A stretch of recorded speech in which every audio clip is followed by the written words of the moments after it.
Folks, sorry about that. This is our election night coverage on the Black Star Network. The blackest coverage you'll see all night, more than 60 guests lined up, folks all around the country as we break down what happens. Huge stakes in this midterm elections. Who take controls? Will it be Democrats and Republicans controlling the House? What about the Senate? Also critical governor's races, local races, different initiatives going on, ballot initiatives, you name it, we're covering. And also critical mayoral elections, Washington, D.C., Los Angeles, and other places as well. And so we're going to start tonight off with, of course, voting drama. That's right. We've seen a major drama all across the country. We've seen lawsuits already filed extending early voting locations because of problems at the ballot box, problems in Tennessee. You also had fires in and around Jackson State interfering with voting there as well. Joining us right now is Damon Hewitt, who leads the Lawyers Committee for Civil Rights Under Law. They, of course, have their 1-866-HOUR voter protection line. Damon, glad to have you tonight. We want to start things off with you. What have y'all been hearing today? What has been happening? What kind of phone calls have y'all been getting from all around the country from voters talking about problems they have faced? Well, Roland, look, thank you for your extended coverage. It's important that people get the accurate word, especially at this hour, because polls are still open in most of the country. People need to know what they're facing and also get motivated to get out there and cast their ballots. So, look, we've heard from thousands of voters throughout the country, not just today, but also in this entire election season. You know, just last night, we actually had to file an emergency lawsuit in Beaumont, Texas, close to the Louisiana border, not far from Houston as well, because there were white poll workers harassing black voters. It was so bad, Roland, that black poll workers in the same precinct had to submit affidavits saying it was that bad they had to stand up for what was happening. And so what we're seeing is a lot of reports around the country of voter harassment and intimidation.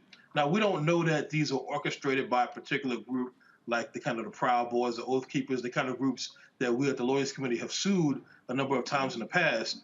But there's an environment, Roland, where people think it's normalized. They think it's okay to get out there and harass people. They think it's free speech. They think it's okay because they're standing behind that restricted area where partisan people can't be most of the time. But there is no safe zone for intimidation. There's no acceptable distance for voter intimidation. So we are seeing reports about racial slurs being used in Michigan and Texas, people being told you can't vote this way, get in line like everybody else.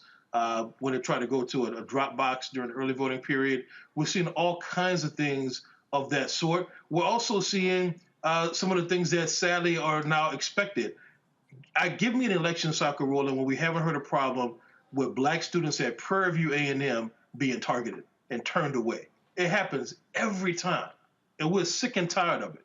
And so, other groups have sued officials there in Waller County multiple times, but this continues to be an issue. It always seems to be an issue in our community, and that's why we have to stand in the breach. Now, you talk about what's happening with those black voters. NAACP's also had to file a lawsuit as well. One of the areas that we are seeing huge problems is in Tennessee. Republicans in that state split Nashville. Nashville used to have its own congressional representative. They split that state into four different, that city into 4 different congressional seats. And for the last couple of weeks, we've seen folks getting the wrong ballots. We heard reports of the major problems today. Again, people going from back to precinct to precinct. The Tennessee folks at Tennessee Holler actually posted a video where one woman broke down crying because they actually took a lift to 4 different voting locations, and they kept getting turned away. Yeah, it's quite ridiculous. You know, some of this is basic ineptitude, but at some point it becomes systemic, especially, again, when the bouncing around from one location to the other, when the long lines, when the fact that you can't give people in some states provisions, food and water in lines, when it keeps happening in black communities and brown communities, then intentional or not, it's at least structural and systemic, and that is discrimination. That is a problem. And again, you have these folks who say, we don't believe in voter suppression, we don't believe in this. But when you make it difficult for people to vote, when you put them through the hoops, again, to have folks breaking down and crying, individuals who've been voting at certain precincts for a very long time, now all of a sudden talking about they're having issues, that makes no sense whatsoever. That's exactly right. You know, the precinct in Beaumont, Texas, is in the black community, the one where we filed the lawsuit. And people have been voting there for a long time. But now all of a sudden they're having these problems. As soon, you and I know, Roland, that before the pandemic, people in our community tended to vote in person. It was souls to the polls. My parents would go during early voting in person or on election day. But as soon as people start using other means like mail voting, absentee voting, no excuse, absentee, all of a sudden that becomes a problem. All of a sudden, new issues arise. When people get savvy about provisional ballots, all of a sudden we're seeing at least two reports I have right here in front of me about from the hotline saying, "Oh, we run out of provisional ballots." All of a sudden, this is not the 2020 election. This is a midterm election. There should be easily enough provisional ballots in every polling precinct. There's simply no excuse. Damien, we're going to come back to you a little bit later. Again, getting an update on what is happening because polls are still open. In Right. some places, polls have actually been extended. And so if you're in line, stay in line. Don't get frustrated. Don't get upset. We know there are long lines in some places, but again, stay in line. So, Damien, we're going to come back a little bit later to get an update. Again, folks, any issues, call 1-866-OUR-VOTE, 1-866-OUR-VOTE if you have any issues at your polling location. Damien Hugh, the Lawyers Committee for Civil Rights Under the Law. We appreciate it. Thanks a lot. Thank you, Roland. All right, folks, so let me explain to y'all what's going to be happening tonight. We're going to be moving in different places. It's all throughout our studio, so control room, I'm about to walk over here, introduce our panel who's here. So let me go ahead and let y'all know who they are. Then we got folks who are also about to go to live as well. And so let's switch to our panel over here. And so, of course, Avis Jones-DeWeaver, she is here on our panel, leadership strategist. Also, Larry Walker, of course, professor out of Florida, he's here. Michael Imhotep, he also joins us. And so, folks, so we got folks who are going to be over here. We're going to have different guests coming in all night. But I'm about to walk over here. My man Lee Saunders, who is with AFSCME, of course, one of the top labor unions. He joins us right now, my good Alpha brother. He was in Philadelphia earlier with canvassing with some folks. So, Lee, always good to see you, man. Good seeing you. Indeed. And folks joining us right now, of course, on Skype. We got a number of different folks. Mark Morial, President and CEO of the National Urban League, joins us. Melanie Campbell, National Coalition of Black Civic Participation, she joins us as well. Congresswoman Bonnie Coleman, she joins us out of New Jersey. Glad to have her here. And let's see, who am I missing? I'm trying to look at the monitor. Who else? I'm missing somebody. So y'all let me know who I'm leaving off. Let me first do this here, Congresswoman. I want to start with you.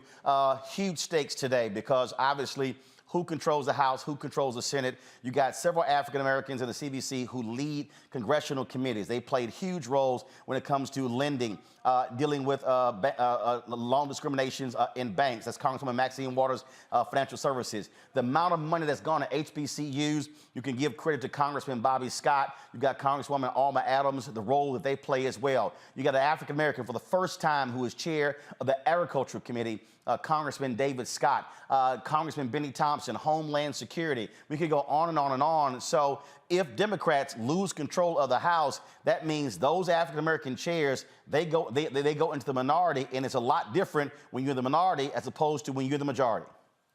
Absolutely. And so we're not looking forward to being in the minority. We're looking forward to the people of this country recognizing the need to return every one of those individuals that you just talked about, who are probably not in any jeopardy, into their leadership positions, because we have seen more support for the HBCUs, more support in eliminating disparities in healthcare, more support in trying to eliminate poverty with child tax credits and things of that nature, more support with the Democratic control in the House, even with the difficulties we've experienced in the Senate. So this is a critical election. This is vitally critically important to our community's role. And I thank you for proposing to do this extensive coverage of it, because all over the country, we're experiencing some things. I mean, even in my district, we're experiencing problems with the voting machines. Although we know that it's not related to a voter suppression issue,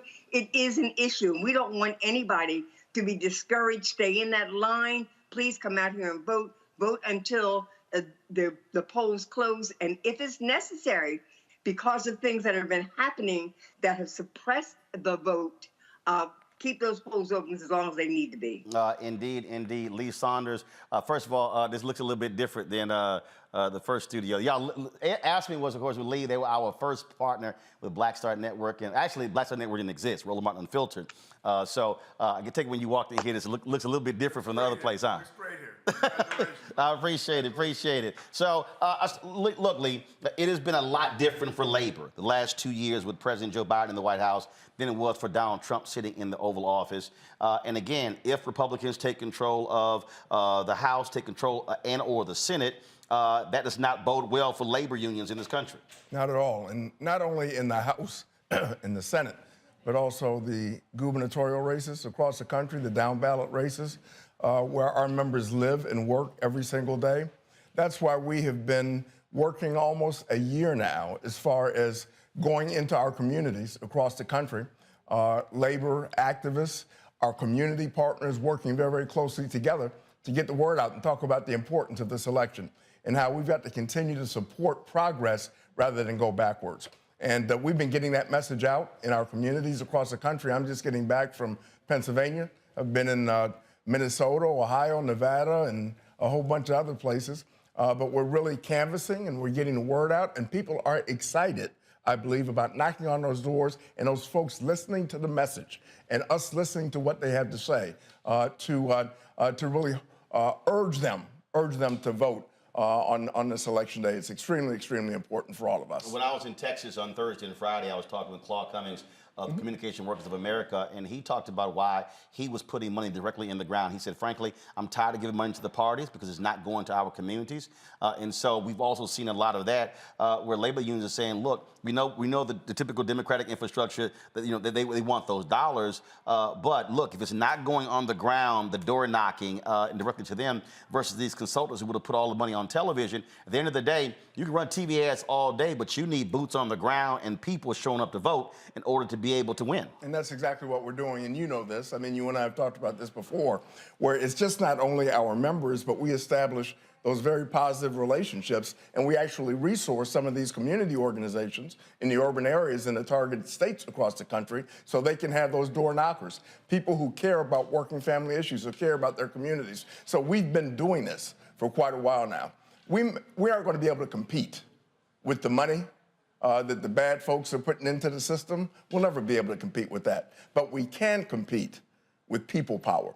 And we can put folks on the ground. It's very important to talk with people, to knock on those doors, to make those telephone phone calls, and to urge people to get out to vote. Melody Campbell, I want to go to you. You've been on the ground. Y'all had your comedy tour.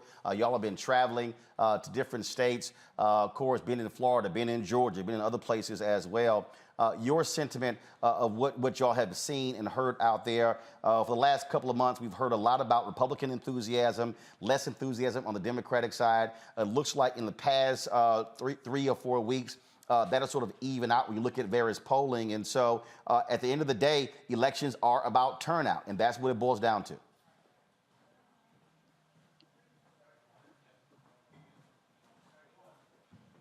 The last 30 days, we've been on the road in Ohio and Florida and Georgia, Michigan, and Pennsylvania with the Power on the Ballot tour. And we're in Georgia now.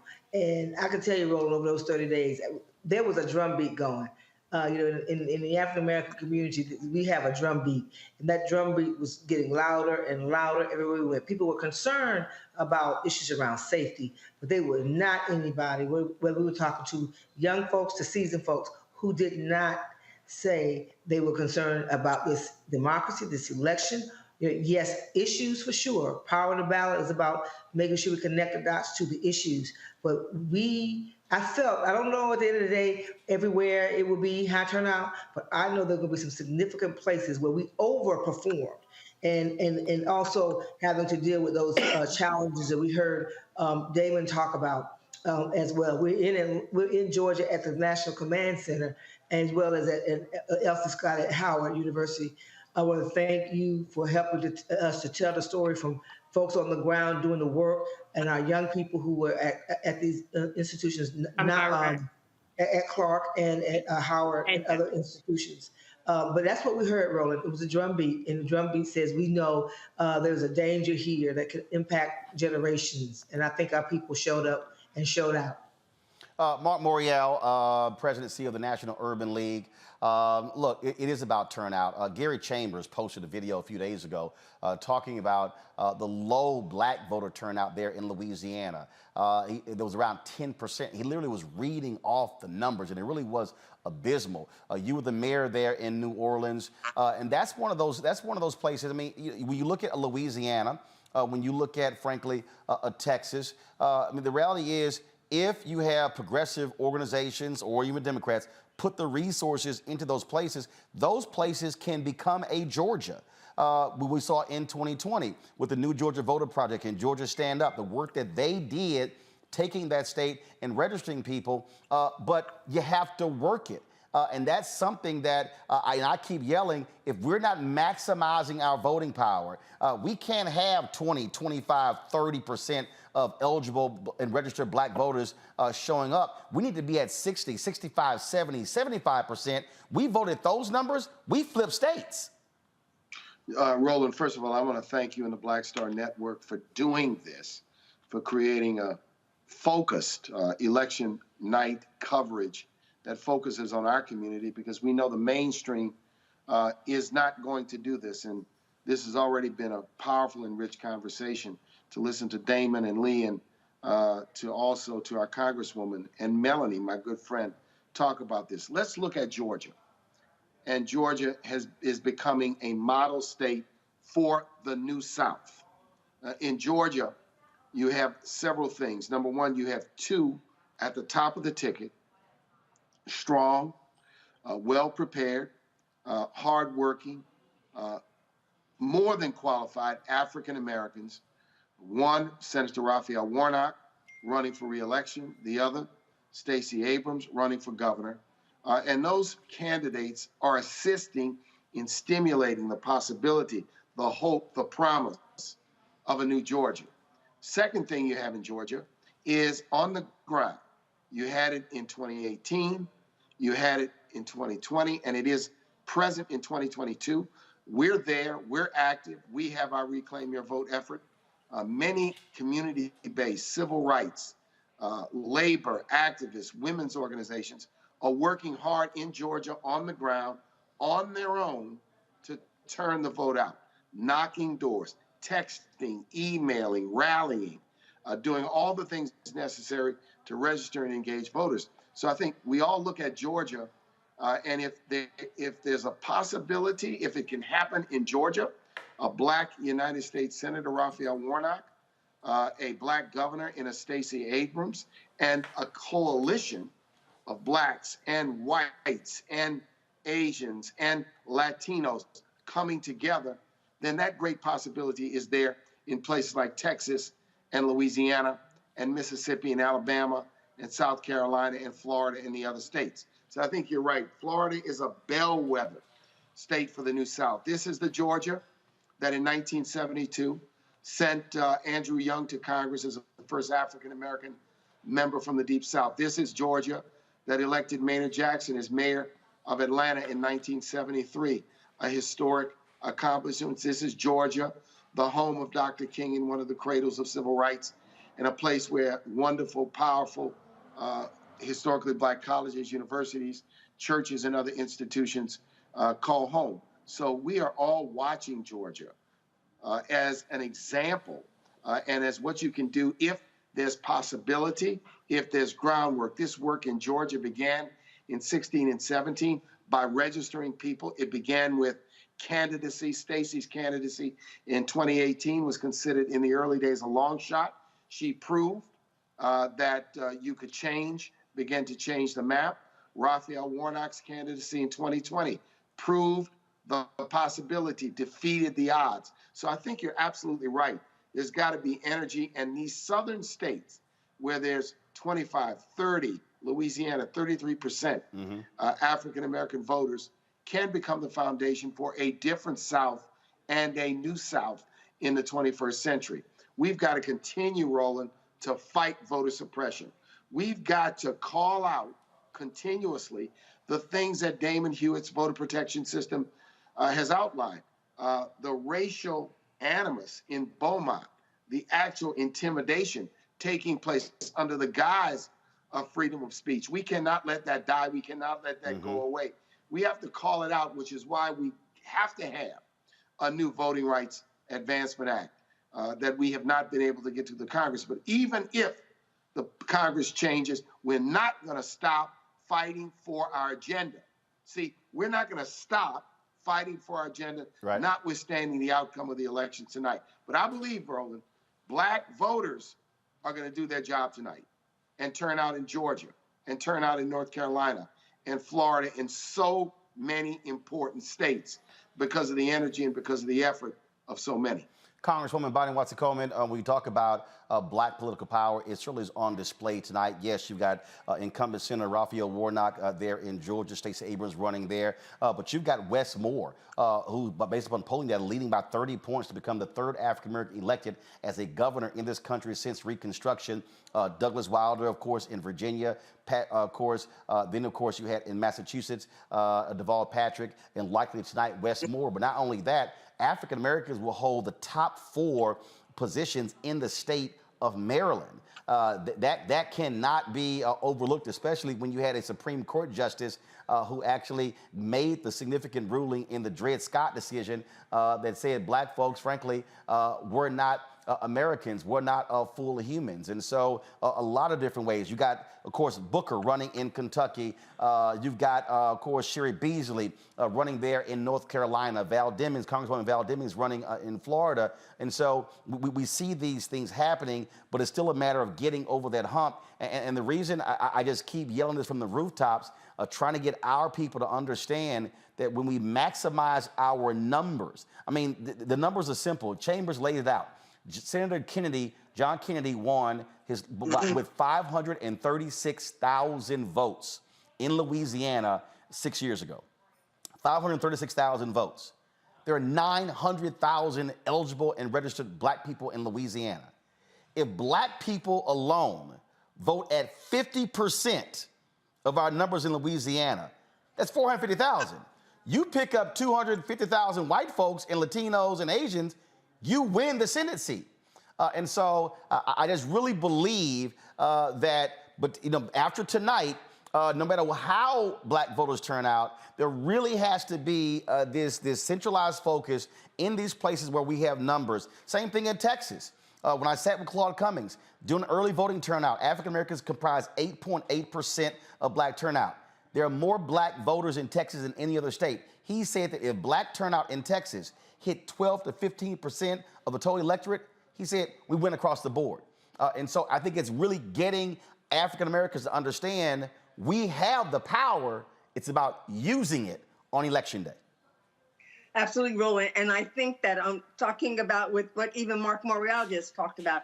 We have been doing a better job of energizing our communities, communicating to our communities, and having a discussion with them about, you hear these esoteric discussions about the economy and all that other kind of stuff and the climate, but we brought it down to how it really impacts you and how your vote and your participation could mean a difference. And so when we look at what happened right after the Dobbs decision, the kind of registration that took place, it took place because of what happened in the Supreme Court.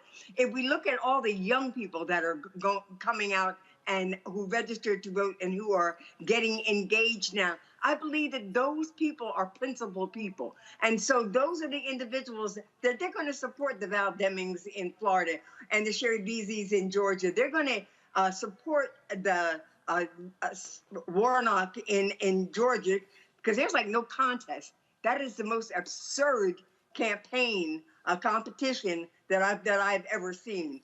I honestly believe two things. Number one is Republicans have done a great job misadvising, telling you a bunch of lies, oversampling in communities, trying to create a narrative that things are going good for them and things aren't going so good for Democrats. Don't believe that. Do not believe that. That's what they have to continue to perpetuate their lies on every level that they can to see if they can discourage our vote. I don't think our vote's going to be discouraged. I don't think it's discouraged today. And I certainly don't think that the early vote is an illustration of discouragement. I think we don't know right now what the outcome is, but I believe that at the end of the day, we're going to have a majority in the House, a majority in the Senate, and we're going to have new governors, new attorney generals. Maryland's going to have what it deserves, and this country is going to have what it needs, and that is people in office who have values and value those who have least among us. Melanie Campbell, I know you have to go, but I do want to, I'm sure you're going to agree with this, and I'm going to give you an opportunity to ask for some money here. I've been saying to folks all across the country on this show look, I get campaigns raising money, but the reality is if black folks are going to be sending in $5, $10, $25, give that money to third-party groups like yours, like Black Voters Matter, who are going to be focused when the election is over. Y'all do this work 365 days a year, not just when it comes to elections. And that's the thing. We have to be educating, enlightening, empowering people to understand that after this election is over, you're going to have mayoral elections coming up next year. You're going to have school board elections. You're going to have city council elections. And so this has to be a regular habit. We'll be talking later with Latasha and Cliff with Black Voters Matter. But groups like yours, y'all need the resources because you can't put bodies on the ground and they're simply volunteering. This stuff takes resources, and that's the only way we can go from 20, 25, 30% turnout to 50, 60, 65, 70, 75%, or even higher. Roland, you're right on the mark. And for those who need the vote, the black vote to win, you have to do this 365. And also understand when progressives have won, it's when you put everything on the field, right? Our goal is not to tell the people the who, it's tell them the what and give them the tools and encourage them to own their power. That's why we said power of the ballot, right? And all that it can bring. And that ballot is yours. They can't take it from you. And that's what we kept pushing. The power of the ballot and all the issues that we know we could run down was to really encourage our people to own our power when we were feeling disempowered, feeling like the power that we took our lives in our hands and we voted in 2020, we weren't getting through the things that we wanted. We said we got to keep on. We got to look at that power wheel and know who's on the ballot at the right time and know who you need. If you're upset with somebody, are they on the ballot now? Then put them to the side and look at who is on the ballot and what you have won, and that you in the unfinished business of what you want out of that ballot, and look at it in that regard, and then tie it to who's closest to that for you, and own that. And I hope that what we could do with the resources we had, yeah, they were limited, but our folks were going strong with or without, but we know we do much more with than without. And so I thank you for always being able to help us amplify the messages that need to be done and to lift up the people who are doing the work. And that's what we're talking about. We're not trying to be out here trying to be rich. We're out here trying to do the work so our people will be able to not just survive, but to thrive. Melanie Campbell, National Coalition, Black Civic Participation. We appreciate it. Thanks a lot. Lee, one of the things that when the Supreme Court had its Janus decision, we talked, there were a lot of people in the labor movement who thought that was going to be the death knell for labor. What we've seen since then, we've seen a resurgence. In fact, polling data shows that unions are polling at its highest favorability 71% in more than 30, 40 years. 50 years. And so all of a sudden, you're now seeing folks in the country, people who are at Starbucks, people who are at Amazon, people who are at a number of different companies, people with media outlets and others who are saying, you know what, this isn't a bad idea. That's a perfect example of worker power. And I think one of the things that I saw a chart earlier, I'll pull it up, and it showed the amount of money that was spent on ads. And they broke down what the money went to. Well, guess what? And they showed Democrats and Republicans. When it came to those worker issues, wasn't even in the top 10. And I think Reverend Barber talked about this as well. If progressives want to do well, focus on the working class, and the working class does not mean white workers. Focus on those low-income workers, those poor workers, and many of them who are disaffected. In a lot of places, they number more than 1.5 million who don't even vote. That's your winning margin right there.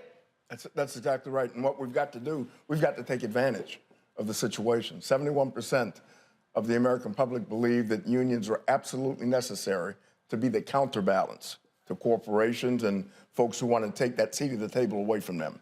And we've got to take advantage of this. I have been all over the country, Roland, participating in organizing campaigns, talking to young workers, people of color who understand the importance of having that seat at the table. And we've got to help them, and we've got to support them. And I just came from Philadelphia, for example. We're organizing cultural workers, museums, zoos, libraries, folks like that, mostly young people, a lot of them people of color. They want to be a part of the labor movement. And so we are promoting that. We are working with them. We are letting them take the lead on the issues that impact on them at the work sites, but we will support them in organizing and getting a first contract. And we're doing that all over the country. The labor movement has revived itself, essentially, with their support and with their help. And that turns into support for electoral politics as well. Because when we are larger, when we're bigger, we can communicate, we can organize, mobilize, and educate our members around the issues that working families care about, then we've got more power at the ballot box. And so all of this is connected, and that's why we've got to continue to do what we are doing. We can't stop after tonight or after 2 or 3 days when we find out what the elections are going to be. We've got to continue this movement. We've got to continue this discussion with our communities across the country saying, what do you want and how do we get it? And this is what we need. Glenda Heights, CEO of Higher Heights. We just lost Glenda, so let me know if we get Glenda back. I will go to Mark instead. And Mark, if anybody who's paying attention, they've heard 3 words consistently tonight. They've heard organizing, they've heard mobilizing, and they've heard action. And what I'm constantly saying on this show is that the election is the end of one process and it's the beginning of another. And so when I hear people say, well, we've elected Democrats and we've got nothing, I then say, well, what did you do after the election?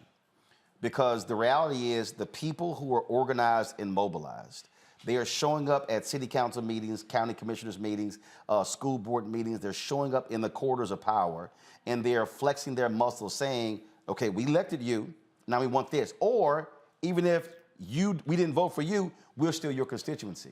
And so I think that's also a mindset that we have to be in, getting people to understand that, again, when the election is over, the same energy that went into getting folks to the polls, we have to see the same energy saying we need you showing up after the fact, because holding a rally, that's great, that's wonderful.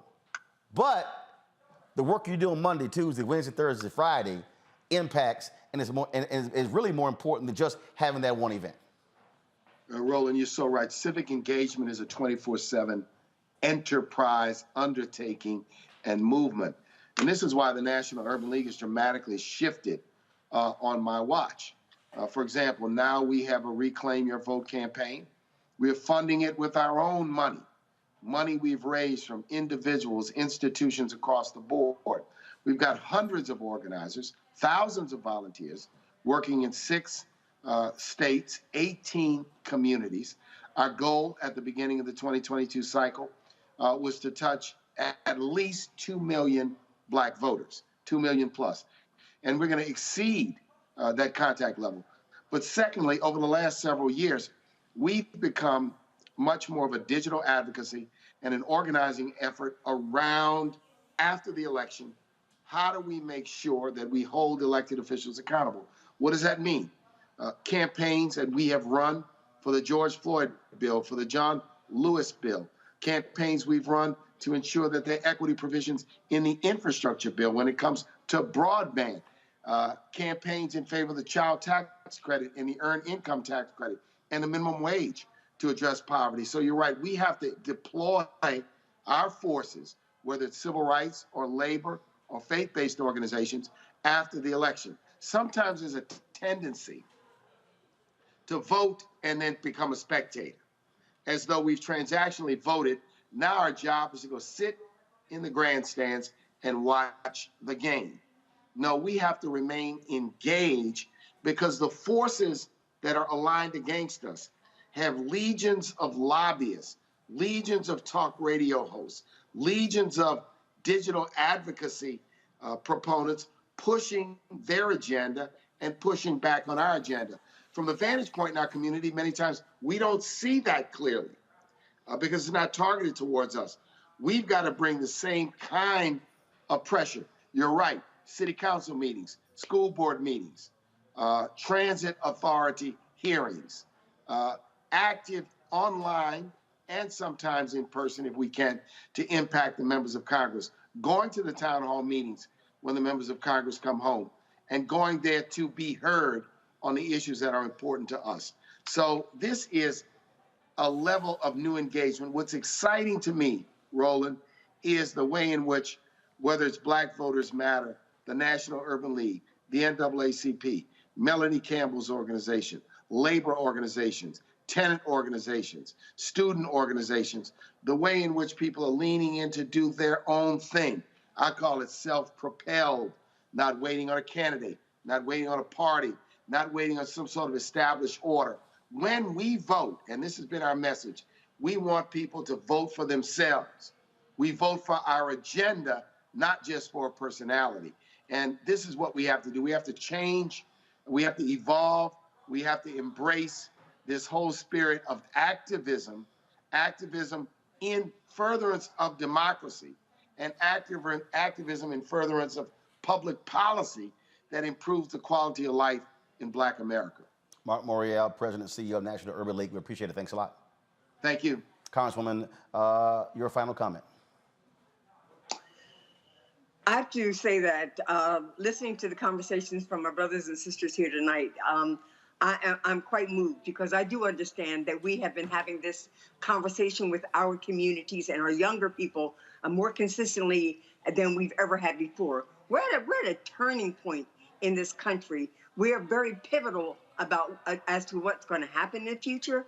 We use our collective power from our diverse organizations. We share the same values and we share the same goals, and that is equity in all levels and in all arenas.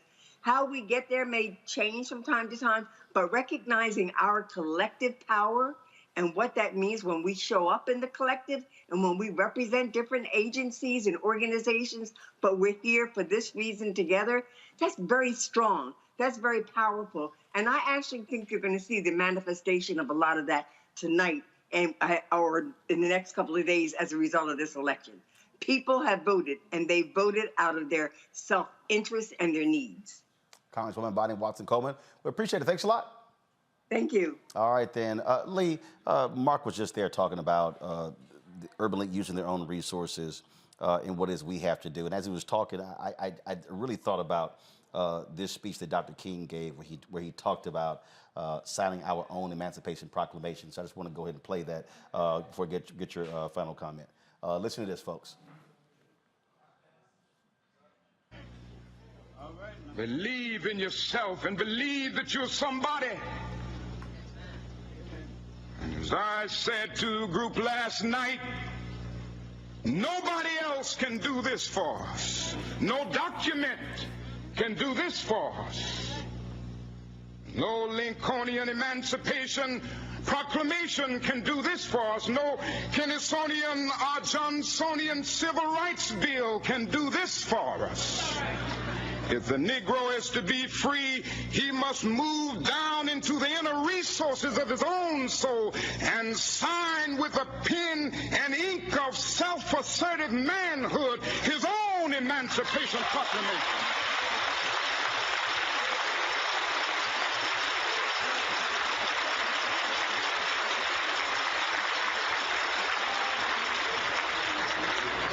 Don't let anybody take your manhood. Be proud of our heritage. As somebody said earlier tonight, we don't have anything to be ashamed of. Somebody told a lie one day. They couched it in language. They made everything black, ugly, and evil. Look in your dictionary and see the synonyms of the word black. There's always something degrading and low and sinister. Look at the word white. It's always something pure, high, and clean. Come out, get 2 shots. But I want to get the language right tonight.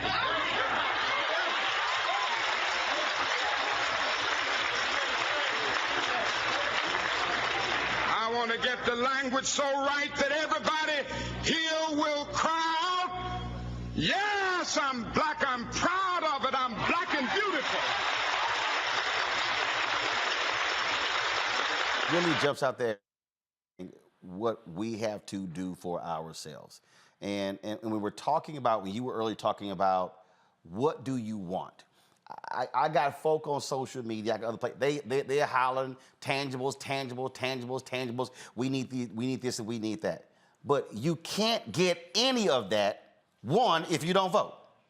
You can't get any of that, 2, if you're not pressuring the system after the election is over. So it's real easy to pop off on Twitter or Facebook or Instagram or TikTok. But it's sort of like the people during the George Floyd protest. Folks were saying, look, I'm out here, I'm protesting, but I ain't voting. Well, hell, you're just walking in the park. These things go together. No question, no question. And you know, Roland, it's easy. It's real easy to complain, but it's hard work to organize and mobilize our communities. But look at the results you can get if we do that every single day. And in fact, in the 9 o'clock hour, we're going to talk to a black family out of Ohio. A black family alone organized their friends and families and their network, and they got 20,000 people to the polls. It's hard. Just one black family. But you can do it. And people are ready. And that's why it's so important that regardless of what happens tonight, and I'm not predicting what's going to happen. I know that we left everything on the field. But we've got to wake up tomorrow morning or next week, and we've got to be just as committed and dedicated to continue to organize and mobilize our communities like we've never been before. We cannot let anything turn us around. We cannot get so discouraged where we walk away and say it's not worth it. It is worth it. It is worth it. We may lose sometimes, but I guarantee you we're going to win also. And we've got to concentrate on winning, and the way you do that is to talk to our folks, organize them, get them involved in this process and understanding the importance of getting out to vote and participating in the affairs of their communities. All right, Lee Saunders, president of ASME. We appreciate it. Thanks a lot. Thanks for having me, man. I appreciate it. All right, folks, I'm going to walk on over here. We got our panel here. We got some other guests who are here by Skype as well. And so let me go on over here. I said Avis Jones-DeWeaver.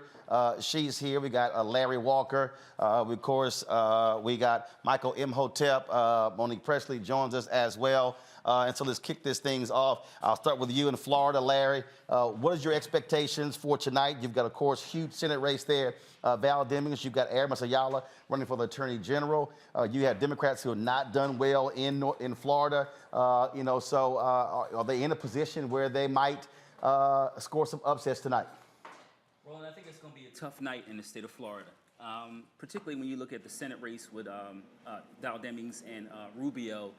Though the numbers don't look that great, obviously in terms of the race between DeSantis and Charlie Crist, I think the Democrats are going to have a hard time winning that election. I think in terms of long-term, in terms of issues related to Florida, I think the Democratic Party has to do a better job of making sure, you talked about the 365-day approach in terms of talking about issues that are important to members of the African-American community. And I think that the problem the state of Florida has, and obviously living there, is that that's not happening. You can't expect black voters to make sure they go out and support certain candidates when you're only talking to them a month or 2 months in advance. We need to make sure we're talking to people consistently throughout the year. And like I said, I really don't see that in the state of Florida, and I think that's going to be reflected, unfortunately, what we're going to see tonight. Well, Michael, one of the things that we can see, look, what's happening in Michigan, obviously, you've got a huge gubernatorial race there, but you also have, the ballot issue that when it came to redistricting and what Republicans were doing there in that state, they tried to keep the abortion issue off the ballot. I mean, people need to understand how Republicans are desperately using their power in order to try to dominate politics. Absolutely, and when we look at how Republicans fight, they fight with a purpose. This is why I said on your show Friday, I said on Faraji Muhammad's show, The Culture, on Monday, we have to stop telling the African Americans to exercise your right to vote. You don't vote for exercise. If you want to exercise, go to the gym and work out. You vote for power. Republicans utilize what they have to wield power, to maintain power. We have to understand that as well. We see the what's going on with in Michigan, and what happened was Jocelyn Benson, the Secretary of State Jocelyn Benson, she put out a 54-page report refuting all of the big lie claims that Republicans made in Michigan. Republicans control the state legislature in Michigan. We have Governor Gretchen Whitmer, a Democrat. But Republicans still pushed to get Proposal 2 on the ballot to get more voter restriction laws on the ballot as well, okay? They're voting to maintain power, and we have to understand this and do the same thing. Avis, that was one of the things that the Republican who's running for governor of Wisconsin said. He said, I win, we will never lose an election. They've already gerrymandered that state. Even if Democrats get 55% of all votes, they still won't have control in the legislature. And so what we're talking about here is people have to understand the apparatus that is at play. They have to understand that the other side, they are playing for keeps. They want to use their power to be in complete control. And Democrats have to be on a warlike footing, if you will, as well. Understand, you're in a battle. When Biden says we're fighting for the soul of America, look, that ain't just a statement. That's for real. It is. And the challenge, though, is that Republicans tend to bring an Uzi and Democrats tend to, butter knife to the fight. And the problem is, just as was stated, we don't really understand the stakes. We don't seem to message well the stakes. We don't put the long-term investments in that we need to into communities so that people understand everything that's happening. And then in the last couple of months, you just can't say, okay, well, we did all this, vote for us now. You have to have continuous messaging, continuous work in that area. Plus, you need to understand that you are up against a party that literally does not want democracy. They don't want it. Okay, so we have to do everything that we can to fight back to protect it, because just like it is here today and hanging on by a thread, it could be gone tomorrow. Monique, that's the thing that you heard, of course, Biden give the speech last week talking about the threat to democracy. You've got Republicans panning him, folks out there like Glenn Greenwald. Oh my goodness, the world is going to end. But it is real. If the Secretary of State, this fool, wins in Arizona, then you got Carrie Lake, she wins, let's say the governor. Then all of a sudden, if they decide to say, we're not going to certify any election results, we now have total disarray. You already have Republicans who are saying they've got lawyers lined up in every single major state, all states in this country. And so many of these battles are going to be fought in the courtrooms. And so when we were talking about why it was huge that Trump was there, because who are they going to be trying to seek out? Trump-appointed federal judges to try to follow through. And if the Supreme Court is the backstop, that's scary as hell with this Supreme Court. Yes, and because it's scary and because democracy is at stake and it's my first opportunity to speak tonight, I'm going to say to everybody who's listening right now, go vote. There are just a few polls that are closed. For the majority of this country, they're open. People in Arizona have hours left where they can go and vote. And I think that is still what's important tonight. We have plenty of time to do like the postmortem on everything that the Dems did wrong, the Repubs did wrong, everybody did wrong. But for tonight, it is urgent that people realize that they still have an opportunity. These races may come down to 50 votes, 100 votes. Well, look, Shira Beasley lost for the Supreme Court in North Carolina 2 years ago by 401 votes. Remember, in Virginia, who controlled one of the chambers was decided by a coin toss. Yep. Yeah. Right. Because it was tied. Yeah, right. I mean, and right now, it's 4 o'clock places where some of those elections are going to matter. So I would urge people to utilize the time that they have. Listen to us on your phone and go get in line. Yeah, stay in line, but you can watch this while you're also online. Folks, joining us right now is Alicia Bannon. She is the Managing Director for Democracy Program at the Brennan Center for Justice. Also, Ianthe Metzger, the Director of the State Media Campaigns for Planned Parenthood Federation of America. Glad to have both of you here. So let me ask you this, Alicia. Again, these voting issues, we have been talking about this for a long time, and you know, people hear voter suppression, but we're talking about the creation of long lines. Now we're talking about not having enough net ballots. Now we're talking about the moving of early voting, of polling locations. Now we're talking about these laws passed where you have people who are standing over the shoulders and looking at people. In fact, in Georgia, 2 poll workers were fired today because of social media posts because they also were January 6 sympathizers. And so that's what's happening at where people are voting today. Absolutely, and we need, so going to what you were saying about the courts, that's part of the reason why it's so crucial that we have fair and independent courts. And we've seen state courts, for example, be targeted in a number of states, including Georgia, with bills that have, limited courts' power to address certain issues on Election Day. We've seen efforts to get more political control over state courts, for example, or to gerrymander judicial districts, all with an eye to, essentially, manipulating how those courts are hearing cases and making judges into something closer to politicians in robes. And it's a really serious issue for the health of our democracy. Absolutely. Absolutely. Ianthe? Yeah, no, I mean, I absolutely agree. It's terrifying, quite frankly, and I think that it's really important that we highlight these stories, we talk about what's happening, because in many cases, people don't believe it. It feels so draconian and hard to think that in, America, this is happening, but this is America. This is what happens right now. We are so polarized and people are so desperate to hold on to power that they're willing to attack people for just exercising their right to vote. Absolutely. And again, on this voting piece, if you have these MAGA folks, Alicia, who get elected, they are hell-bent on making it harder. And they are saying, we don't believe all votes should count.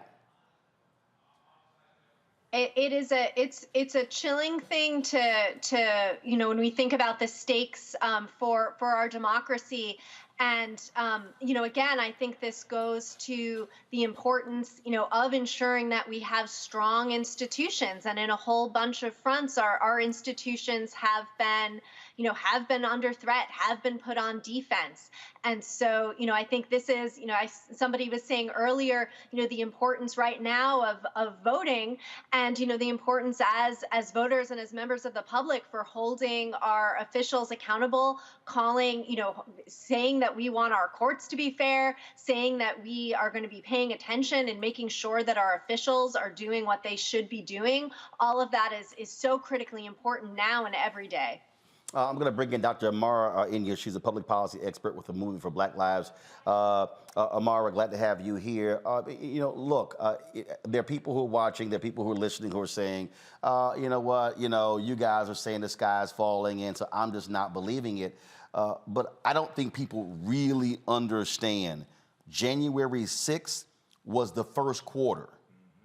This midterm election is the second quarter. 2024 is the whole ball game.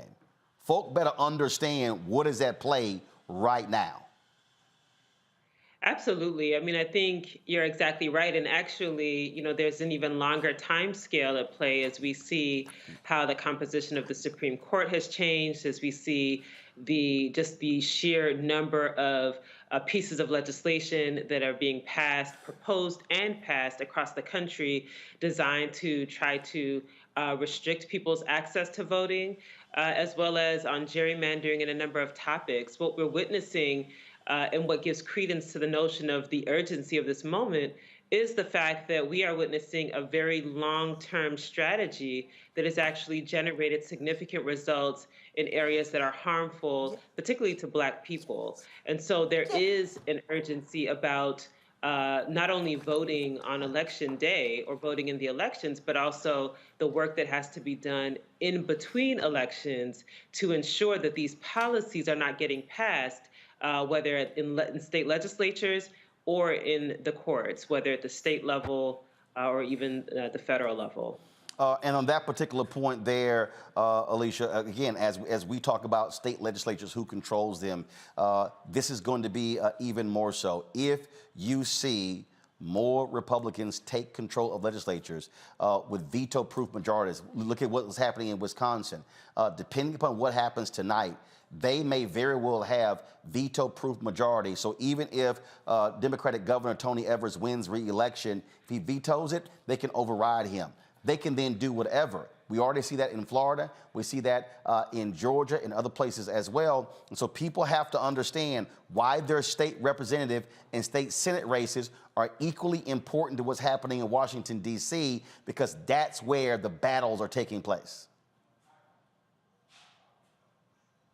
A lot of what we're seeing now is the result of gerrymandering, and that too is a story of the U.S. Supreme Court. So a few years ago, the U.S. Supreme Court said, shut the door to bringing federal constitutional challenges to partisan gerrymandering, saying, sorry, federal courts aren't a place that you can go. You can, if the Congress could pass a law, or you can turn to state courts and state constitutions. And so what we saw this redistricting cycle was, in some states, state courts did step up and address gerrymanders, but in a lot of states, we saw, really extreme partisan gerrymanders that have really impacted people's, voice and representation in their government. And that comes on top of the Supreme Court also rolling back protections of the Voting Rights Act. So we've seen that already, and we're seeing another case coming up this term where another element of the Voting Rights Act that addresses racial discrimination in redistricting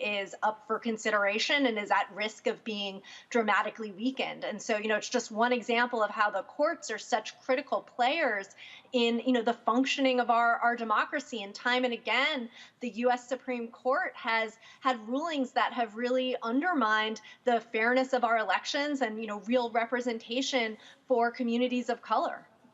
Ianthe, we saw, of course, the decision by the Supreme Court, Roe v. Wade, in the Dobbs decision. But then we saw, of course, what voters in Kansas did. You now also have on these ballot initiatives.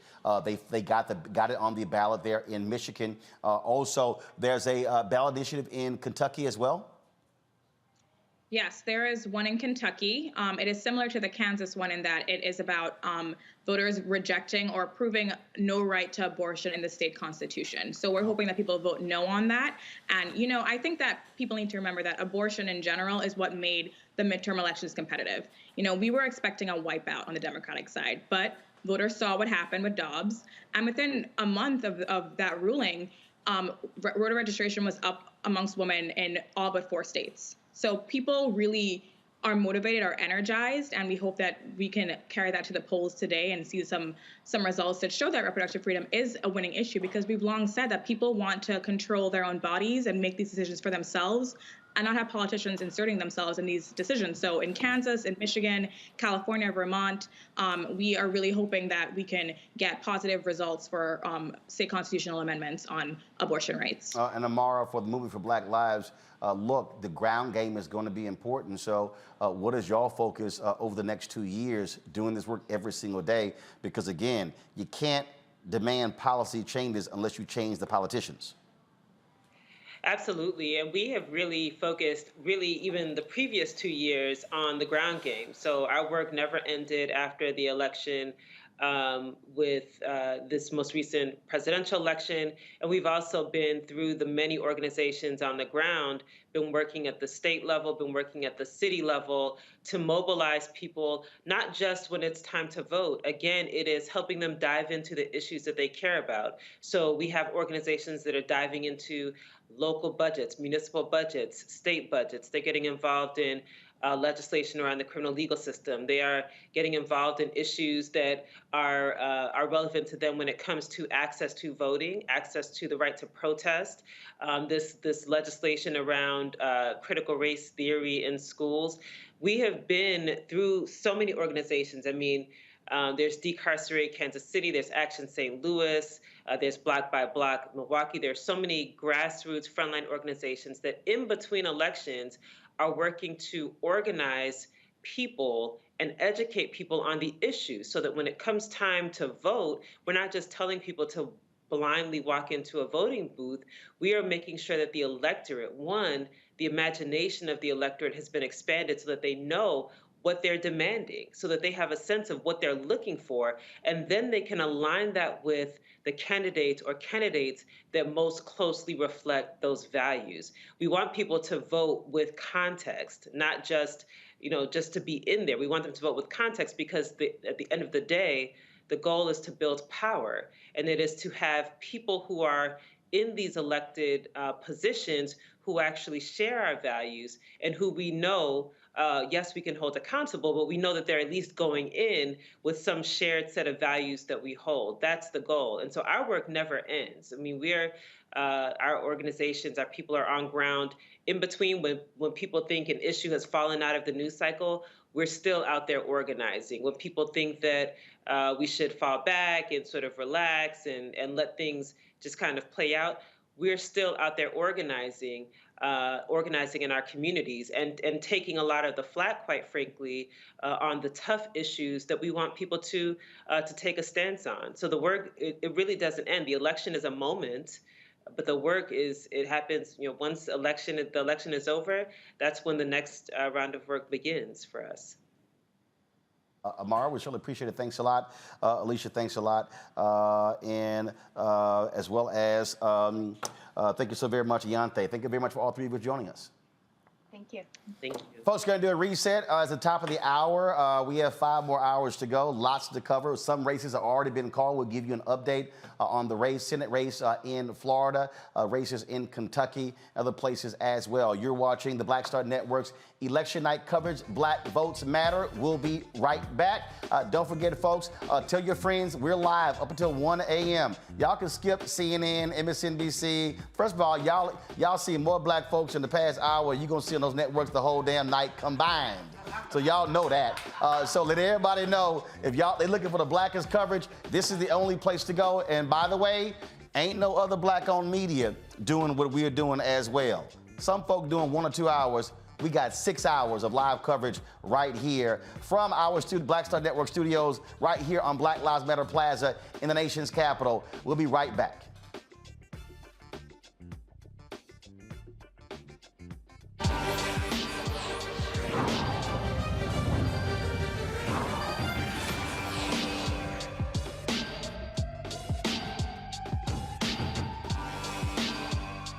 You know what's on the ballot.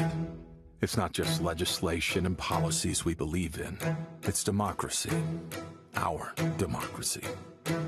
There's a choice on the ballot between freedom and fear, between cruelty and compassion, between chaos and community, between voting or violence.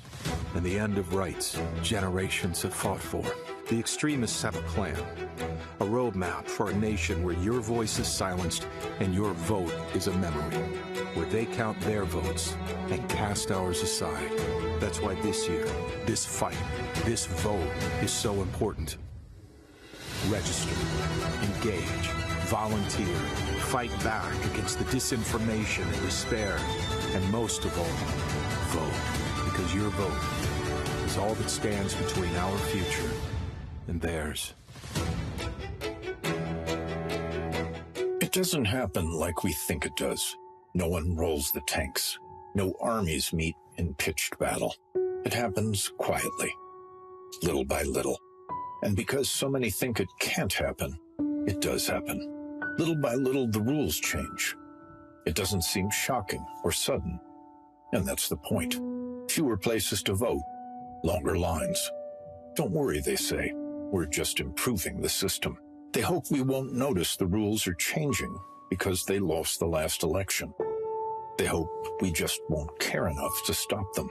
They believe they can take America away from us, and we won't even notice. We know who they are. We know what they want. The question is, who are we? Do we let them get away with it, or do we fight? Democracy is on the ballot. Vote while your vote still counts.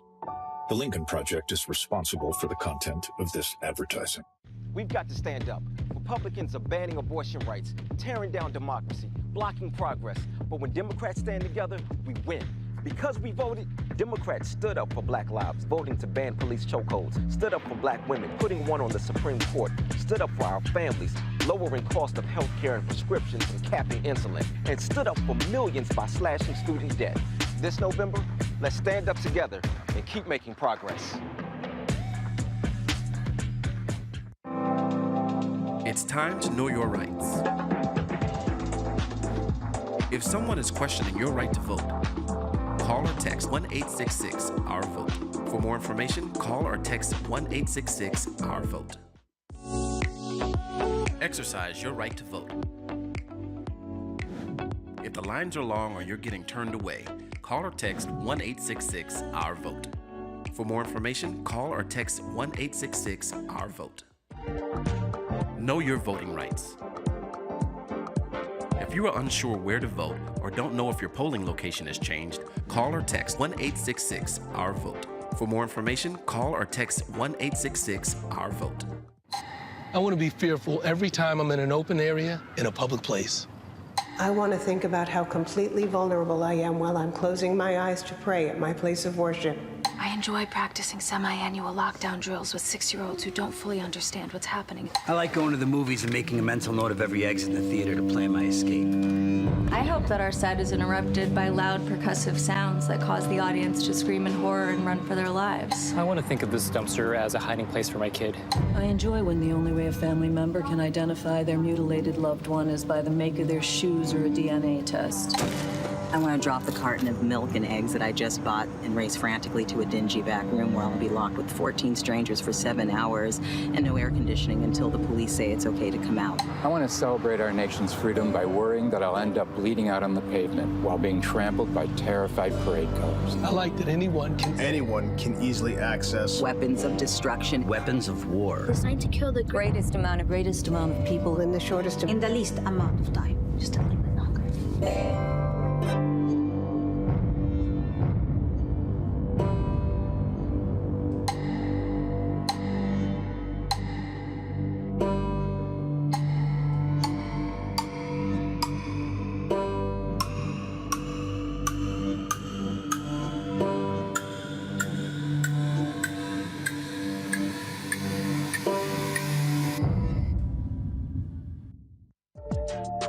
Know your rights before you vote.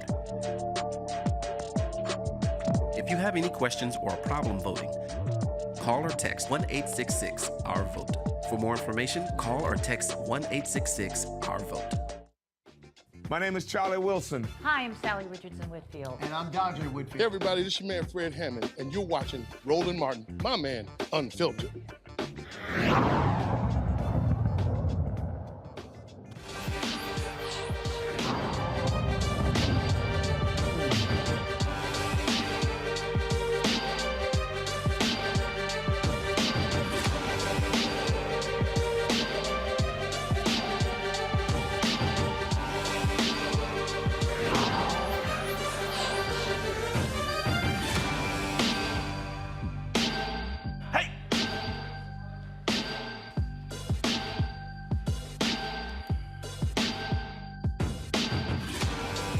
All right, folks, welcome back to Black Star Network's election night coverage here, 2022. It is, all election results are coming in. We're hearing what's happening in Florida. Already, the Republicans have flipped 3 House seats in Florida. You might remember Governor Ron DeSantis targeted the black districts there in Florida. And so this is what happens when you control the legislature as well as the governor's mansion. And we're seeing that as a result. That's one of the things that you hear. That we also seeing here. Also, the folks that are calling the race for DeSantis over Charlie Crist for governor. DeSantis gets reelected there. Also, Politico is calling the U.S. Senate race for incumbent Senator Marco Rubio over Congresswoman Val Demings. And so that was always going to be a very, very tough seat for Democrats to pick up. And one, again, one of the problems there in Florida is that Democrats have not had a strong infrastructure there. That used to be a Democratic state, became a purple state. In many ways, it is a very red state. And so Democrats continue to be in disarray in the state of Florida, and many believe that they may lose that state for a generation based upon how they have performed in the last 2 election cycles. And so that is what is happening there.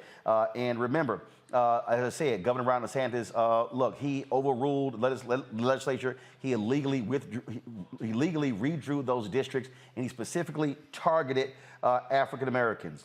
And of course, the Supreme Court did nothing to step into that situation, and they allowed that to go on. And this is why I keep telling folks why elections matter. Because remember, the federal judges ruled that there should have been an additional congressional seat in Alabama that was black, an additional black district in Louisiana. But the Supreme Court stepped in and allowed those maps to stay into effect. And so you could have had 2 black pickups there in Alabama and Louisiana, but Supreme Court ruled. And so for all y'all people who keep saying it didn't matter if Hillary Clinton beat Donald Trump or if Joe Biden beat Donald Trump, whoever's in charge of the presidency, who's in charge of the Senate, that's who gets to determine who these Supreme Court picks are. And so don't think for a second that Supreme Court matters. And by the way, I'm sick of some of y'all ignorant-ass black people who's saying that it was performative or simply just window dressing for President Biden to pick Ketanji Brown Jackson, the first black woman on the Supreme Court. That's stupid as all get out because, again, those Supreme Court positions matter. They are lifetime appointments. And trust me, if the folks on the right know how important it is, well, black folks had better understand how important it is, because how different would it be if you had a real black justice on the Supreme Court who wasn't named Clarence Thomas, who was in the mold of Thurgood Marshall. But y'all keep saying those seats are not important. So those are some of the elections that we're looking at. And again, we're looking at what's happening here, waiting to get more information of the Senate races in Pennsylvania, in North Carolina as well. And so we'll be pulling those numbers up, breaking those numbers down for you as well. We're also looking at Wisconsin, but also Ohio, a hotly contested race. And of course, the U.S. Senate races in Georgia, as well as Arizona. Democrats also are trying to hold on to the incumbent positions in New Hampshire, in Nevada, in Arizona, in Georgia, in Colorado, because right now it is 50-50, and they're hopeful they can pick up at least 1 or 2 seats. If they're able to win Pennsylvania and or North Carolina, let's go 51-49, 52-48. So we'll actually see what happens there, because right now Republicans control those seats in North Carolina and Pennsylvania as well. So it's going to be a very, very long night as we are looking at in terms of what is going on here. Now, again, let's go here. There's also Associated Press. They are projected that Wes Moore is the 3rd African-American in history to become a governor in the United States. Of course, the polling data show Wes Moore was up some 32 points in that particular race. As I said, Doug Wilder, he, of course, was the first black governor elected since Reconstruction. That took place in Virginia. Deval Patrick was elected governor in Massachusetts for 2 terms. Wilder served for 1 term, and that's based upon their constitution. And now Wes Moore, who ran a nonprofit, a book author, served in the military, and yes, he's an alpha man. He, of course, yes, some things are more important than others. And so Wes Moore makes history as the 3rd black governor in American history. And not only that, we're looking at, folks, let me know, the Attorney General's race there in Maryland as well. Anthony Brown, the congressman who was leaving that position to run for Attorney General. And we're watching that race. We'll get the results there. And again, if he's able to win, African Americans would hold the top 4 positions in the state of Maryland. Talk about black power. That's what happens when you emphasize black turnout in these critical elections. And so, again, we're looking at that. And so there are a number of races that we are looking at and want to break down. We're also looking at some other seats. And let's see here. Again, I'm looking at some information here that's coming through out of North Carolina. It is too early to call the race there in Maryland with Anthony Brown. As I said, one of the things that we're also looking at is what's happening in New Hampshire. Of course, incumbent Senator Maggie Hassan, she is running against a MAGA Republican, Dan Bolduc, there. And so we're watching that as well. Democrats, again, need to hold where they have incumbent positions, and that is in New Hampshire, Colorado, Arizona, Georgia, and Nevada. And their focus is picking up at least 1 or 2 seats. They're looking at Pennsylvania, looking at North Carolina, potentially Tim Ryan. Folks, let me know where we're looking with Tim Ryan in Ohio. And then, of course, you also have Mandela Barnes, who's running against Senator Ron Johnson. And my God, it would be awesome to see Senator Ron Johnson lose, because talk about a Russian agent as well as a white nationalist who will lie and say do whatever he can to win. And so that's what's happening there. And so we're watching all of that. Got a number of people we're going to be talking to right now in our 8 o'clock hour. Our panel, our first panel is still with us, Larry, Monique, Avis, as well as Michael. But I'm going to walk on over here to our living room set. Folks are busy over here. And so let me get on over here and chat with y'all. And while we do so, though, folks, there's a lot of people right now who are freaking all out. They're nervous. They don't know how to handle election night. I've seen folks sitting here talking about doing yoga. Some folks talking about they're going to turn off their television. They don't want to hear any results. Some people say they turn their phones off. I've seen all of that. And so joining us now is Reverend Dr. Jackie Hood Martin, the host of A Balanced Life on the Black Star Network, because folk, I guess they need some good examples of how to calm their asses down. And I don't understand why people totally freak out. I'm not one of these people who's constantly looking at polling data and looking at it and just going nuts. I'm like, look, y'all, it is what it is. Polls don't matter to me. It's what happened on election day. That's what I focus on. But Jackie, what are some of your tips for these people who are right now stressed out? They're binge eating right now. They're sitting there, they're cussing out their spouse. Don't know how to act because they are afraid of what's going to happen tonight. Well, they're doing quite a few things. I was literally just watching your thread, and someone said, I need to log off now because my stomach is starting to hurt. I mean, literally, as soon as you started announcing some of the results, people are in that space where this, anxiety around elections, and it's triggering among triggering. And people are literally saying, I've had enough because, after January 6th, so many things just began to happen in everybody's lives. And so this election, this midterm season is causing people to really have anxiety levels of, I don't want to stand in line because I don't know what's going to happen. I'm out here exposed and it's too vulnerable.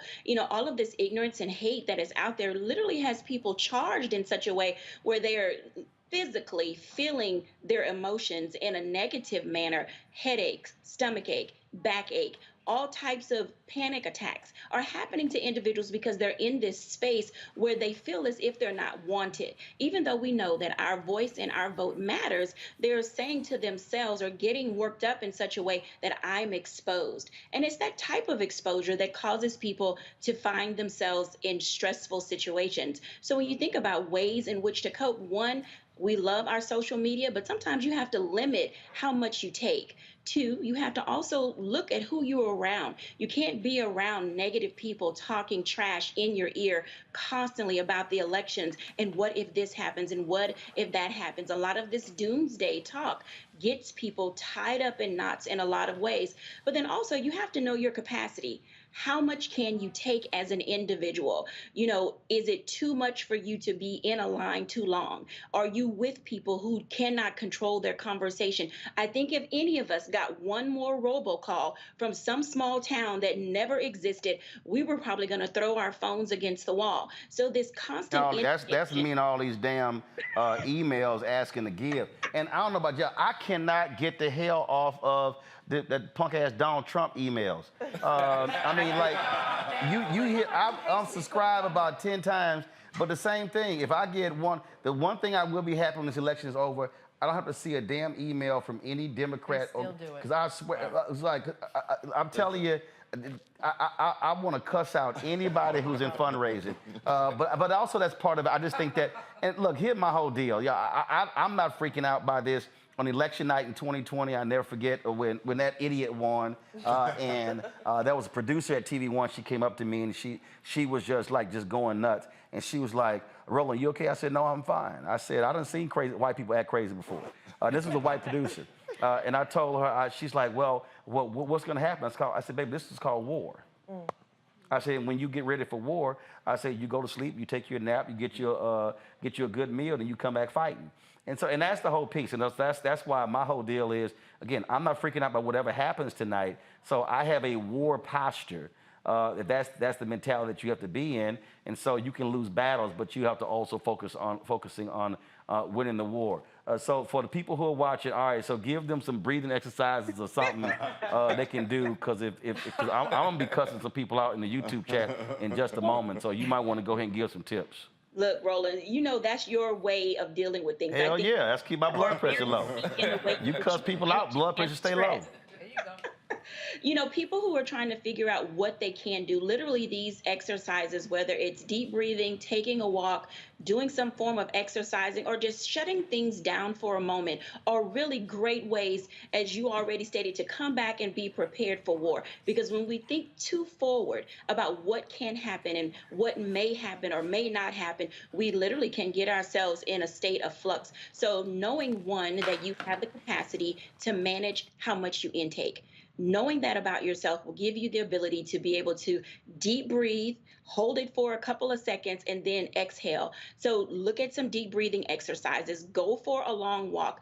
Go grab a hot coffee or a hot toddy, whatever floats your boat. Do that thing which is going to give you the peace that you need to endure, because with the amount of coverage we're having tonight, some people are going to be up and some people are going to be down. And then depending on where you live, this is just the beginning. So you got to strap in for the long haul and get yourself in that shape of saying, I can endure this, because literally the battle is just beginning.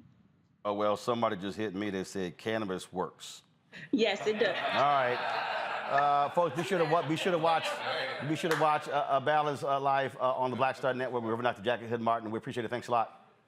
Thank you. All right, folks. Joining us via Skype right now, we got several guests. We got Congressman Ro Khanna, who joins from California. Glad to have the congressman on the show. Also joining us on the show, is that Lori? Do I see Lori there? All right, Lori Daniels Favors. You can check her out, of course, on Sirius XM. Her show is, you can always check it at midday. She's also executive director of the Center for Law and Social Justice. Cliff Albright, co-founder of Black Voters Matter. He is also with us. And Terrain Bailey, attorney, she's with us as well. Glad to see you. Joining us, let's see here, we got a bunch of folks here in the studio, so I'm going to introduce them in just a second. Let me do this here. Congressman, I'm going to go to you. You've got big races there in California. You got Karen Bass, who's running against a Republican and Democrat. He's a dino, Democrat name only, who spent almost $100 million to win that race there. And it's quite interesting how you've seen some of the people who have been endorsing him. That's one of the races that we're looking at in California. But also, you look at the race with your fellow Congresswoman Katie Porter there in Orange County. She's raised a ton of money, was in a tight race there. And so it shows you, again, how the map is changing with Republicans, especially these MAGA Republicans, very enthused out there, seeking blood because the orange one lost in 2020. Well, Roland, the polls are still open, so for those who are watching in California, I hope they'll get out and vote. But I'm very optimistic and confident on my good friend Karen Bass. She is running against someone who, as you put it, is basically a Republican. I mean, no compassion for those who are homeless, no compassion for working class folks. Karen Bass has been a leader of the state assembly. She's one of the most effective members of Congress. She's a member of Congress who's not just progressive and didn't just lead the Black Caucus, but she works across the aisle. She had worked with Republicans to try to make progress on police reform. So she should win. I think Katie Porter will pull it out. The early returns are pretty encouraging from New Hampshire. It looks like Maggie Hassan is going to be fine. So obviously it's a long night. And it looks like Sherry Beasley is doing better than people thought in North Carolina. But I think so far we're hanging in there. Lori, I'll go to you. Again, on this night, I tell people, look, I don't even, my staff has been sending me information since 7 o'clock. And I'm like, y'all, stop sending me stuff. Until you get the 65, 70% of the percent in, I don't look at anything because, one, you don't know what's outstanding. You don't know if there are Democrat counties, Republican counties, what's a Democratic stronghold, Republican stronghold. So anything before 50, 60, 65% really doesn't matter. Once you hit 70%, now you can start paying attention. It's sort of like I know a lot of folks here, and do me a favor, bring me that hat right there. I forgot to, bring me that hat right there. Come on, bring me that hat right there. See, I forgot, I didn't do this the other day. I did it, so a lot of y'all who don't watch baseball, it's 162 games in baseball, and so some folks don't pay attention till October. But just in case y'all did pay attention to baseball, the World Series champions are the Houston Astros, just in case y'all ignored baseball. So any Philadelphia fans in here? Any Philadelphia fans? Don't nobody want to claim Philadelphia right now here. Any Yankees fans, we spanked that ass too. Any Mariners fans, we swept their ass too. I'm just letting y'all know. So a lot of times, Lori, people don't pay attention to baseball with the first 162 games. They pay attention to the playoffs. That's really the same thing on election night. I think you're right. And I think that if you start watching the news now, you're in for a lot of pain. There was a network that I used to watch before they disgracefully fired the amazing Tiffany Cross. But I would watch them typically on an election night, and you will notice that the music rises and soars just for them to get you all hyped up and excited to let you know that the race is too close to call. So it is a long game. This is an emotional game. And I would like to remind everyone, this is just one inning. We got elections. Well, and some of us have elections next year. We have elections coming again in 2 years. This is not a moment. This is not even a moment that's independent of previous elections. This is just another layer on top of whatever it is we're baking here in the United States of America. So we are not in it just for this moment. We're in it for the long haul. Unless y'all got somewhere else for us to go and we moving, then let me know and I'll happily join you. But while we're here, be ready to dig in, because it's not just about this election. It's about every election that's going to take place between now and the last breath you take on this earth. Cliff Albright, you've been out there all around the country on the ground, going to the places a lot of people ignore. What have you been seeing? What have you been hearing? Y'all with the Blackest Bus in the country. This, of course, is the Blackest election night coverage. We've been on the ground as well. And that's, I had to call out Meghan McCain the other day because she said some silly stuff about, oh, why is Beto O'Rourke and Stacey Abrams running? I was like, look, fool, you don't just run for your race. You actually are building infrastructure for other down ballot races, and you're rebuilding party infrastructure when you run for statewide race. But you would think a so-called, well, she ain't a political expert. She just John McCain's daughter. Basically.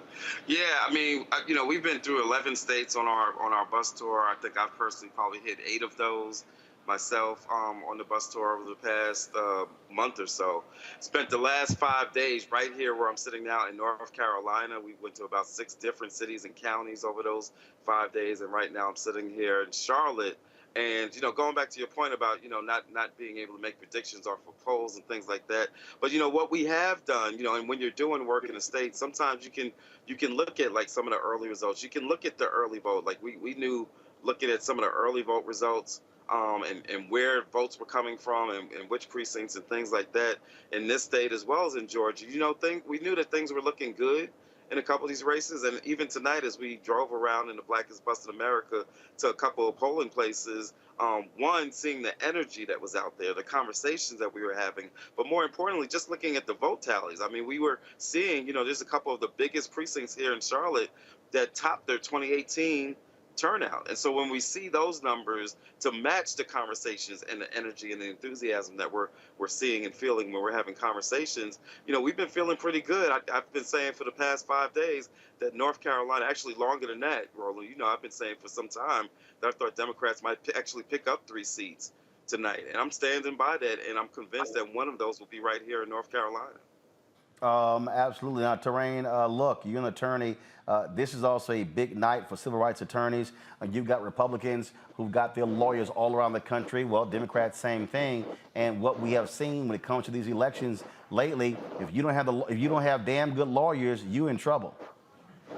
Well, one of the things that has started happening right after the 2000 election with the Bush-Gore situation is that having attorneys election night became really important because we see that election came down to what was litigated and what was argued before the Supreme Court. Same thing here. There are lawyers all over the country writing motions, filing motions, and judges ready to rule on them immediately. So the legal aspect of these elections is huge right now. And it creates a lot of stress because it means that all these decisions are not necessarily going to be decided by our vote, but by someone outside of our state, potentially like the Supreme Court, like with Clarence Thomas. So it's a little nerve-wracking, but the legal aspect of it is really huge in this election. It is. Congressman, I'll go to you here. This was a tweet that Anna Navarro just sent out, and I do think she's right. She said in 2018, DeSantis barely won against a black, progressive, little-known mayor. In last 4 years, Florida GOP invested in registering new voters and painting D's as scary socialist. Democrats ignored the smoke alarms and fell asleep at the wheel. Today, the whole damn house burnt down. Bottom line is this here. We say this all the time. Look, if you only pay attention to certain places on election on 3 or 4 months out, then you're nuts. This has to be a 365-day-a-week thing. And if the Democratic Party wants to win, especially in the South, they are going to have to, and I'm going to be very blunt right now, they got to stop listening to these white Democratic strategists who don't know a damn thing about people of color and invest in these communities. Otherwise, they are going to continue to lose. Just having a black candidate is not enough. You've got to put resources on the ground and invest early and not just come holler at black folks in October. Exactly. Well, Roland, you're right. And, we need to start, in my view, with looking at the Obama coalition. I mean, Obama won Florida, he won North Carolina, he won Ohio. So obviously he showed that these states are not out of reach, and he put together a coalition and the infrastructure to do that. And he had surrounded himself with black strategists, white strategists, Latino strategists. And it's going to take more than just coming at it in the election year. We need to sit down after this election in places that we didn't do well and pull in people who understand those communities and make that infrastructure investment. Because the thing that people don't like is coming 3 months before an election where they feel used just for their vote, as opposed to building their input is part of being part of the governing coalition. Cliff, you've been making that point that you have to invest. And as I said in the last hour, I keep saying, you know what, black folks, don't give your money to campaigns. Give it to groups like Black Voters Matter, Melanie Campbell's group, and others, where people who are on the ground knocking on those doors. We're looking at the numbers in Louisiana. They're awful. But there's the potential, if you turn out black people in Louisiana, you can flip that state. Yeah, and unfortunately, what people are waiting for is for black folks and for the infrastructure in Louisiana to work a miracle before people wake up and pay attention and say, oh, maybe we should invest in that. And then sometimes, even after you do the miracle, it doesn't work out. In fact, sometimes they'll use the miracle against you. We've seen a little bit of that in Georgia when they say, oh, you're so resilient off that little bit that we gave you. I guess we can decrease it a little. So yes, this is this issue of investment into the local organizing infrastructure. It's not rocket science. I say it all the time. If you give us a fraction, and by us, I don't just mean Black Voters Matter, our organization, I mean this entire ecosystem of black-led organizing, progressive organizing. If you gave us a fraction of the millions of dollars that is spent, in fact, wasted on TV advertising, there's not a state, there's not a Senate seat, there's not a legislature in this country that we could not, if not flip, have significant impact on. But instead, as you said, Roland, at every level, every layer of the political strategy, from the advertising to the technology tools that are used to the strategy that is used, it is dominated by white men using the same old strategies that have been proven to not work. So we've got to keep pushing on this investment question, because we can't keep on being patted on the back because we're so resilient with the 50 cents that you gave us, and then you want to take out 25 cents and just leave us with a quarter. That's not sustainable. It's not fair, and it's going to lead towards the further erosion of what's left of this democracy. Indeed, Lori, and again, It ain't rocket science, and you can keep just look. At some point, people got to realize, I live in Northern Virginia. Okay, I'm still registered in Texas. I got there. I'm not watching these damn TV ads. I'm not. The moment they come on, mute. So you just keep throwing money there. All you're doing is just fattening the pockets of the consultants. You put that money on the ground, door knocking. You put it in events on the ground. That's how you win. Forever. It's not like you were talking something that's rocket science or unheard of. Look at what happened on the other side. For 50 years, Republicans invested in undermining Roe. 50 years later, they got the return on their investment. We often think about investment as in a cycle by cycle effort when it's really year over year, month over month, not just digital media, not just social media. We often forget the vast majority of Americans are not actually spending a whole lot of time on social media. I know Twitter seems like everything to those of us who were there before it got to be what it is right now, but most of our folks are not following the trending topics. And so if we were to think about what could a 50-year investment look like, then that could give us a vision that could stand up against something like a 50-year investment in the undermining of Roe, a 50-year investment in undermining the Voting Rights Act. But I think for us, what we have to think about as part of the Black Star Network is let's pretend they never invest a dime. Let's pretend we can't figure out a workaround with the racism. Let's pretend they refuse to give us another dollar. What are we going to do to make sure that our people are safe, that we can get clean water to Jackson, Mississippi? What are we going to do if we can't figure out a workaround for the racism and they refuse to do the investment? How are we going to make sure that the Black folks who live in Florida, who are now basically going to be abandoned to what has become a Republican stronghold, who is going to help make sure that the Black children coming through those schools are going to have a shot?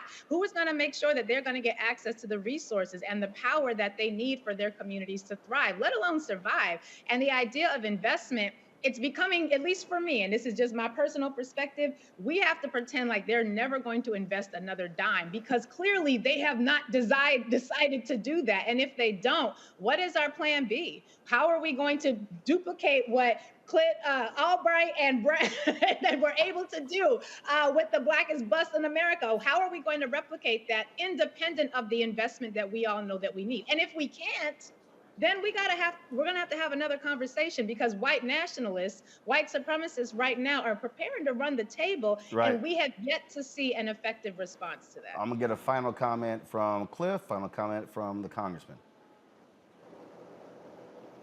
Yeah, no, I agree completely with what Lori is saying, you know, that we've got to have those options. Look, that's why we started Black Voters Matter Fund, because what we recognized is that we have got to develop the ability to fund our own politics, right? You can't have independent politics if you don't have independent money, right? That's a lesson that we learned in part in Alabama when we actually started a third party at the county level in Alabama. And so our entire perspective is that we have got to be able to be independent, both in our politics and our strategy, but also in our funding. And that's going to mean having to really answer this question about how we galvanize our own resources within our own community. But for tonight, what I'm looking at is really a celebration, because I predict that by the end of this night, that there are going to be several key states that are going to shock the country, North Carolina being one of them. And when we take a look at how it happened, that Black voters are going to be right smack dab in the middle of that. That's what happened in 2020. That's why they tried to overturn that election. And I believe that that's what's going to happen tonight. And then we've got to be able to tell that story, because what's going to happen quickly is that they're going to try to change the narrative. They're going to try to own the narrative. And we have got to be steadfast and unapologetically Black in letting them know that we did this and we made this happen. All right, Cliff Albright, co-founder of Black Voters Matter. We appreciate it. Congressman, your final comment. Well, I agree that the Black voters, of course, were key in 2020, and they're going to be key now. One of the things I was talking to Reverend Barber earlier, and he's been screaming for the SCC to invest in North Carolina, and unfortunately, the state parties did not, in my view, in Washington, invest enough in some of these races. So I'm glad that there are independent groups that are doing the organizing. But after this election, we need to also have a conversation about all the money that the national parties are raising and what investments they need to be making in these states, not just for any one election cycle, but for the next decade, because the governing majority for the Democratic Party in the House, Senate, or with the presidency all run through doing well in the Black South and with the Black community across the country. It's been Ro Connor. We really appreciate it. Thanks a lot. Lurie, we thank you for joining us. Terrain, I'm going to give you your final comment. Again, we need as many lawyers as possible. Some of these races, we're not going to know tonight. We're not going to know tomorrow night. Remember, there was a decision in Pennsylvania when it came to the mail-in ballots. They can come in up until the 14th, which is next Monday. Next Monday should be a national holiday. It's my birthday. But again, so we're going to be waiting like we did last time, maybe through the 1st of December to know what the conclusion of some of these races are going to be. So folks like you are going to be really important with those billable hours. Well, what we have in multiple states throughout the country, and we have these bank of lawyers. And the bank of lawyers are on the phones right now. They're going to be working until the final votes are counted. And when I was in Georgia in 2018 and again in 2020, the attorneys, we reached out to voters whose ballots were being challenged, and we helped them cure their ballots. And that's what's going to be happening. But what I find that's interesting in our current election process as an American is that before we had all of this electronic and digital voting, we used to get our results easily. We introduced technology and all of a sudden the lawyers enter and elections become complicated. So it's a totally different game that we're playing. But on the comment about engaging the Black vote, I wanted to speak on that. Is that the work in engaging the Black vote for 2024 starts tomorrow. This election is not over tonight. We need to start tomorrow at a grassroots level, working with the HBCUs, working in the Black communities and investing more funds there. What happens after every election is that we turn it off. And then we wait until we get closer to after the primaries, and then we start engaging the Black community. That is no longer going to work. We need these college students, we need these high school students who are going to be able to vote to be engaged starting tomorrow. If not, we're going to be in the same position because, as my other counsel said earlier, if we do not make this a sustainable campaign and we make it continuous, we're going to be in the same position time after time. They got what they wanted with Roe. We can get what we want, but that takes time and investment. All right, Terrain, we appreciate it. Thanks a lot.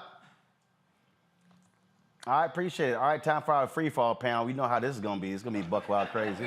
Joe Richardson, civil rights attorney.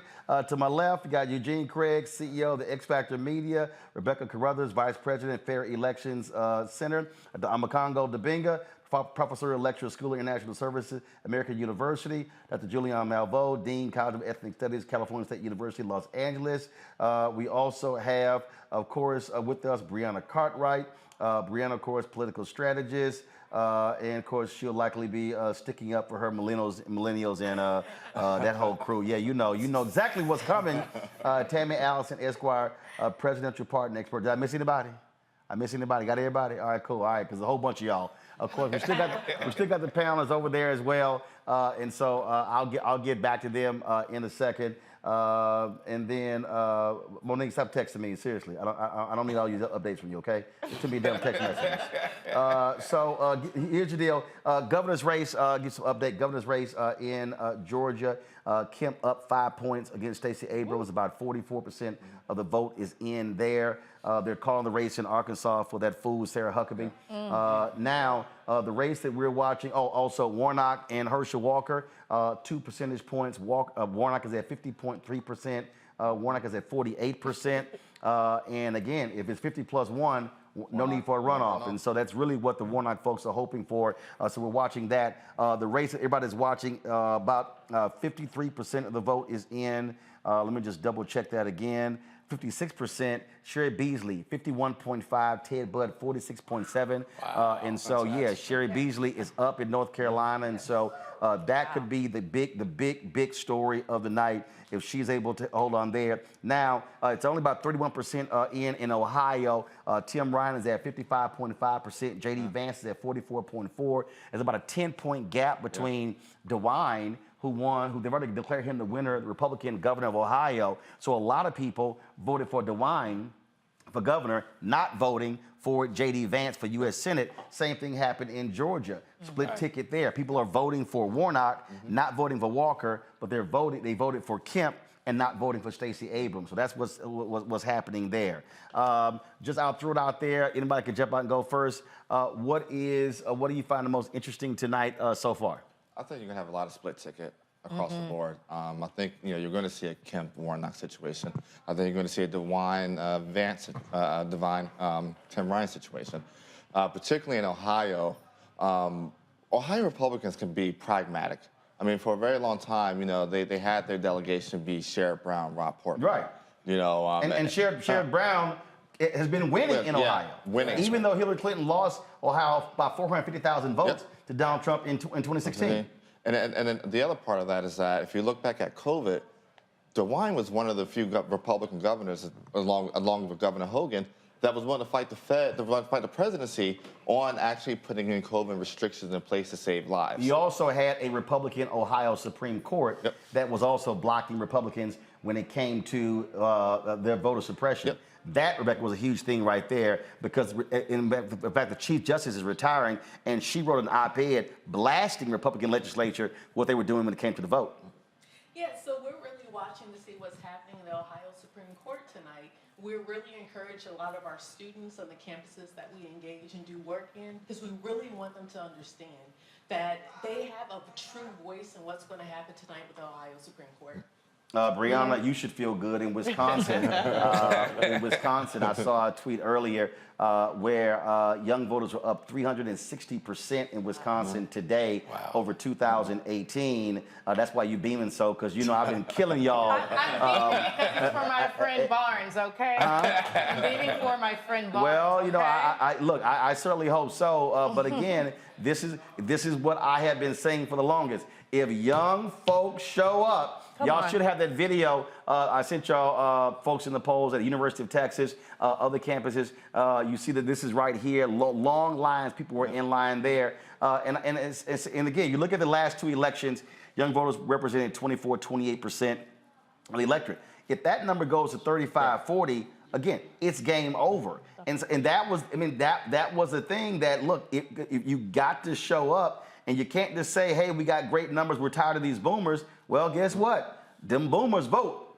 And if young folks hit their numbers, it's game over for Republicans. And another state I would like to focus on is Michigan. There is a lot of uptick at Michigan State specifically because Michigan has the law now that you can even register to vote the day of. So they went to their local poll right around the corner, registered, and was able to vote. So Michigan State, where a lot of, well, they're not actually millennials anymore, they're a different generation, but the younger generation. Millennial, Gen Z, whatever. It's not the same, it's not the same. Well, after Gen X, it don't matter. Yeah, they are, in my opinion. In my opinion, they the same. After Gen X, it don't matter. I'm a millennial, but there's Gen Z. No, let me correct you. It's the, hold on, that's the whole point Julian's making. It's the largest potential voting bloc. Right. See, because we're the children of the boomer. No. Yeah, but when they show up and act like they have sense, we'll support them. So they're the grandchildren of the boomers. No. So, Roland, so, I have a sibling. In 1981, and technically I'm an elder millennial. Yes. No, you're not. You're a Gen X. No. Hold up. Nice try. Nice try. Okay, hold up. Let's do some research. Hold up. Generation X. Hold up, 1 second, hold up. 1 second, Gen X. Researchers and popular media use the mid to late 1960s as starting birth years and the late 1970s to early 1980s as the ending birth year. You ain't no millennial, you a Gen X. Don't even try. I love how y'all trying to slide. No.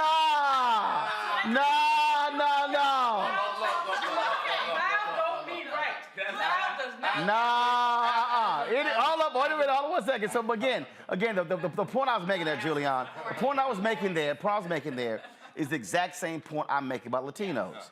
You might have demographic numbers, but if you're not registered, and then if you don't vote, it doesn't matter. That's what I'm saying. They have the potential.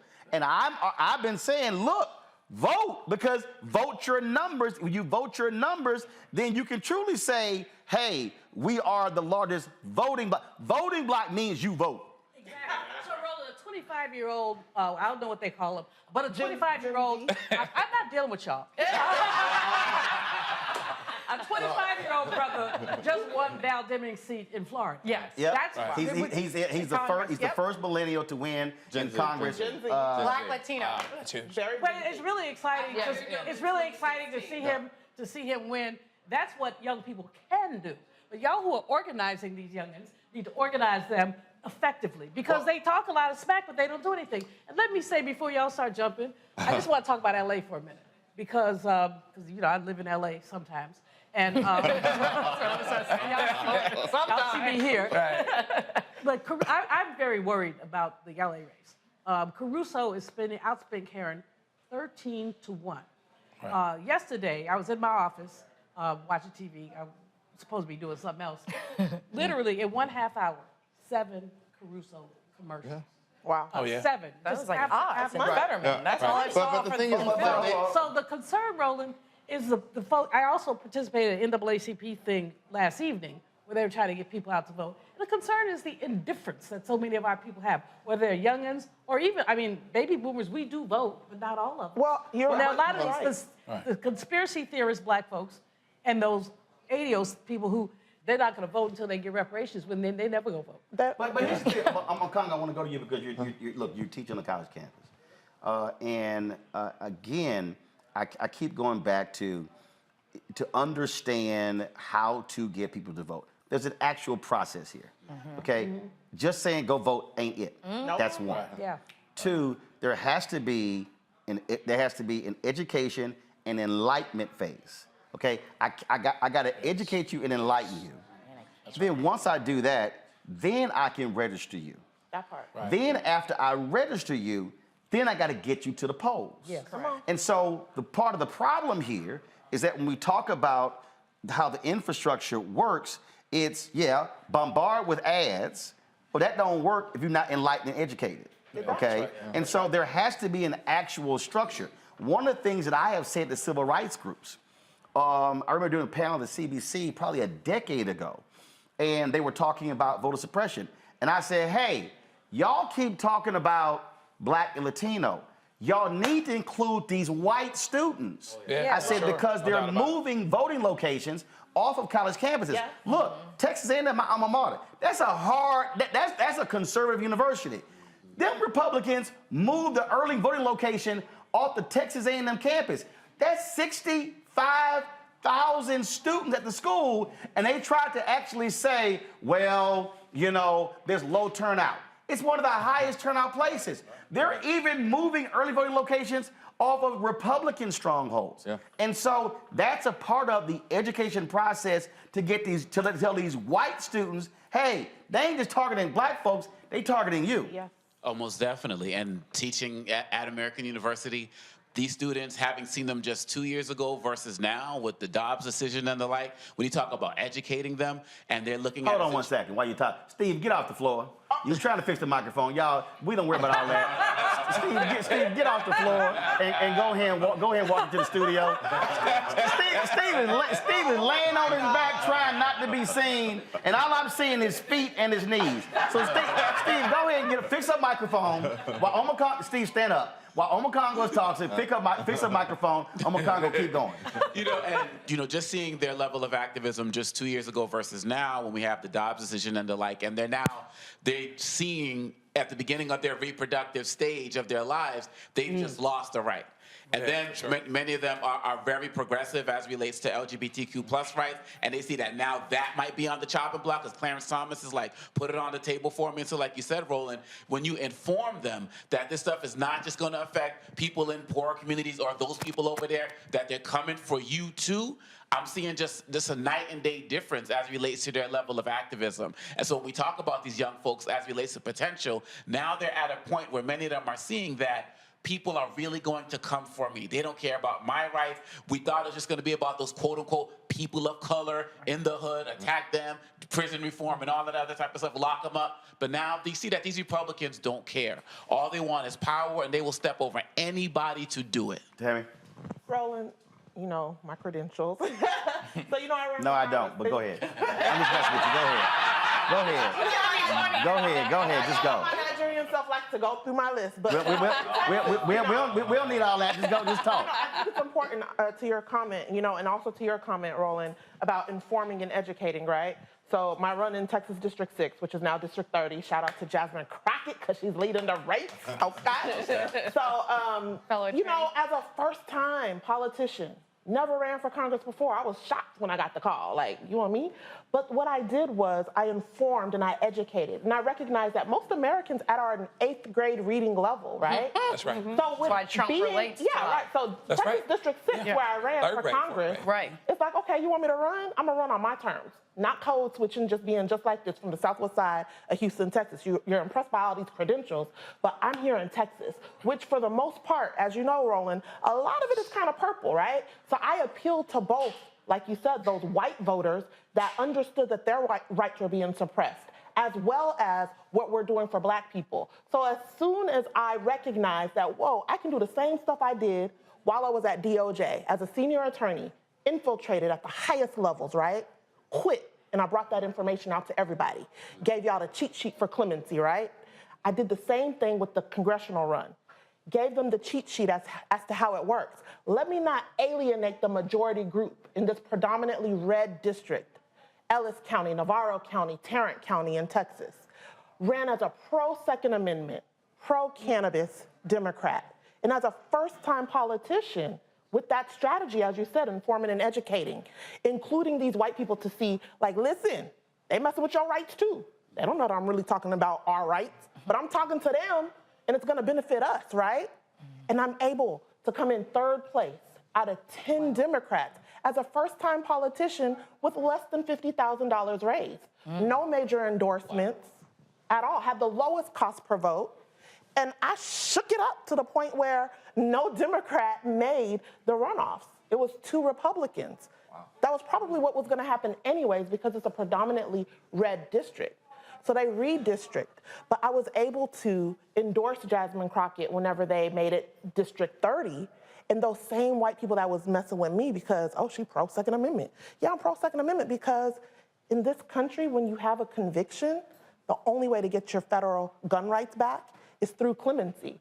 So black people are adversely impacted more than that. So that's what I'm running on. But white people, all they hear is pro-Second Amendment, right? Roland, real quickly. I'm going to go to Chuck here because I'm talking about running. Right. And that's one of the deals that when you look at a lot of these places around the country, Tim Ryan went off on some unnamed Democratic consultant who's told Politico, we need to blow off Ohio. We need to run in these places where we have educated college voters. And I'm going, well, that's how you keep losing. Right. Because frankly, you can't ignore the number of people in this country who don't go to college. That's right. But you also have to have a story where you're talking to them as well. And the thing that I keep saying is, if you don't run people, you will lose. And part of the reason, again, going back to why I had to slap Meghan McCain around, the reason it's important for Stacey Abrams to run, the reason it's important for Beto O'Rourke to run, even if they lose, is you're building infrastructure for other candidates and the next election. And when you don't, again, Florida is a perfect example. When you don't run people, you basically are giving someone else a head start, and now it's harder to win in the future because, frankly, no one has organized people. Right, and so if you look at what's happening in North Carolina, in fact, Dr. Barber's been sewing in there for a long time.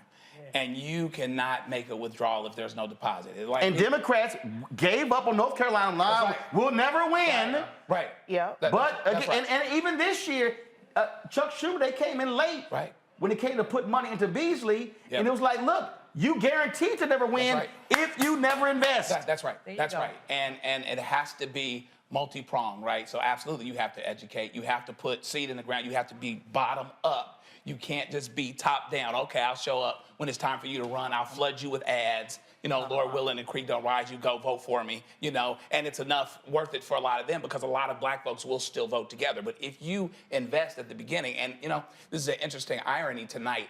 If Stacey Abrams. Not over yet, but if Stacey Abrams doesn't benefit from tonight, Warnock still benefits from what she did. There you go. From what she did. It's not over yet. That part. It's not over Right. yet. But you cannot make a withdrawal without making a deposit and doing it for a long time. My daughter's at Northwestern right now, doing journalism, by the way. And so she says that the white kids are out in the front. No, and they really mean defund when they say defund. No, they mean defund. They're not saying defund and meaning something else. We don't want any police. We don't want any of this. And she's like, man, they standing in front of me. You know what I mean? And so what that means So tell them white kids to run against the other white folks. That's right. You have to invest everywhere, including your non-college educated black folks who need a long-term investment so that they know that you're not using them and you're trying to benefit their community. Real quick, Eugene, we got real quick. The thing is this, right? You saw this in Maryland the last 8 years. You know, Governor Hogan, okay, you can say 2014 was a fluke. What Hogan did from 14 to 18, actually investing and communities and actually being out on the ground and actually him and Boyd actually engaging on a level I've never seen in my political life. Oh, absolutely, 100%, 110%. It laid the foundation for the 18 win. And then you saw that replicated tonight in Vermont. You saw it the last 8 years also in Massachusetts with Charlie Baker. So when you make those deposits, you can go back and make those withdrawals when election time comes around. Brianna. I think one of the main things that I would like to highlight is the bottom up. Yeah, I that's think right. too many times it's top down, and so the pushback I have a little bit with what you said, Roland, is it only works for it to sustain if it's bottom up, because then the next year With what? With the structure, right, the infrastructure. Well, no, but here's why you're wrong. You push back all you want. No. Well, let me finish my thought. No, she said she's gonna push back. We've seen it in Florida. But here's because why. each year it gets worse because they didn't do it from the bottom up. So No. Hold on. One second. Let me explain why I'm saying it's top down. Because when Beto runs, if you go back to 2018, when he ran for the United States Senate, first of all, he ran statewide. By him running statewide, he had a 254 county strategy. What then happened was, if you go back and look at the numbers, you had judicial races, DA races, where the Democrats actually won. Harris, Dallas, Bexar, Travis, and they saw pickups in some of the other areas like East Texas. In fact, in 2020, Democrats actually were 5 seats away from taking control of the Texas House. So one second. So what I'm saying is, so by him running, he essentially established an infrastructure that basically that was rival the same Democratic Party. In Georgia, what Stacey did was, with the New Georgia Voter Project, follow me here. The way they created Georgia New Voter Project and Georgia Stand Up, they created the infrastructure, but hold up. The infrastructure created the statewide, because follow me here, the statewide infrastructure has to campaign across the entire state. Correct. If you're running for DA, you're only running in your county. So the statewide races are critical because now you are creating the external money that's coming in. Now you're filtering down. I sat down with Harris County Commissioner Roddy Ellis Friday in Houston. He said even this year, how Beto is running, it's helping down ballot. And so what ended up happening? People were excited with his run, excited with Stacey's run. I go back to 1984 and 88. Reverend Jackson runs for president. Guess what happened? Down ballot. Black people were elected to the city council, county commissions, sheriffs.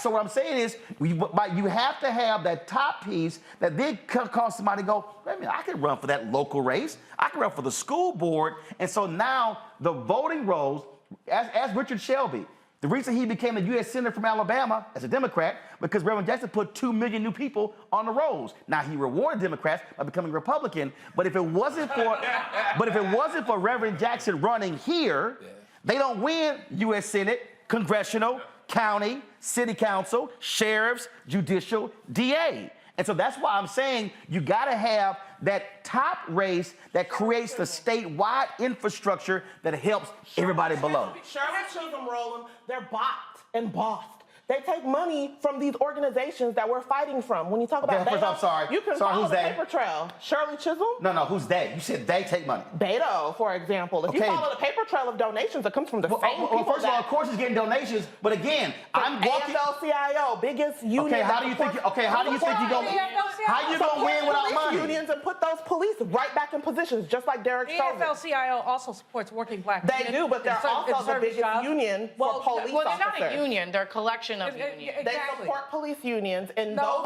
Okay. Hold on. 1 second.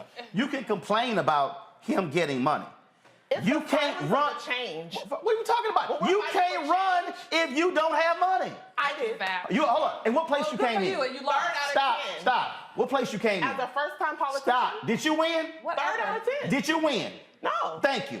Okay? There's no money for the people that actually are speaking No, out. here's the whole deal. Boo, you got to have money to win. Rebecca, go. So this is something that I think is very important we need to talk about. So in Florida, there are 1.2 million people who are of voting age who are not able to vote because they are returning citizens. Correct. They have felony convictions. Yes. And this Governor Santos, purposely made sure that these folks didn't know how much they owed to the court. And it was a lie, yes. Made sure that the corrupt officers couldn't let them know. And they purposely arrested about 1,000 of them to serve as a chilling effect. Go ahead, 1 second. So Roland, my point here is, in Florida, more than 1 out of 10 black folks of voting age are disenfranchised because they have felony convictions. Right. Yeah. It's more than 1 out of 10 in Alabama, in Kentucky. So when we're starting to look at some of these races and seeing how close, and we're saying, oh, well, more black people need to turn out, we also have to acknowledge the black people who cannot show up. And that's why on this show we support the Florida Rights Restoration Coalition and Desmond Meade and Sheena Meade, because a lot of those, first of all, 95% of the people who owe money, they don't owe actually more than $1,000. They're helping to pay those things off, but that requires money. That requires infrastructure. That requires organization. That requires mobilization. So again, if I could just jump in here for a quick second but like 30 seconds. Okay. I got to go to a break because then I got Reverend Barber coming up, Latasha Brown coming up, Greg Carr coming up after the break. I'll Go. always shut up if Reverend Barber is coming. Well, he is. Okay, you talked about money with the felons. One of the horrible things about this election is that we haven't talked enough about the economy. People have talked about abortion. We have to talk about the economy, especially for young people. Young people, this is the first generation of young people who are going to be worse off than their parents were, whether they're college educated or not. And so, for some reason, economic content in this election has been missing. You know, that's my thing. On the Republican side. Missing. It's been on the Republican side. Right. Democrats have tried to ride the Dobbs decision, the abortion all the way, and that actually was a mistake. And you cannot eat the Dobbs decision. Hold tight 1 second. I got to go to break. When we come back, folks, we're going to again hear from more folks on the show. Lots more to talk about, folks. We're going to give you some more updates on some races. Coming up next, we're going to hear from Greg Carr, of course, host of the Black Table on the Black Star Network. My man, Reverend Dr. William J. Barber. Both of them are alphas. Y'all know how we do. Don't hate. Just kiss the ring. Don't hate. Just kiss the ring. And that's why. And I give it to Lauren Victoria Burke. She the first one. She said, "Oh, what's up? You got Diana Ross wardrobe change?" Because I had a different alpha vote shirt on earlier. And so I said, "Yeah, Lauren, I got a different alpha voting shirt for every hour because we on 6 hours." I'll be right back on the Black Star Network, folks. Download the app, all platforms. Tell your friends. This is the Blackest Show tonight. Y'all don't waste y'all time over there with CNN. It's probably one black person on the air. You know the only person at MSNBC now is Joy. And then you know Fox News, they ain't got nobody. And then, of course, you ain't gonna see anybody else anywhere else. And all the black networks, they showing sitcoms right now. So y'all know how we do. And so download the Black Star Network app, Apple phone, Android phone, Apple TV, Android TV, Roku, Amazon Fire TV, Xbox One, Samsung Smart TV. Of course, you can also support our show. Your dollars absolutely matter for us to do what we do. Trust me, ain't none of this stuff free, y'all. Just wanna let y'all know that. Okay, the caterer wasn't free, the extra crew wasn't free, and hell, we had to pay them extra to keep the heat on after 6 o'clock And so, yeah, I got to pay $45 an hour to multiply that shit by 6. I'm trying to tell y'all, ain't none of this free. So check your money order. Go to P.O. Box 57196, Washington, D.C. 20037-0196. Cash App, $RM Unfiltered, PayPal, R Martin Unfiltered. Venmo is RM Unfiltered. Zelle is Roland@RolandSMartin.com. Roland@RolandMartinUnfiltered.com. And of course, get my book, White Fear, How the Browning of America is Making White Folks Lose Their Minds Like Tonight in this election. You can get it everywhere. Also, order from your favorite black bookstore or download a copy on Audible. We'll be right back.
Their votes and cast ours aside.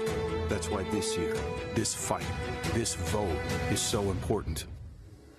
Register, engage, volunteer, fight back against the disinformation and despair, and most of all, vote, because your vote is all that stands between our future and theirs. It doesn't happen like we think it does. No one rolls the tanks. No armies meet in pitched battle. It happens quietly, little by little. And because so many think it can't happen, it does happen. Little by little, the rules change. It doesn't seem shocking or sudden. And that's the point. Fewer places to vote, longer lines. Don't worry, they say. We're just improving the system. They hope we won't notice the rules are changing because they lost the last election. They hope we just won't care enough to stop them. They believe they can take America away from us, and we won't even notice. We know who they are. We know what they want. The question is, who are we? Do we let them get away with it, or do we fight? Democracy is on the ballot. Vote while your vote still counts. The Lincoln Project is responsible for the content of this advertising. We've got to stand up. Republicans are banning abortion rights, tearing down democracy, blocking progress. But when Democrats stand together, we win.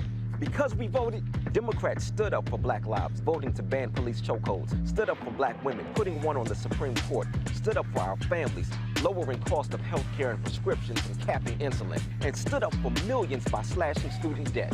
This November, let's stand up together and keep making progress.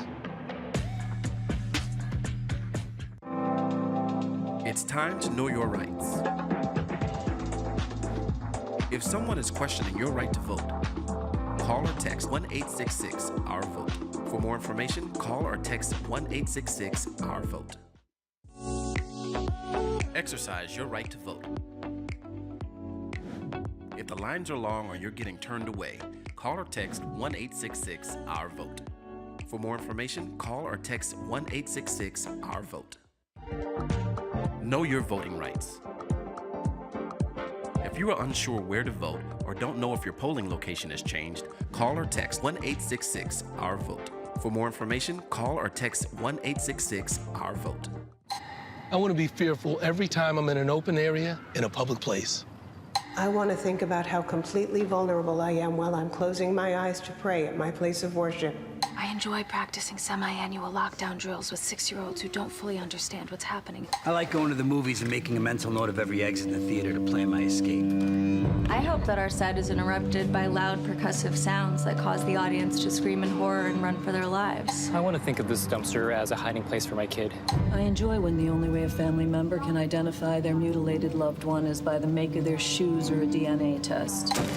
I want to drop the carton of milk and eggs that I just bought and race frantically to a dingy back room where I'll be locked with 14 strangers for 7 hours and no air conditioning until the police say it's okay to come out. I want to celebrate our nation's freedom by worrying that I'll end up bleeding out on the pavement while being trampled by terrified parade cars. I like that anyone can easily access weapons of destruction, weapons of war. Designed to kill the greatest amount of people in the shortest in the least amount of time. Just a little bit longer.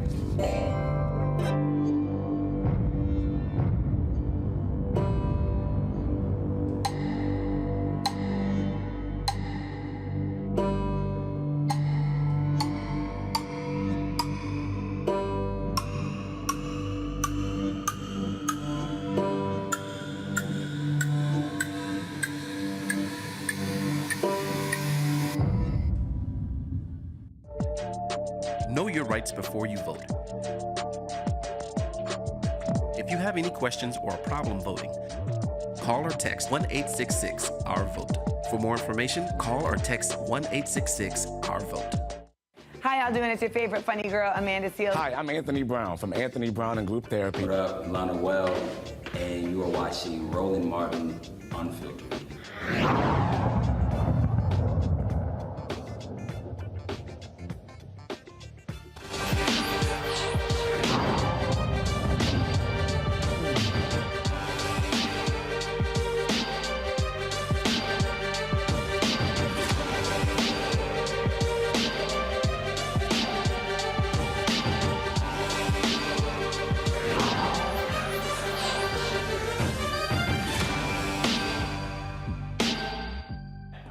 All right, folks, welcome back to the Black Star Network's election night coverage, Black Votes Matter. We are in beginning of our third hour. We'll be on the air until 1 a.m., breaking down what's happening. The race is tightening in North Carolina. We'll give you an update on that race in just a second.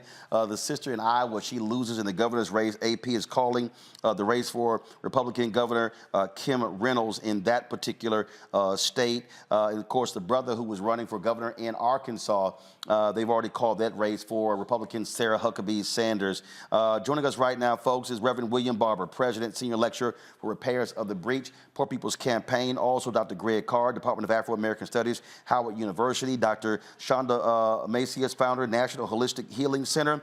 We also are joined by Caleb Bethea, Communications Strategist, and in a moment we'll be joined by Latasha Brown, co-founder of Black Voters Matter. Reverend Barber, I want to start with you. We were talking about, before we went to the break, Julian was talking about the economy and talking about, again, Candace not speaking to these issues. You have been yelling from the rooftops, stop ignoring poor and low-income voters. And you were running some numbers down to me last night that was powerful. The number of poor and low-income voters in these states who are not voting. We're talking about 500, 700,000, a million, upwards of 1.2 million and 1.3 million.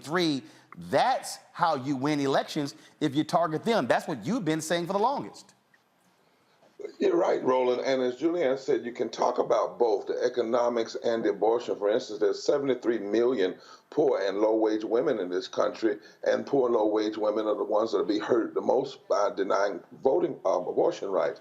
I don't know why in the world that Democrats are not honing in on this. For instance, if Sherry Beasley pulls this out, and it's closer than many thought, you know, we contacted 717,000 poor and low-wage voters in North Carolina who had not been voting.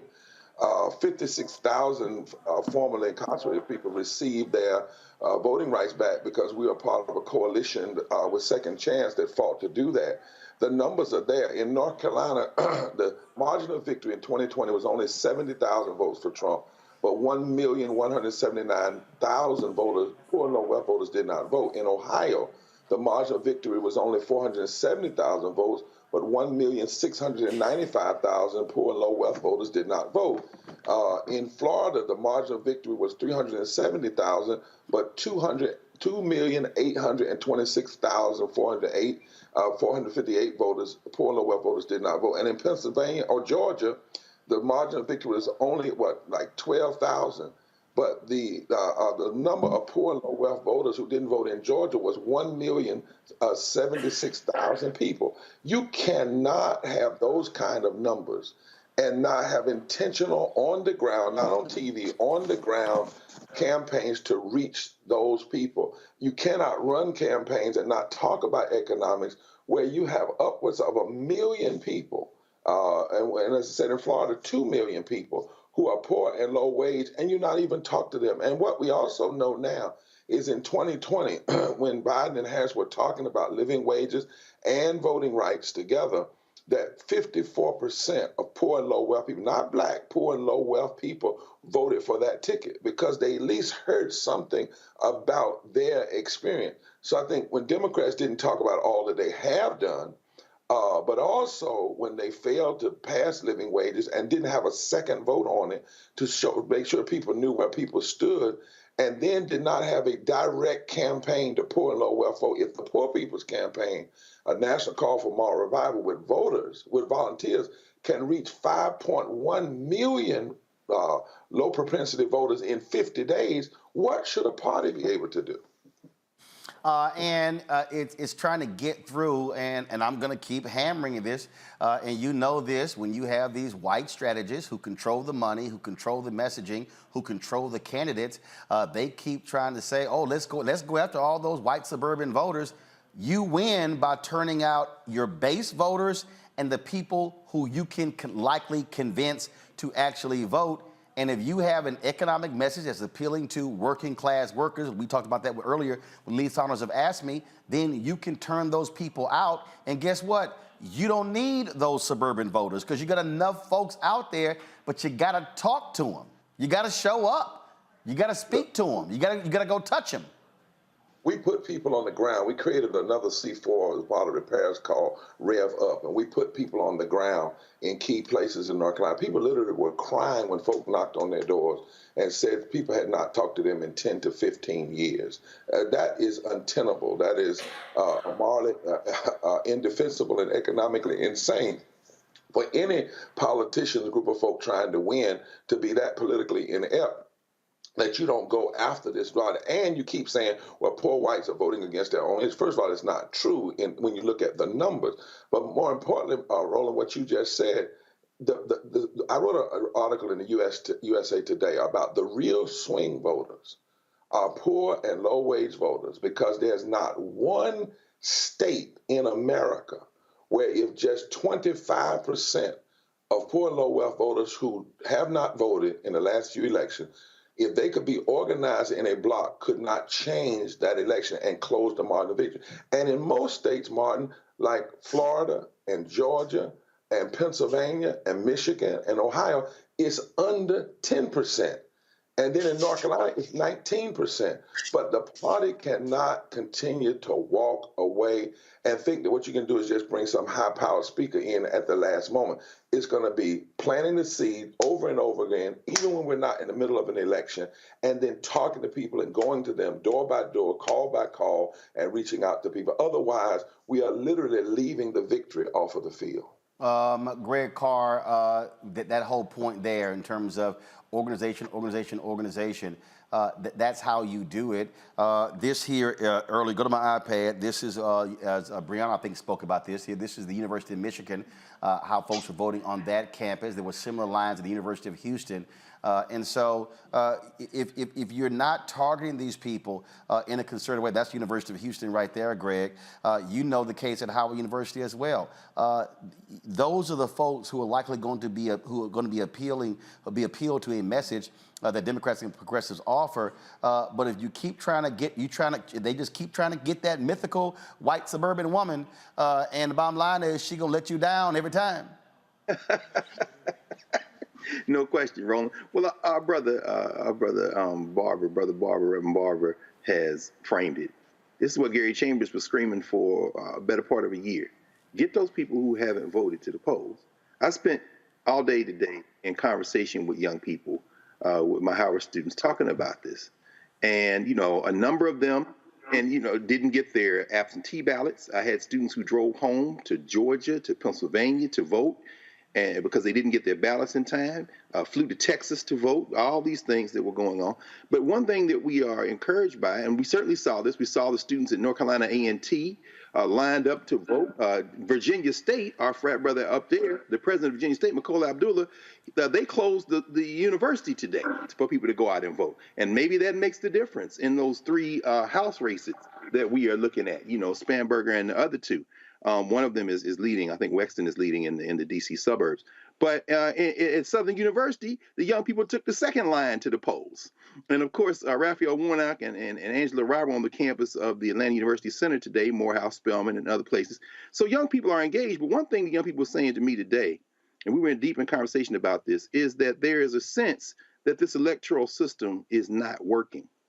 And so trying to generate enthusiasm really is a matter of organization.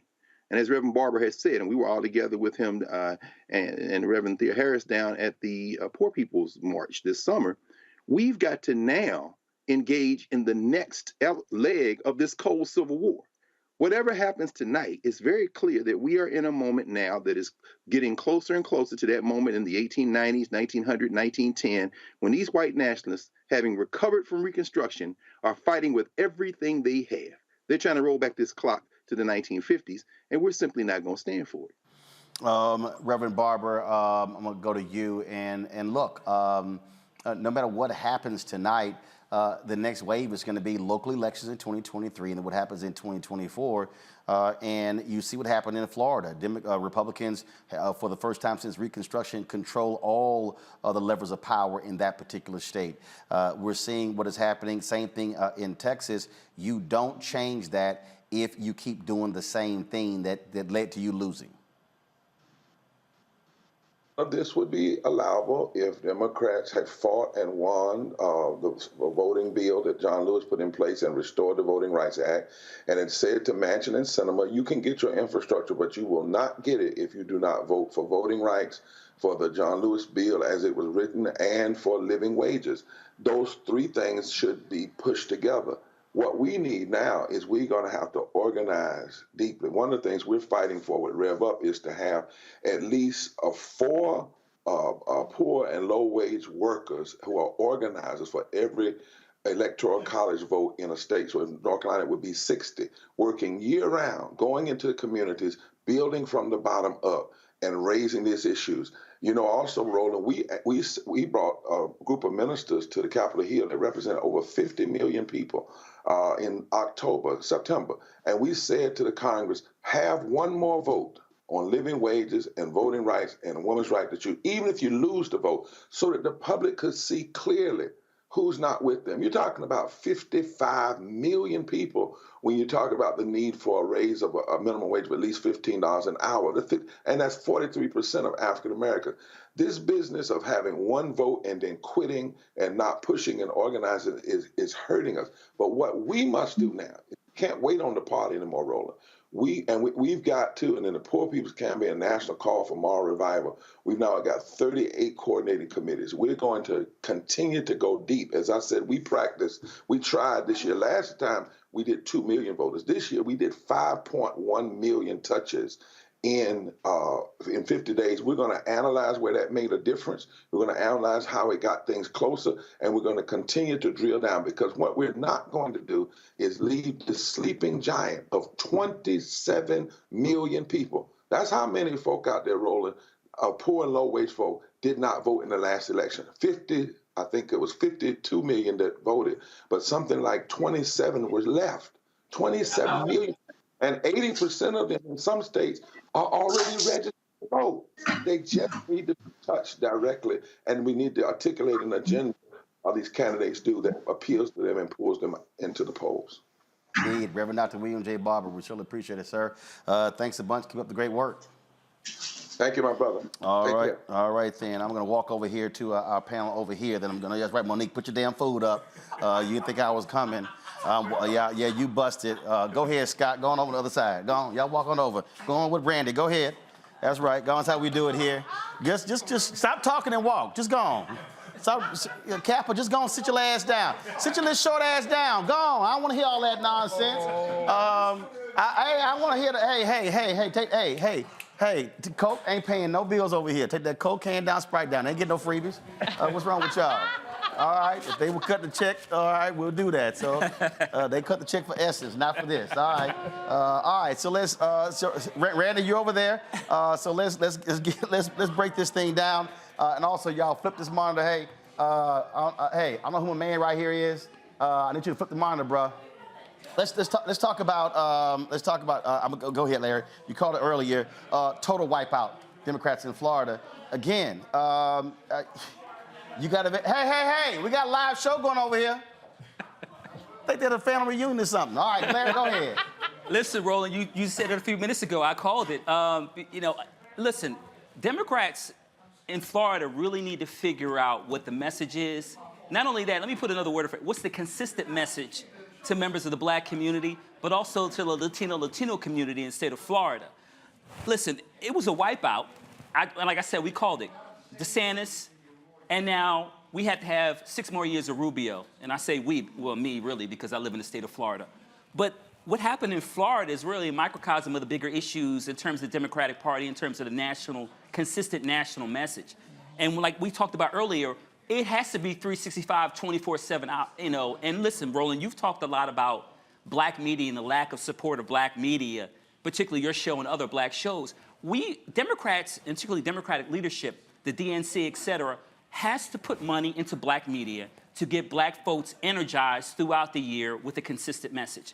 Because when we don't do that, and I love President Obama, but when we airdrop him in a couple days before the election, that's not part of a consistent message.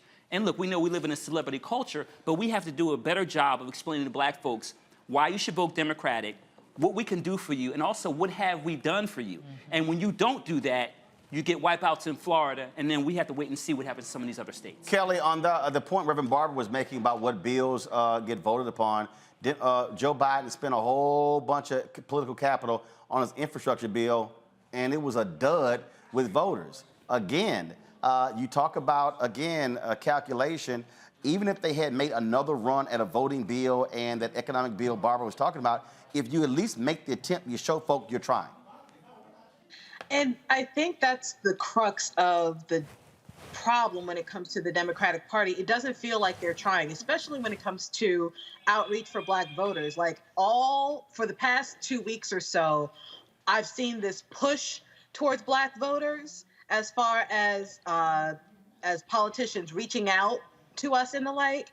But as someone who has been following this since the primaries, it just feels like you want us for the end result, and that's it. It's like you use us literally as a token each and every election, and that's it. And it's really frustrating because on some level it still works, because I'm looking at the polls right now, I'm looking at the results right now, and they're getting what they want out of us, which is our vote. But at what cost? Because they got our vote, but are we going to get the policies that we requested? Are we going to get the change that we seek? And the pessimist in me is saying no, because they used this as a token. They didn't use this as anything else other than a pawn in this political game. And that is what's frustrating. And unless black people say that ahead of time, it is going to continue having this issue. We're going to continue seeing positive results, so to speak, but not at our benefit. It's always going to be for the party. Well, I'll say this, Monique. Again, we could talk about in terms of Kelly said they're getting what they want. I still go back to the issue is not the percentage of black vote. It's the number of people who's actually turning out. And again, this is where, and I'm just going to keep saying it, Reverend Barber even said it, we can't leave this in the hands of a party. This is where Black Voters Matter, other groups, this is where we have to make a decision. Are we going to fund our own institutions and have boots on the ground and not wait for somebody and then hope and pray they actually spend some money? Right. I mean, and I'm a Democrat. So the they is me. And I take ownership of what happens in the party.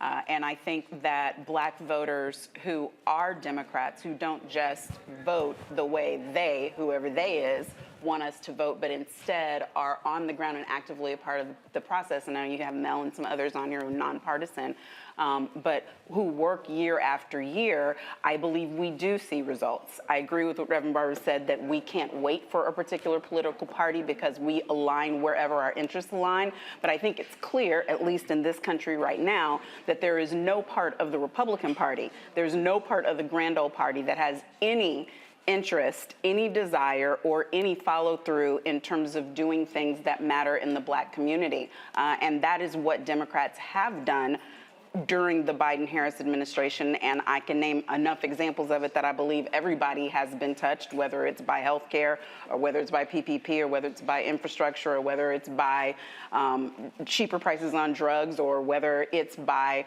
the most black judges who've been appointed, black women judges, of all of the administrations combined. So I can't get on board with we don't get anything in exchange for our vote. I just believe that that's patently false. Do we get everything that we want? No, nobody does. Do we get everything that we should? No, and that's why we work. But I think that the difference between the parties is clear. Dylan Sellers, National HBCU Manager for Fair Election Centers Campus Vote Project. Glad to have you here, Dylan. When you talk about, again, what do we get, it was amazing to me, all the people who kept saying, man, we ain't got nothing for Biden, nothing for these CBC people. And I'm like, do you understand the billions that literally came to HBCUs? When President Biden spoke in North Carolina A&T, he could have done a roll call on the amount, the money that actually came to HBCUs in North Carolina. And then I had somebody tell me, and I really want, I think I did cuss them out. I don't know if I wanted to. I think I did cuss them out. And they were like, well, how did the money going to HBCUs help black people? And I'm like, first, dumbass. HBCUs, you got students, you got faculty, you got staff. Oh, there are actually businesses that are around the HBCUs that also help as well. I mean, it was just mind-boggling. So this notion that, $6 billion going to HBCUs is just sort of irrelevant. That's crazy. Dylan? Go ahead. Can you hear me? Dylan, can you hear me? All right, so y'all y'all get Dylan's audio fixed there. That to me, Avis, is nuts. It is nuts, but here's the bigger challenge. It's indicative of a bigger problem. And it's not just a problem that the Biden administration has. It is, unfortunately, a problem that seems to be indicative of the Democratic Party, is that the party does care a lot about policy, but they are clueless when it comes to messaging around their policy victories. I mean, they win elections. When we get in office, we're very focused on getting the thing done, trying to get things done. But there is zero effort in really messaging so that the public knows what is done. And if you're gonna wait until the 11th hour to start telling people, it's not enough time for the messaging to really take hold. So yeah, there have been some incredible victories. Obviously not everything, but there are things that this administration can be very proud of. However, it's like they get in a little bubble, they do what they need to do on Capitol Hill, and in terms of letting the general public know, and specifically the black community know, every day. Exactly. First of all, Dylan, can you hear me now? Okay, all right, so y'all let me know. Let me go to Shonda Macy's with the National Holistic Healing Center. Shonda, here's a perfect example. Biden waits late in the game to make his marijuana decision. And I'm like, dude, what the hell? Why'd you wait till October? I mean, you kind of did that a little bit earlier, maybe in August. Now you got September, October to talk about it. You don't just give essentially 2 or 3 weeks. You have to build things up. That's a perfect example. That and the student loan decision, I just thought it was just too late in the game. I agree. What's so crazy, Roland, is that the cannabis industry, with these 5 cannabis bills coming on board today, most likely, it's going to be $1.7 billion just in the first year. And Biden's salute to saying, let's go ahead and pardon people who have been convicted of drug policies that were unfair to them in the first place at this point in the game is unfair to our community. We should have had that signal to be a part of the cannabis industry years from now so we could actually, one, look at sensible policy that can help install our voting rights for those that were disproportionately impacted, and also think about the entrepreneurial aspects. But even with that, I have to always go back. Patient rights to cannabis will free our community. And until our community gets on board and support that narrative, the vote still won't count for us because we'll be excluding ourselves. Michael, when we start talking about, again, in terms of how this night is shaping up, one, people keep talking about Democrats must have a national message. Well, actually not true, because first of all, congressional races are 700,000 people, okay? So it depends upon your congressional race. And so, look, Tim Ryan runs in Ohio for U.S. Senate. Right. He has to run a different race than Sherrod Beasley runs because it's a different state. Exactly. Same thing in Florida, same thing in Texas. So you can't have the same message. That's why what AOC runs on in one place can't be the same as somebody who's running in California. And even if you talk about California, Katie Porter is representing Orange County. Okay, she can't run the same as Maxine Waters. Right. And so people just get deluded with that. But I do think that I do believe that one of the greatest failures of Democrats across this country was not taking advantage of, we did this dealing with the economy. Exactly. And literally saying, again, I guess what keeps jumping out at me is that scene in Jungle Fever when Flipper, played by Wesley Snipes, was leaving the architecture firm, and he was like, mine. And they were like, ego. He's like, hell no, I did all the work. You gotta take credit for shit you do. Exactly. And you gotta tell people, yeah, we did this. You know, you got that $1,500 check. See, you gotta be real black. You gotta be real black. Yeah. It's like, so like if I gave somebody some money, right, and then they act like they forgot, who the hell gave you $1,500? Right. Exactly. That's where I come from. You gotta remind folk what you did. Exactly. And you know, I talked about the American Rescue Plan a number of times. The reason why Democrats really had to drive home the point of how the $1.9 trillion American Rescue Plan saved the economy, and no Republicans in the House and the Senate voted for the bill, is because the bill was passed and signed into law in March 2021. So that is 2 months basically into the Biden-Harris administration. So people don't make a distinction between that COVID bill and the 2 previous COVID bills under Trump.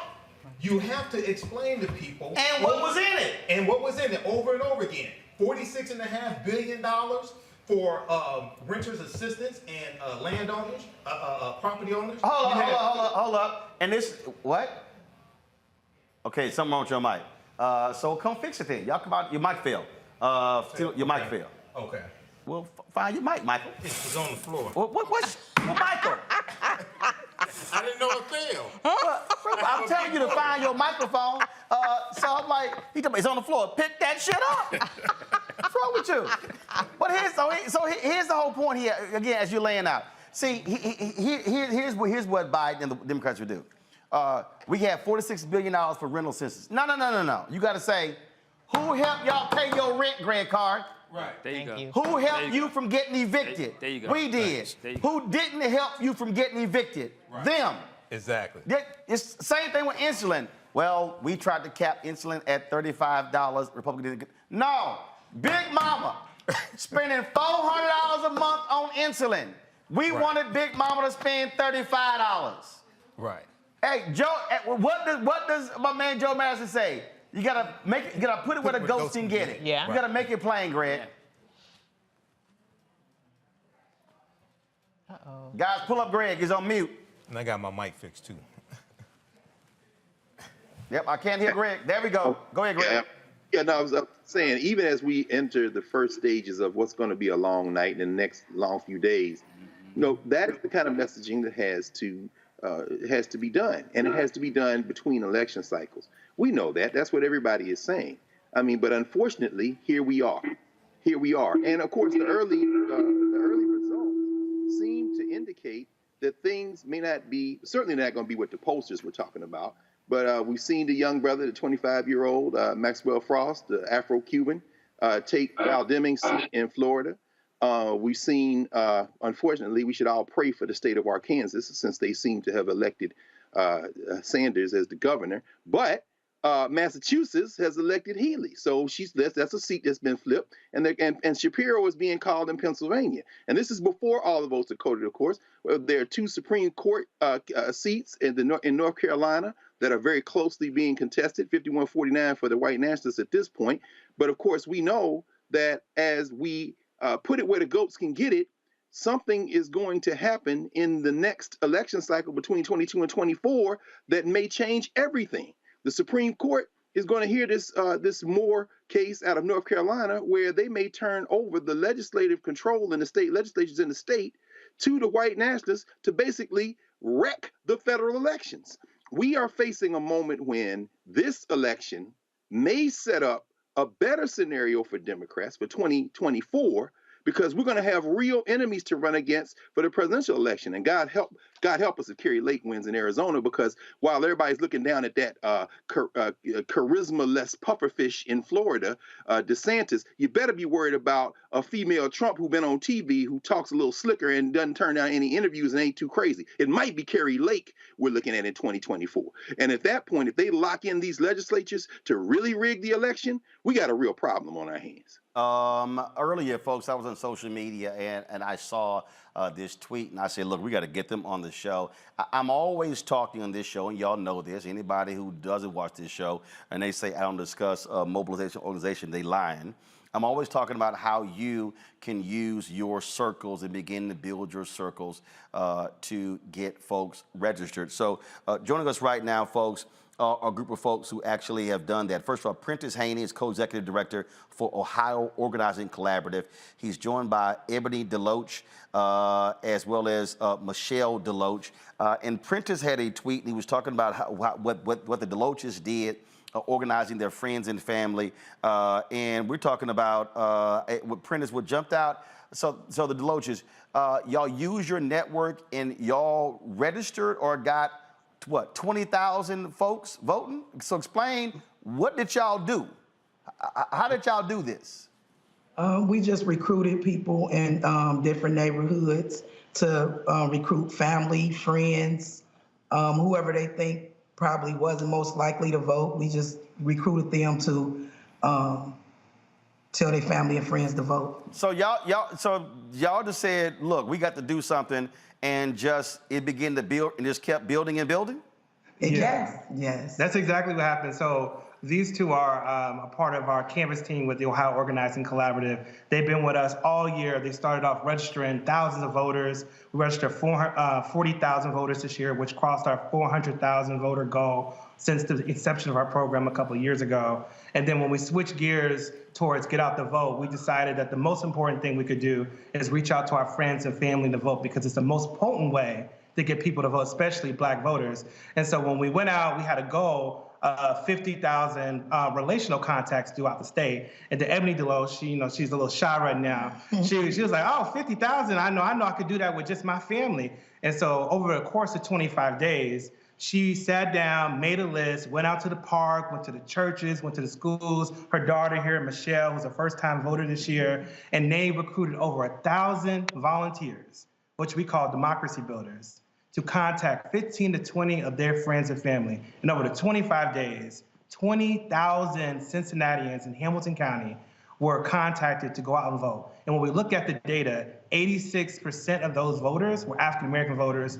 Over 60% of them were under 39 years old. So when we're talking about, you all were just talking about how the Biden administration has delivered and done all these things, but it's so hard to get the message out. I knew that this story, when we talk about what's going to happen in Ohio, no matter what happens in Ohio, that this woman, Ebony Deloach, and her family went out and delivered for Black voters in Ohio. And this is what's capable in all places across this nation. But we know what this woman went out there, she had the determination to make sure that her family did it, and she reached numbers that no one has seen in this county. And I guarantee you nobody talking to more people than Ebony when they're out in the community. And that's why I wanted to have y'all on, Ebony, because I saw the tweet. I know MSNBC, CNN, ABC, none of these folks will be calling y'all. But these are the kind of stories that we need to give folks encouragement out there who say, well, I'm waiting on somebody to knock on my door. No, this is what we've been saying all night, how we must take matters into our own hands if we want to see results. Yes. Yes. And then what's so great is that Michelle, she did all this and just turned 18 this year. And today was the first time she ever voted. You gonna say something? I feel empowered to be able to vote. Y'all don't understand. Like, it's so many people that's out here that's my age and feel like they vote don't count. It's crazy. It's a blessing to be able to vote and still be here at 18 years age. Well, I'm glad you actually talked. You were just sitting there trying not to say nothing. And I'm like, come on, say something. But that is, and the thing that I think is great, because of what y'all have done, y'all collected data. So now when it's time to move folk to the school board, to the city hall, the county government, state legislature, you have a database and now can go back to remind folk, hey, we need 500 to show up, 1,000 to show up. That's what organizing and mobilizing is about. That's exactly it. And I'm going to do you one better, Roland. While they went out and they did 20,000 in Hamilton County, overall in Hamilton County with the rest of our team, they reached over 50,000. And then in Franklin County, they reached over 75,000. So across the state, 75,000 families, friends, co-workers, colleagues were touched and told to go out to vote through over 3,500 volunteers. The majority of those are African American. There's no one in the state of Ohio talking to that many Black voters. We run the biggest and the largest Black empowerment program and voter empowerment program in the state. And we know that those numbers are going to make a difference tonight. And I said it in a tweet, and I'll say it again. Any candidate, especially in Hamilton County, if they win by a margin, any margin, in Cincinnati tonight, it will be because of this woman right here, her daughter, her mother, and their grandkids. They all went out there, made that happen. And, they're not waiting around to see if the Democrats are going to deliver for themselves. They're delivering for their own communities, and they're going to continue to do that. Well, that's why I wanted to show y'all some love. Ebony, that is awesome.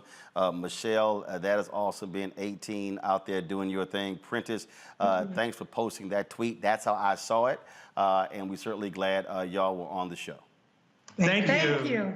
I appreciate it. That right there, Melanie Campbell, who joins us, is what we're talking about. As I'm about to walk over to the other side there, Melanie. That's what I'm talking about when we talk about people taking control of their own destiny. They didn't ask anybody for permission. They just went and said, "This is our community. Let's do it." Yeah, and that's what time it is, right? And I was listening, and that was really powerful to hear that from the sisters and the brothers from Ohio. It is going to take, Roland, it's been a long year, not just a long night, as we struggle through this 2022 year. But I do think that our folks showed up and we'll see where the dust settles, and then we'll pick up from there, because the fight will continue, and we'll also celebrate some victories. Absolutely, absolutely. All right, folks, I'm back over here with the Wild Bunch, and we're joined by two loudmouth youth group members. Michael Brown, former chair of the former member of the DNC Finance Committee. He's an Omega. You didn't wear any purple. I'm shocked. Them ugly ass shoes you got on. All right, and then of course we got the little Kappa in the house. Scott Bolden, he's here, and so just like a Sigma. Glad to have him here. How's the Alpha world? How's the Alpha world? How's the big Alpha world? You damn Skippy. Remember, Alpha's your daddy. And of course, we got a DEI expert. We got Randy Bryant over here. Randy, how you doing? I'm just trying to stay quiet and keep out of this. No. You ain't got to do that. I got to smack him down. So, all right. Some results here. All right. So what? You're AKA, y'all two Deltas. Remember that Alpha still all y'all's daddy. All right. So remember, no, but we first. Remember, You said me when you say alphas are my daddy. easy. Without alpha, y'all camp aside. See, y'all need our name. All right. In Georgia, they've called the governor's race for Stacey Kemp. I'm sorry, for Brian Kemp. And then it's too close to call the U.S. Senate race in Georgia. Bud has gone ahead with about 60% of Cherry Beasley in North Carolina, but we're trying to assess what counties are still out, where the votes are there. So that race is flipping. So again, pray for Beasley in that race. Still waiting to get information on the Mandela Barnes race against Ron Johnson in Wisconsin. And so all of this talk about a red wave. We'll see what happens. Everybody keeps focusing on Florida, Michael, and this is how media runs after this. But if you ignore, as Greg was saying earlier, if you ignore the fact that Democrats win the governor's mansion in Massachusetts, and then you begin to look at some other races. Spanberger looks like she's going to win in Virginia. We saw what DeSantis did in Florida by his illegal power, and so they wiped out Democrats there, picking up 3 House seats there as well. And of course, the whole gerrymandering effort. What people are seeing is what happens when you have control at the state level. Absolutely. And by the way, Senator Hansen is doing very well in New Hampshire, so she should be able to pull that out. But, we, and you've been talking about it all night, we always talk about people of color, and we love the top of the ticket. We forget about you got to go all the way down through that ballot, through the initiatives, the resolutions, everything. And we just sometimes, if Obama's not on the ballot or if Trump's not on the ballot, we sometimes forget that we got to vote in midterm elections. That's why I'm worried about Georgia. It would be great if Warnock could get to 50%. Right. Otherwise, we got to rely on people of color to come out twice in the month. And remember, they changed the rules at the last time, not allowing people to register during the runoff period because they were ticked off the folk who didn't register during the general, who didn't register in the runoff. Right. So, people need to, it's tough. And obviously, Reverend Barber talks a lot about educating folks to understand their responsibility to participate in this democracy, which means voting for everything from city council to president. But Randy, when it comes to the issues, though, it also has to be broadened. I really think Democrats made a huge mistake somehow thinking the Roe v. Wade decision was the be-all to end-all, and that's what everybody was going to be voting on. That simply wasn't going to be the case. There needed to be, you got to hit folk on different issues. It was clear the economy was a fundamental issue. It was clear inflation was an issue. And to somehow think that the Dobbs decision was just going to be it, that's crazy. You need as many votes as possible, not just hope more women turn out than you expect. Mm-hmm. You're absolutely right. I believe that they thought that when the Roe versus Wade was overturned, that absolutely was going to be a watershed moment for us.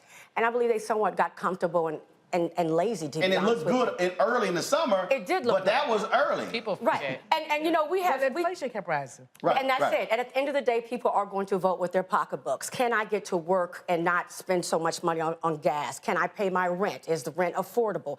At the end of the day, you have to deal with the issues that people have just to survive. And particularly when you look at the profile of a typical voter. There's not people who are actually right now concerned with Roe versus Wade, if we're being honest about it. And so, yeah, I think that was a major mistake. But the Democrats had an argument and a message. They were just afraid to run with it. To run to the inflation issue and to say what their legislative accomplishments were. Hold on. If they had an argument and they were afraid to run to it, that means they had no message. Come on. Well, they didn't know how to craft a message. No, they thought they the Dobbs decision, Agreed. and democracy on the ballot was going to trump inflation.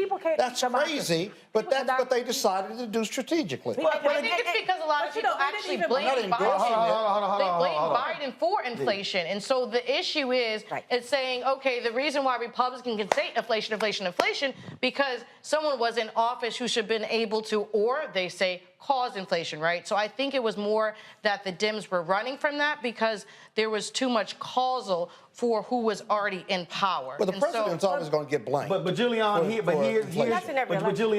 what Dems did not do. And I don't understand, and I didn't hear it. They didn't say these punk-ass corporations are jacking up prices, record profits. Right. They wouldn't call the corporations out. No. Make them the boogeyman. The gas. So from that perspective, when you talk about inflation, it was basically corporate folks taking advantage of an inflationary environment to jack their prices up. Furthermore, but they wouldn't call them out. I mean, I'm saying they wouldn't call Jerome Powell out. Of course, the Fed is supposed to be nonpartisan, but the timing of those interest rate increases seemed to me to be extremely political. To have so many so quickly, and then he stood up and said, "And we're gonna have another one." Well, first of all, first of all, the thing here, Omakongo, is real simple. When you get power, put your own people in. Most definitely.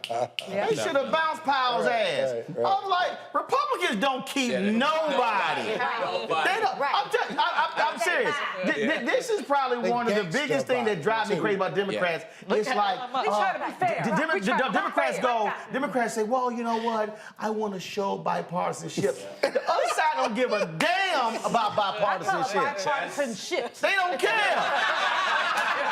It's chess versus checkers. You know, at the end of the day, these Republicans only care about power. And we're sitting here talking about inflation. Robert Reich talked about it. Inflation at a 40-year high, corporate profits are at a 70-year high. Right. And Democrats couldn't drive that message home. Furthermore, Democrats couldn't drive home the message of all the things they've been doing to help the economy since Biden came in office. What, over 10 million jobs created? The Build Back Better plans? The idea of we can do more if we get more people in, they couldn't sell that message. And he wanted to call out the gas companies, but he wasn't calling out the corporations like you said. He should have been calling for people to be protesting at these guys' doors. You know, people coming down to the White House to protest, they should have been protesting at these corporate doors, at these oil execs, because really at the end of the day, when it comes down to it, the Democrats have done a lot to help the economy, but they haven't. We talk about it every night, Monday night panel. We always talk about it. They don't want to put out there.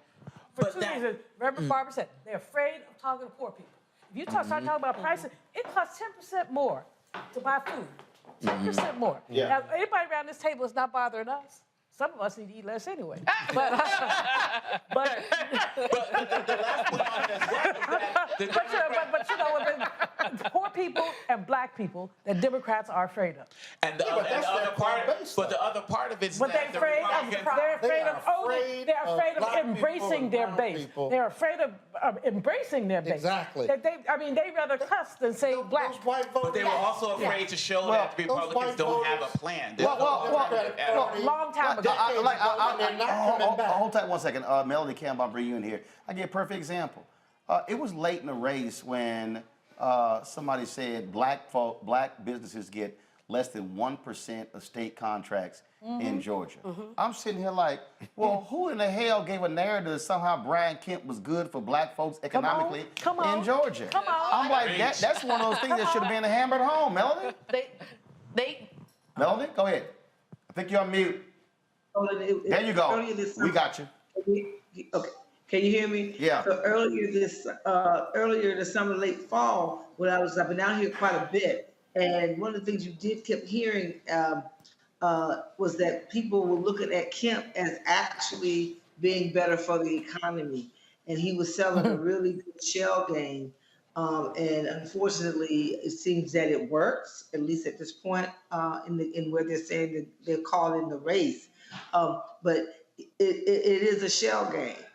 And how he was handling black businesses. I saw my sister Sarah Julianne Malvo in the room, Dr. Malvo, who could break this down much better than me. But at the end of the day, it's a shell game, and he's gonna flip right on, gets back in there for 4 more years, and folks are gonna feel that pain. He's not gonna take care of black businesses, right? He's not gonna do the things that he's not gonna take care of teachers. And so he was able to sell this game that he was really about the people, more so than people realize. You know, there was a lot of discussion about, and you had some political things I think that were not to Stacey's favor when it comes to some of the folks who, at the last minute, jumped into to endorse him, and that I had to have heard. But it was something I heard a lot, that people saw him as being better for the economy than her. And I don't think that's true, but people bought. It looks like in some cases people bought it. Folks, just an update. Looks Bud is increasing his lead in North Carolina, so it's going to be real tough for Sherrod Beasley there. We'll give you an update of there, but his lead is increasing. You've got about 150 to 200,000 votes really left there, and so she's going to have to really pick up probably 2 to 1 in many of those places to close that gap. In Georgia, that Senate race is under 50%, both Warnock and Herschel Walker as it stands right now. That is going towards a runoff. So we're watching that race as well. Brianna. So, as someone who was on the ground in Atlanta and talked to people who split the ticket, I think one of the issues that some Georgians believed incorrectly was that Kemp got them through COVID. And they said they would never forget that Stacey would have shut down. The state down. Right. And so they thought that was good for the economy. And so having the discussions of, okay, do we care more about our pockets than human lives, was the disconnect, right? So I was able to reach some, but some early voting, they're like, well, we already did it. So I think the issue where it comes into why they thought the economy incorrectly was better under Kemp was because of COVID. But Rebecca, here's the deal, though, and this is just real basic.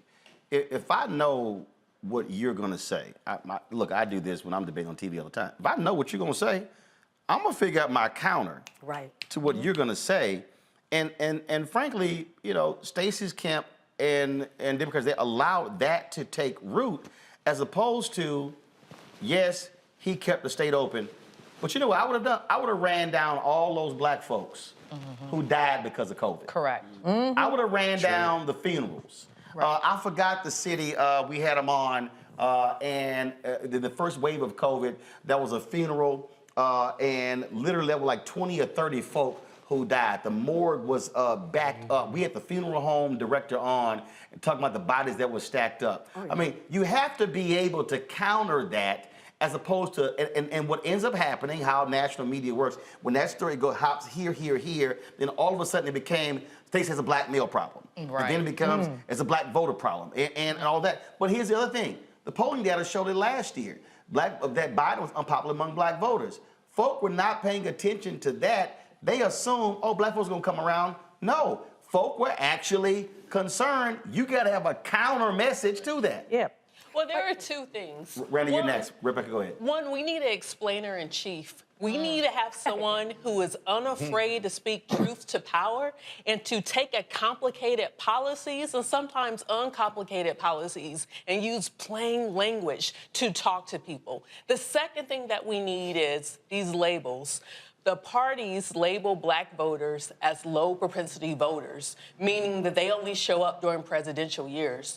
Black voters are the most engaged when it comes to politics because our survival is rooted on that. But what we see with both political parties, they don't engage with those voters. During the 3 phases of voter engagement and voter contact, you have the ID phase where you ID your potential voters. The second phase is persuasion, where you persuade those voters to vote for you and to turn out for you. The third phase is GOTB, where now you're turning out all those voters who you have ID'd and persuaded to turn out. The issue is both parties and the Democratic Party especially, they wait until the GOT phase, which is right before the time to vote, to actually touch black voters. And that's what we see across the country. But Randy, here's the other thing that the people have to understand. And this is where I absolutely believe Democrats lose it, but Republicans have gotten smarter. And that is, black voters are not monolithic. We vote different ways. I was in Georgia. I talked to a sister who owned a coffee shop. She's owned it for 3 or 4 years.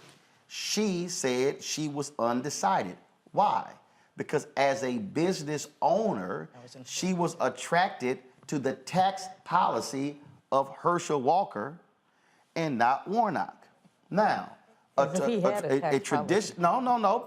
Because he's a Republican, and the reality is this here, and this is fact. I heard it from black business owners when the tax rate went from 43 to 39 when Trump was in the Oval Office. Same thing. I had a brother who said, look, that was a difference of $500,000. Now, what happened was a typical Democratic strategist would say to that sister, oh, she's going to be voting based upon Roe v. Wade. She was like, no, I'm not. I ain't having an abortion. She said, no, she literally said, I have X number of employees. I am making a financial decision. They're going to have to realize that black voters are making small business decisions, healthcare decisions. They're making multiple decisions, and they're going to have to micro-target and target them based upon what they care about versus sort of this blanket thing, and it's not going to be let me swing by the church.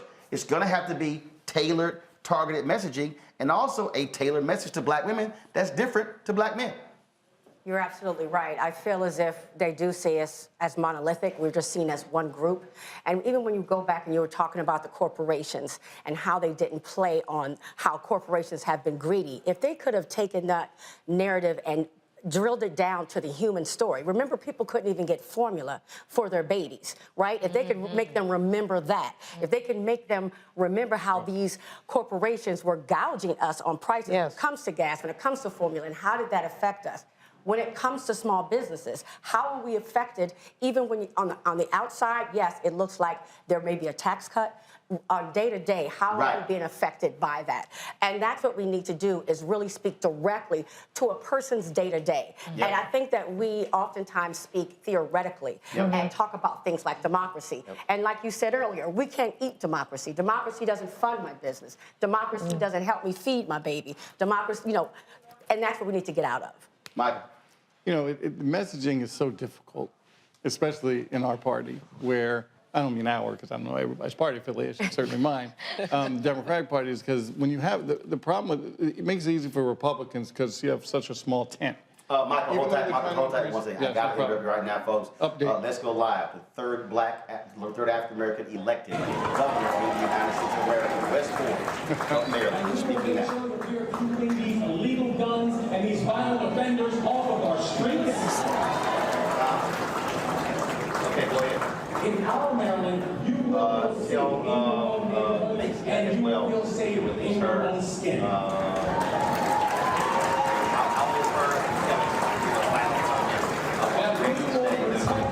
Rights and access.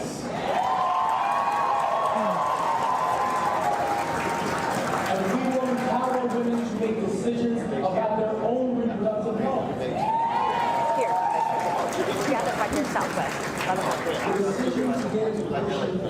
I was San Francisco. San Francisco I was, yeah. Thank you. That we will build a world-class education system, starting with pre-K for every single child.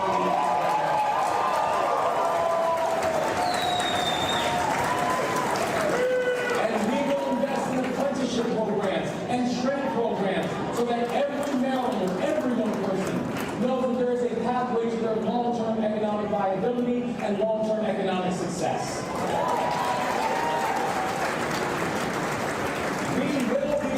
In this country to offer a service year option to every single high school graduate. Because if we build a true spirit of service in our state, it is service that will help to save us. Our Maryland will be more competitive and more equitable, and we are not going to choose between those two things. We can and we will do both.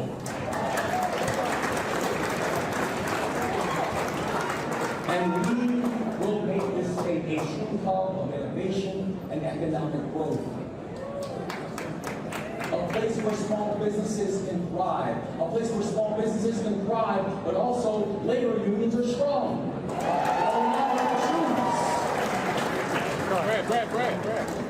place where people want to come. You're not bringing them around, right? You're out of here. And grow and retire and age in place and age in dignity. They're not taking it. We're still reporting.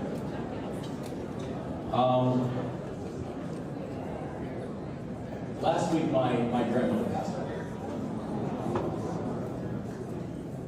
My grandmother passed away at age 95. Her name was Monel Thomas. But we all affectionately called her Mama Wynn. And I couldn't think of a more appropriate name tonight than Mama Wynn.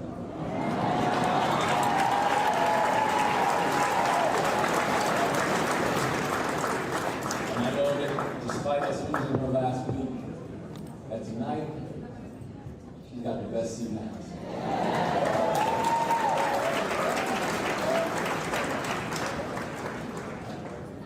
Ella nació en Cuba. She was born in Cuba.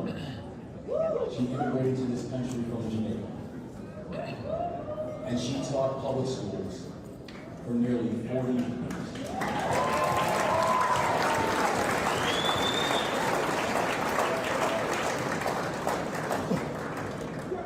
She came here to build a life. But she ended up building a legacy. She also helped take care of me and my family after my father died, because he didn't get the health care he needed. My father could have been saved, but he was left behind. So you see, this is personal. I have seen how a society with broken policies can leave its people broken too. Leaving them behind is not just a slogan. It is a value statement. And it is the value that will guide you as your next government.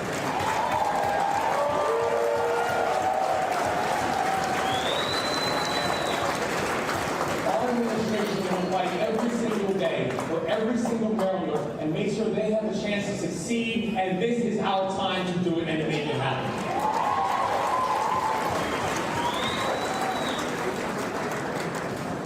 But before I do close, I do want to take a moment just to speak about history.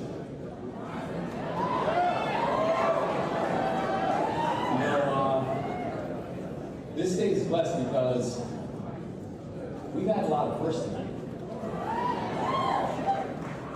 Aruna Miller, the first immigrant and the first woman of color in the state's history to serve as lieutenant governor.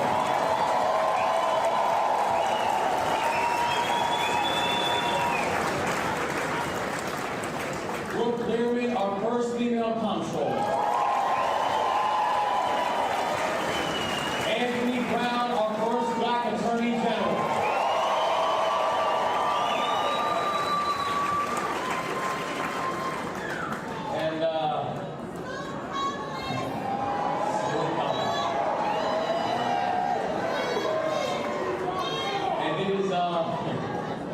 And it's not lost on me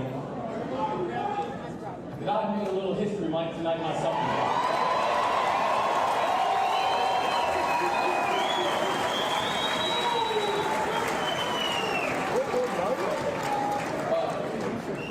But I also know that I wasn't the first one to try. This is just more proof that progress is not inevitable, but progress is possible in the state of Maryland. And I am truly honored to be part of this legacy. But Aruna and me, that's not why we got into this race. The history that matters most to us is the history that we and the people of the state are going to make together over the next 4 years. Now, we know these results are still rolling in, right? But it is clear, y'all gave us a mandate.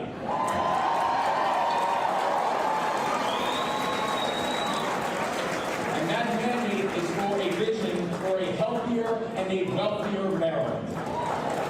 And something else is very clear too. True patriotism is alive and well in Maryland, and it is alive and well in the United States of America.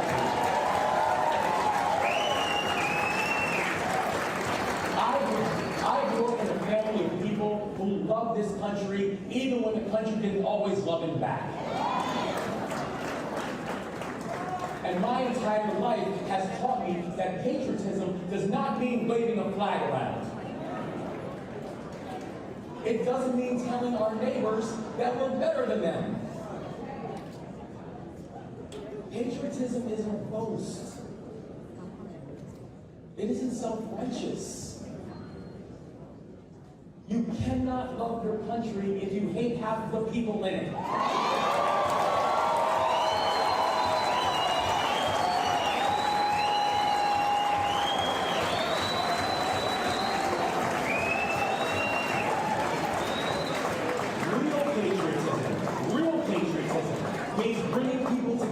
It means lifting people up. It means improving each other's lives. Patriotism means knowing that this country is great, but if we work together, we're going to make it even greater because more people will benefit from that. So, tonight, because of y'all, a message has been sent.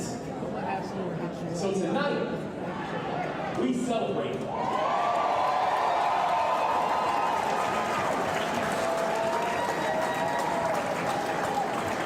But tomorrow, we get to work.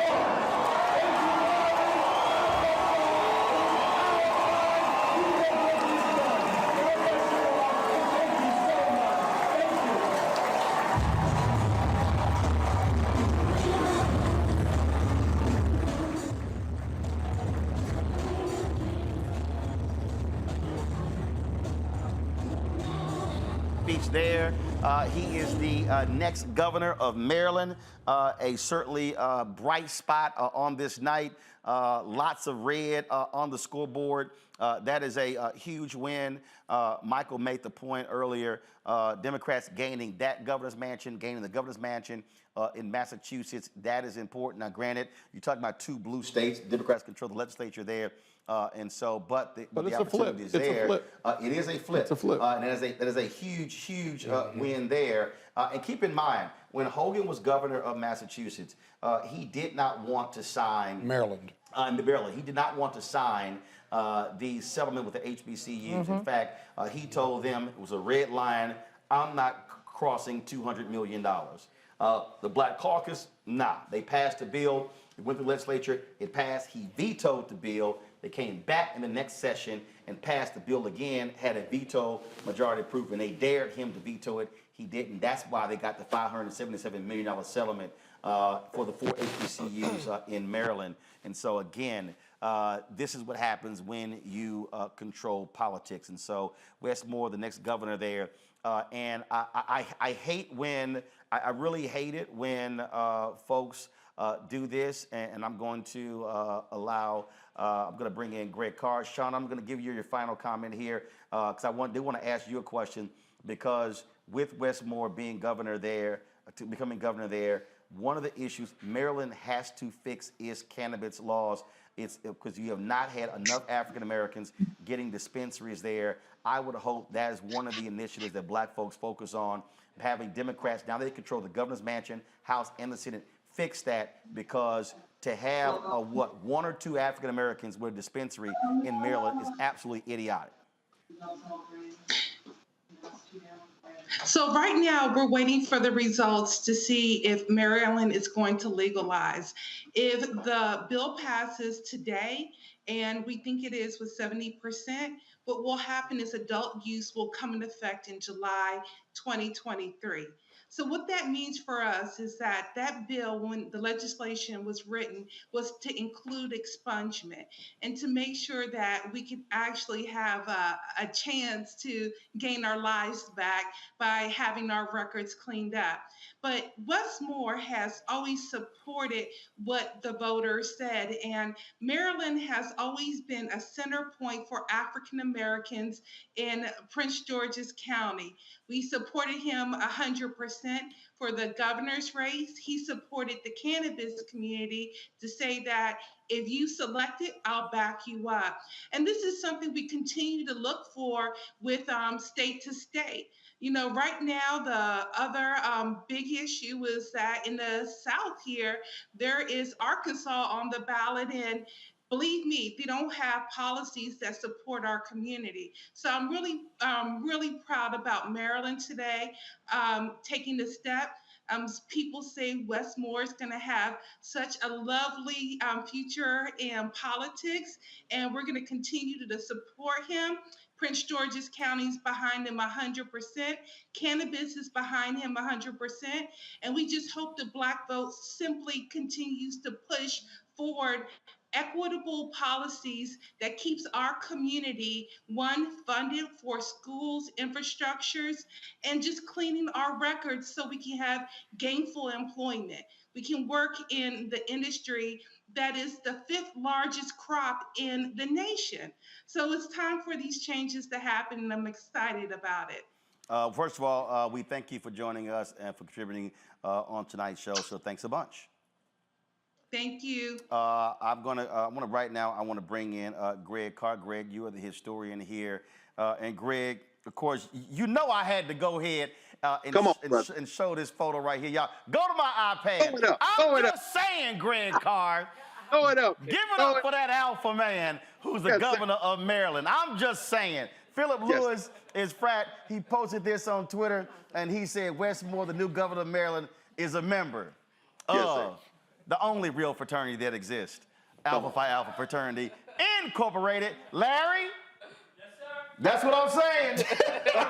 That's what I'm saying. Y'all not well. Greg Carr, that's what I'm saying. Come on, brother. That's what I'm saying, Scott. Be quiet, Scott. Scott, you can't talk right now. Scott, you can't talk right now. Scott, you can't talk. Scott, the national headquarters of Alpha is in Baltimore. Be quiet. Greg Carr, go ahead and break it down history-wise of what tonight means to see Westmore governor of Maryland. As I was about to say, as the mayor of Newark, a new, fairly new member of Alpha Phi Alpha through the graduate chapter told me about a month ago, Ras Baraka, the oldest and the coldest, brother. So at any rate, but I think what we're seeing with Westmore, man, I mean, quite frankly. Actually, we don't have honorary members. No, we don't. But Scott, Scott, you're not going to derail this conversation. Because you represent a less than group. Go right ahead, Greg Carr. Go right ahead, Greg Carr. But you know, in this fracturing federalism, and you've broken this down many times. You wrote about it in White Fear. You know, this country, we were never supposed to be anywhere in this country except doing labor. The Civil War changed that. And for about 10 years during Reconstruction, we put in some guardrails that might have given this country a chance to be something else. They fought their way back through the redemption movement, and by the 1920s, they had rewritten all those state constitutions, and a lot of this voter suppression mess that we're seeing now has its echoes in 1890, 1900, 1910. It took us another 50 years, but we fought back with the civil rights movement. And they've been trying to claw back those gains over the last 50 years. So here we are today with a lot of parallels to that late 19th, early 20th century. Now, what does that have to do with Westmore and what we're seeing now? This time when the thing breaks, you're not going to be able to put it back together. And by the thing, I mean federalism. We saw that pufferfish in Florida, as you said earlier, try to block federal intervention in terms of observers in Florida, clear violation of federal law. Well, guess what? He has those roots go back to the 1950s and 60s. Certainly what led to the Voting Rights Act in 65, because in 64, with the passage of the Civil Rights Act of 1964, we certainly see them have to have strengthen the federal protections because they couldn't do it unless they passed a big federal bill that protected voting rights because these Southern governors were fighting back. Westmore is an example, and shout out to Anthony Brown, too, who's going to be the Attorney General. And yes, the cannabis measure is going to pass, Proposition 4. What we're seeing now in Maryland, possibly, is a laboratory of democracy, as they talk about at the state level, that will be a counterweight to the white nationalists who ain't going to do a damn thing for the people who live in Florida, for the people who live in Arizona, for the people who live in North and South Dakota. By the way, the cannabis initiative is on the ballot in South Dakota. It's losing, but the expansion of Medicaid is winning on the ballot. Right now, South Dakota is looking like what Kansas looked like when they tried to outlaw a woman's right to choose. By the way, tonight, Maryland became the first state Vermont became the first state in the country to put a woman's right to choose in their constitution by a referendum. What I'm saying is that the states now are going to battle it out. And as this thing fractures at the federal level, you're going to see states show the rest of the country this is how you can govern for everyone. And a cat like Wes Moore, who in that little 10 minutes sounded more like Barack Obama than people think they heard Barack Obama talking, a man who could probably unite Baltimore City with Montgomery County, who will absolutely put a floor under with a Democratic majority in the legislature and with that quartet of black elected officials in the top positions and people of color, including his lieutenant governor in the executive chambers. He will put a floor under, hopefully, the idea that black folk who've been smoking weed and selling weed for a long time will get some of the profits now that it has been legalized, in addition to having their records expunged. And if this plays out right, it might not be 2024, but in 2028, we might be looking at a cat who, if he doesn't run for president of the United States, it won't be because everybody's not asking him to do it. And this country might have a chance at something that we haven't seen before, which is carrying that state momentum into a federal election cycle that we actually have somebody and some program to actually cheer for and get behind. I'm going to bring in Karen Towns, who's vice chair of the NAACP Board of Directors. Karen, glad to have you here. I think, and I hate when folk proclaim somebody to be a rising star and they had never won jack. That has always driven me crazy when folk do that. But there is no doubt being elected governor of a state puts Wes Moore in a different category. And look, don't be surprised if you hear people talking about Wes Moore in 2024. Greg talked about in 2028. The reality is, yes, he just won. But keep in mind, Obama was only a United States senator for a very short time before he decided to run for president, and look what happened. And Wes Moore has an amazing, compelling story. Not only ran a nonprofit, book author, but also a military veteran, one hell of a background, and he ran one hell of a race. But let me also say on this night, Karen, also, you got to give it up to Ben Jealous, who ran for governor in the last cycle. You got to give it up for the other African Americans who ran statewide, who made it possible. Those African Americans who ran for governor before, who could not get over that threshold, but they paved the way for Wes Moore tonight in Maryland. Yeah, so Roland, first off, congratulations on 6 hours of election coverage. This is really, I've been watching all night. We got another 3 to go, so we ain't got there yet. Yeah, but we 3.5 hours in. And 3 more shirts, right? Oh yeah, we changed the shirt by the hour. Matter of fact, it's past 10 o'clock. I'm supposed to switch shirts. Go ahead, I'm sorry. But I think you said it early. You said it earlier in the show. It's about us running, and even if we don't win, we set the groundwork, we build the infrastructure, and that is what's important. So certainly, hats off to the governor-elect of Maryland, and I'm sure we'll be seeing a lot of him, and look forward to, great things to come out of the state of Maryland, for sure. Steve Phillips is the author of How We Win the Civil War, founder of Democracy in Color. Steve, glad to have you here. And when you look at tonight, even though it's not looking good for Sherry Beasley in North Carolina, although it's looking like it's going to be a runoff in Georgia with Senator Raphael Warnock and Herschel Walker. You also had Charles Booker, who ran in Kentucky against Senator Rand Paul, did not win. Gary Chambers in Louisiana. To the point that Karen just made, I really do believe that, and even Beto O'Rourke, they've called the race in Texas, and somebody just said, is this Beto's last race? And I said, Beto should actually go from this to becoming the state chair of the Democratic Party in Texas.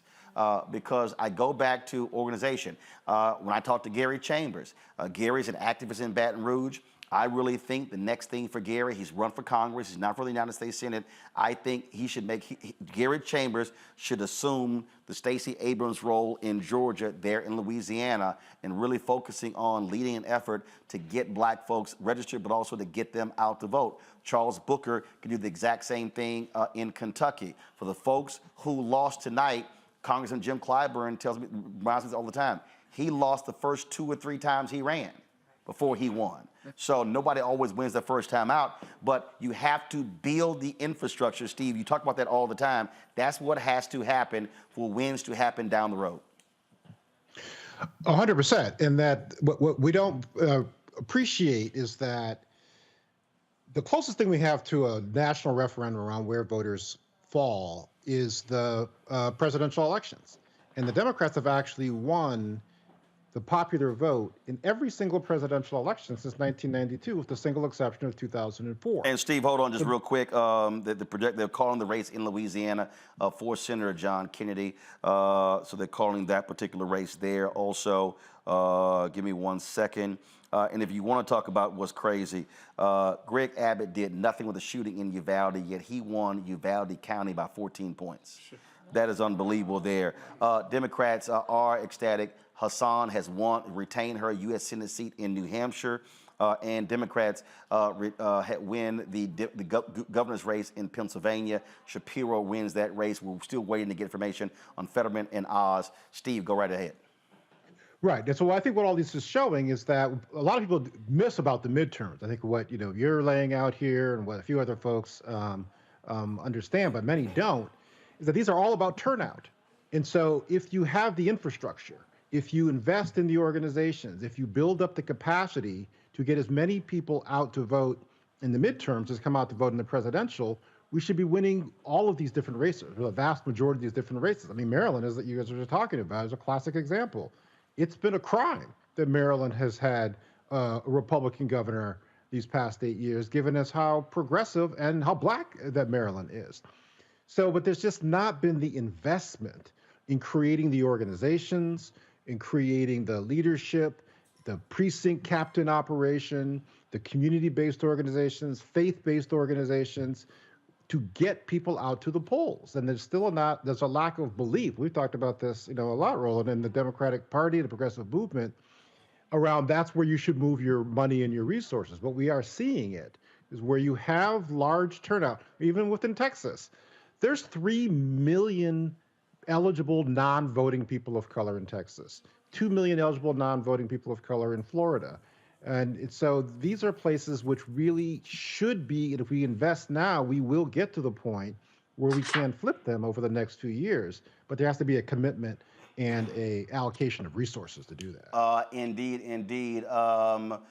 Julian, Representative Al Lawson loses to Republican in Florida. That means that Democrats are losing. Congressional Black Caucus is losing a seat. Remember, DeSantis obliterated those districts by design. And so we see what happens there. Control room, be sure to please check. I want to see what happens in Connecticut with Jahana Hayes. Of course, the former teacher who's elected to Congress. She's in a very, very tight race there. And also let me know about Lauren Underwood in Illinois. Y'all look up those two races as well, as they were running in, very, very tough races, but not a lot of black voters.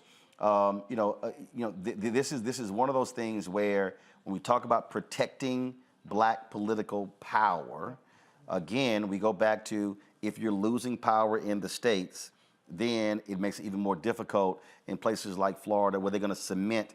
And Florida wants to do what Wisconsin did. They absolutely want to gerrymander themselves into victories. And so this is what we have to be thinking about and focusing on. And that's why we have to make sure that people look at the entirety of the ballot. Folks were saying earlier in our conversation, people run to vote for President Obama or Hillary or whomever they were going to run for, but they're not running to go to the governor, to the state legislatures and others, and those are the ones who are going to make decisions. In fact, what Republicans, we said it earlier, Republicans play chess and we play checkers. Republicans have been on this path for 50 years to take over state houses. It's not, and the orange man, he's the outcome, not the input. Right. They were focusing on doing Barack Obama's 8 years and doing the presidency and stuff. So really, I mean, this is an object lesson. As we got 3 more hours, and we're going to sit here, and nobody's going to cry because we're grown. But but some of this is painful to watch. Yes. But the pain is a pain that black people have been dealing with since we've been in this country. And so one of the things when you had Jackie on, and she was talking about how to manage all this, how to deep breathe and all that stuff. The yo-yo stuff I don't really do. I told Omaha Congo I might come over to his yoga studio. Probably not, but I might. We're ready for you. Okay, but the point is this. Black people have lived in pain and joy all the time that we've been here. And so we have to take this pain and turn it into power. And that means that we have to ensure that our young people are learning the lessons of politics. But when are many we going do to turn not. it? When are we going to turn it into power?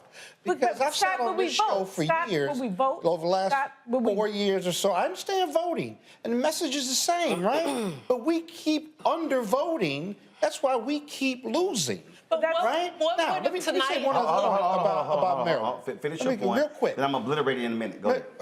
Maryland already is going to be a state to watch. Not because of Wes Moore. They've got a black attorney general, Anthony Brown, who paved the way for Wes Moore. But let's remember, Maryland also has a multi-billion-dollar surplus. So Wes Moore has money to play with or to invest, whether it's in cannabis or in some of the healthcare or social programs where he talks about wanting to create employers, not employees. And so he's got a huge opportunity, he and Anthony Brown, to do some incredible stuff in Maryland, which will be the basis for whatever he decides to do in 2024 and 2020 or 2028. But how long are we going to wait to vote our power and get black people to vote? All right, That's a rhetorical question. All right, no, it isn't. Hold up. So let's unpack that, and I'm about to bring in several different people. So Reese Colbert, Black Women Views, she joins us right now. Glad to have Reese. Greg Carr is still with us. Karen Towns, Vice Chair of the NAACP Board. Steve Phillips is here. We still have Larry, Avis, Monique, and Michael Imhotep, who's with us as well. Give me 1 second. I'm going to pull up the name here. I'm leaving somebody out. Let me do this here before I get to that. Lauren Underwood's race is too early to call. Adrian Irmer is a fellow at the New Leaders Council in Chicago. So that's all the folks who we have here. Adrian, glad to have you here.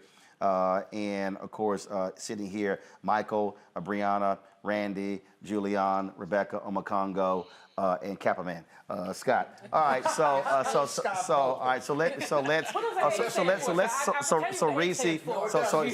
what I'm gonna do.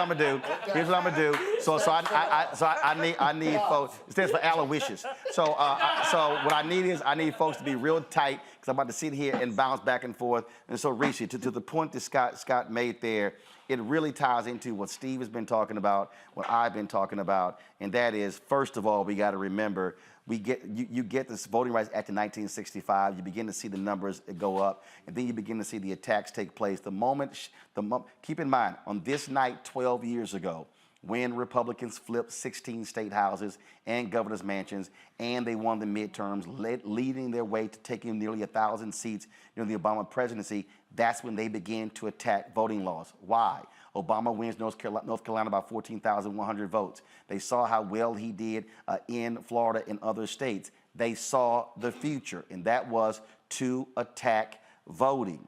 And so, to Steve's point, Reese, if you have the Democratic infrastructure and progressive organizations and reproductive rights organizations and climate organizations and all the money that they spend, and they literally are not spending that money on the core constituency of the Democratic Party, then you're not going to get that turnout. What have Republicans done, Reese? They have put millions into targeting Latino voters, and they're seeing the dividends in Florida and Texas. It comes down to where you put your money. So the stranglehold must be broken in the Democrats, where they must choke the hell out of the white strategists who control the money, because they're the ones who are dictating where the money flows in the off years. And that's one of the reasons why you don't see the numbers of black voter turnout, because you don't have the resources being put to actually drive them. Reese first.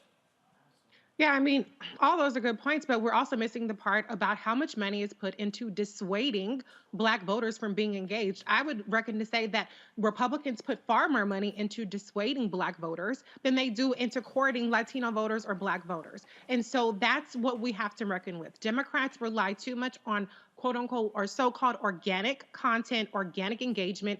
And that's not how the world works, where everything is algorithm to death. Elon Musk admitted that if you pay $8 a month, then your stuff will be prioritized, you'll get a blue check, and people will see your stuff. But that's already been happening across all these social media things. And so what Democrats have to realize is, number one, they do have to put more money into courting their base, as you pointed out, but they have to put more money in suppressing the other side. Okay, so if this is a multi-billion-dollar election and hardly any money is put in combating disinformation, hardly any money is put in trying to convince Republicans to stay home, then we're going to lose every time. But the other point I want to make is let's just be honest. White, rich men are supposed to win every single election. Ain't that what people say? It takes a white man to beat a white man. That's what we hear all up and down the ballot. So I will never, ever be surprised or give credit for strategy, for fundraising, or anything to a white man who wins a race. You're supposed to. Anytime we beat them is the W in our corner, and it's beating the odds, the fundraising odds, the media odds, the erasure, the marginalization, and the attitudes that our votes don't count and that a Black person can't win. So shout out to those who have beat the odds, like Westmore, and the people that didn't, well, they're laying the groundwork for more people to come after them. They're setting up that pipeline, and they're getting people accustomed to something they should already know is possible because we have the power. The math is the math. We just ain't showing up, and we ain't doing it ourselves. Brianna. I agree wholeheartedly with Reese. Now, I told you were next. But what the hell? I gave you a 2-minute warning. You next. Goddamn millennials. I mean, I ain't even ready. I agree. She was on her phone. I snapped my finger and said, you next. Girl, gone. No. Why you had to snap your finger? Thank you. Exactly, Scott. I was like, okay, never mind. No, I think she said everything pretty much wonderfully. It's the structure is for white people. And so in the off season, if you put all the resources, which we've said over and over again today, how do you win these elections? Money. If you don't filter it to us, if you don't care about us, if we only wait till GOTV, it's going to come up with the same thing. But that sounds hold on. We're blaming the institution versus the individual. Hold on. The individual Black people. Wow, Scott, that was deep. You had a shirt on earlier today. No, wait, Julian, wait.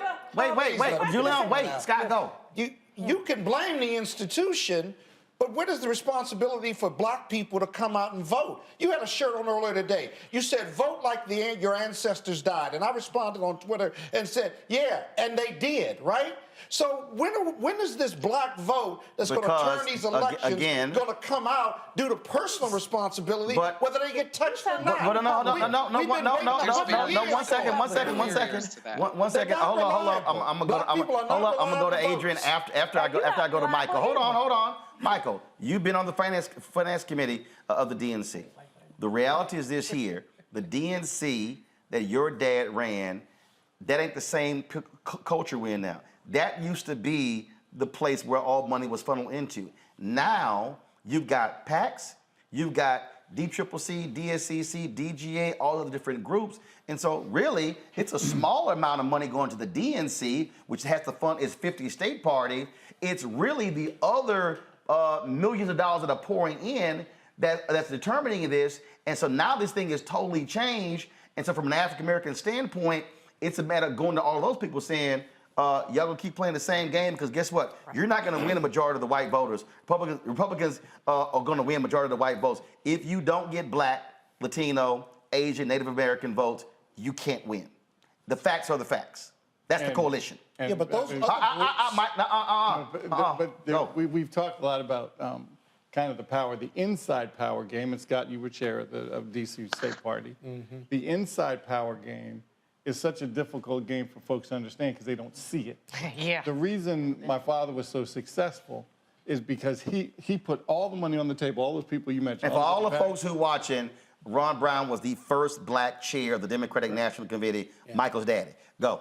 And so for the first time, an African-American who was chair of the party took all the money and put it on the table and said, I'm controlling it. But the benefit that he had was that he took control when there was no Democrat in the White House. That's correct. Which meant that he ran it. So he had all the juice. It is, and what I was trying to say yesterday, it is very difficult to be the chair of the party when you're in the White House because that's who, Biden and his aides run the DNC, not Jamie Harrison. And I put some of that stuff on Jamie's doorstep. However, he didn't have a lot of that dapper juice to be able to do that. So when you control that money, you can give it to Black pollsters. You can give it to all these community-based organizations. But to Scott's point, which is a good one, and I know you want to brilliate it, is that Black folks too we have to also take responsibility for ourselves, whether you get to somebody's door or not. It's difficult. Yes, it would be nice to have the hot dog things and the barbecues and all the things that what outreach means. But dang, how about just go vote because it's your responsibility? No, but here's before one last thing. I'm gonna pull in Adrian and I'm gonna pull in Greg. And Greg, I want to get the Stokely Carmichael piece ready because that's going to explain that. So go ahead, finish your point. And the guest that you had on right before us, I think, what was her name? Reese. Mentioned something about the kind of messaging. Real quick on the messaging.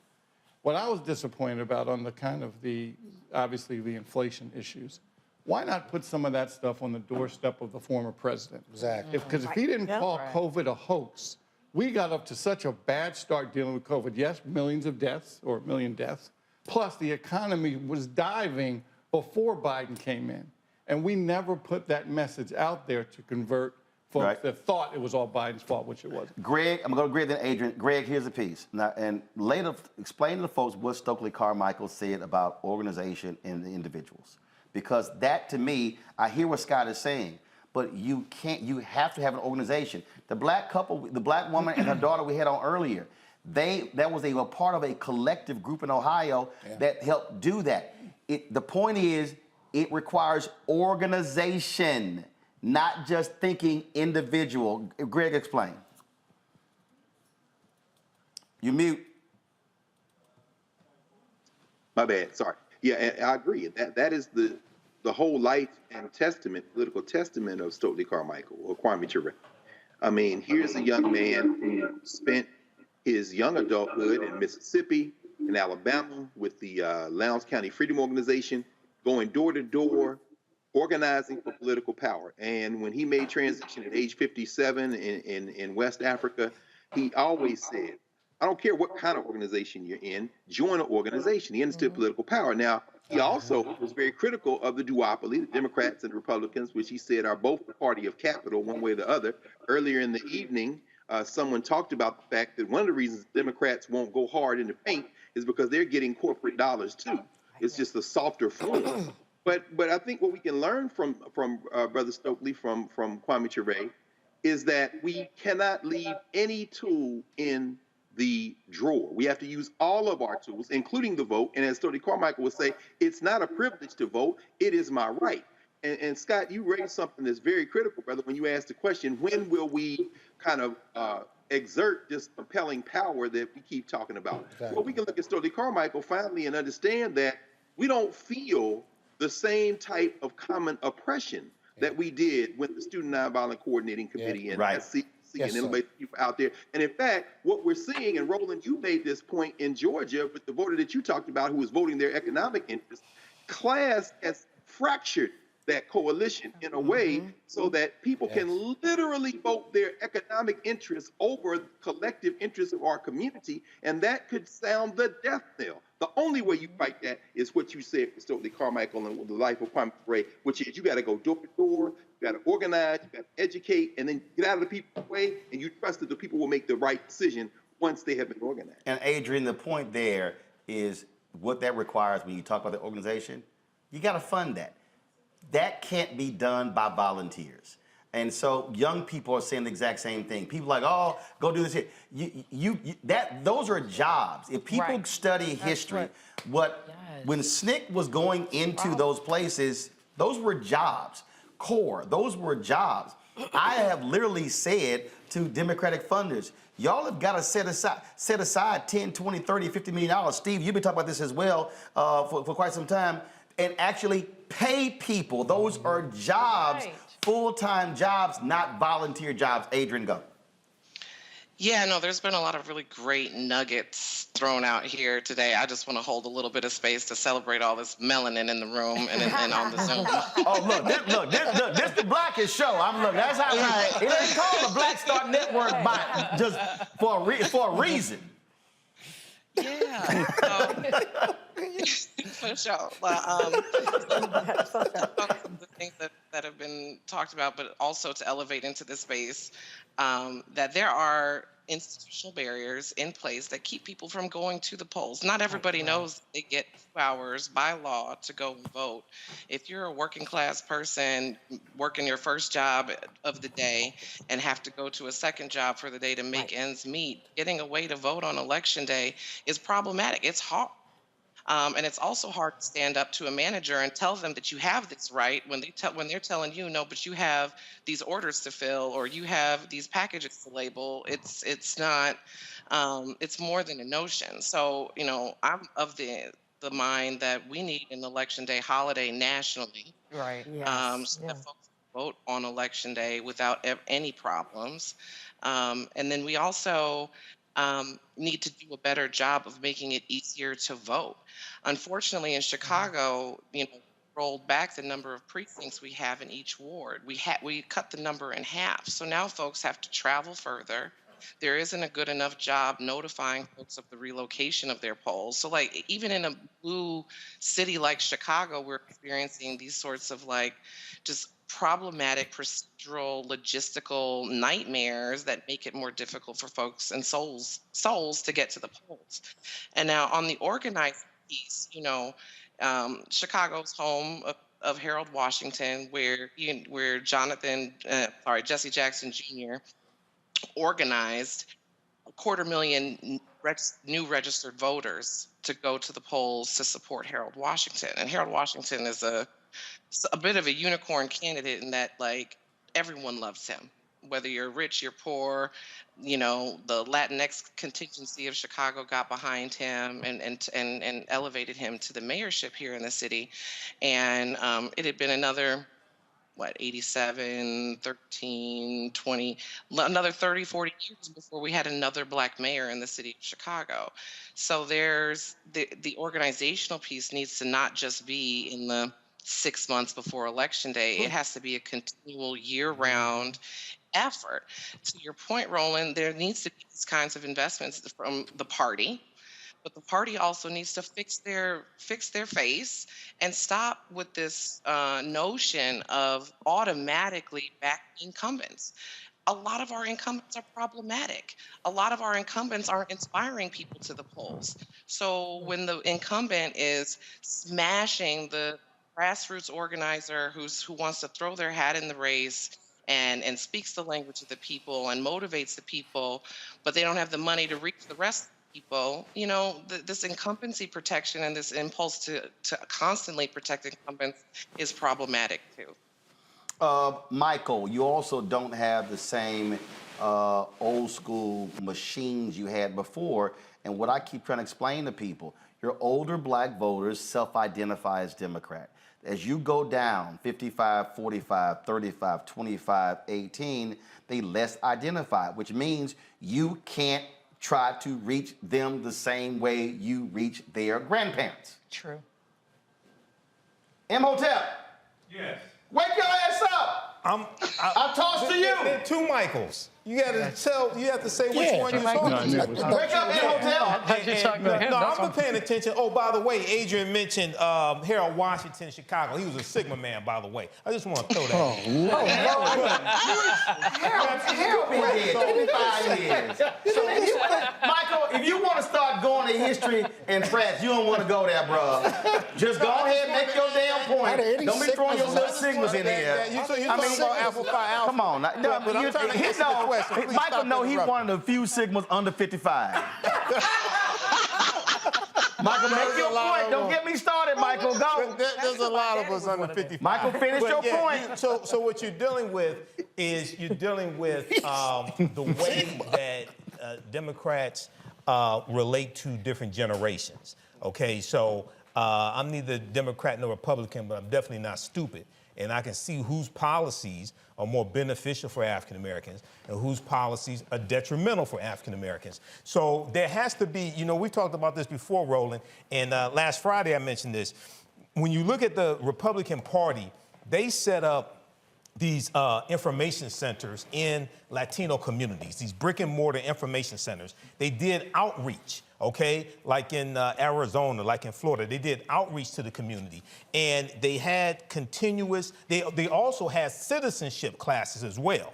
Okay, MSNBC did a story on this. So you have to have constant contact. You have to have You have to build that relationship. Okay, not 2 or 3 months before the election, but you have to do the investment, and also you have to hire African American organizations and agencies that have experience in making those relationships with the African American community and turning out the African American vote. So, lastly, you've got to speak to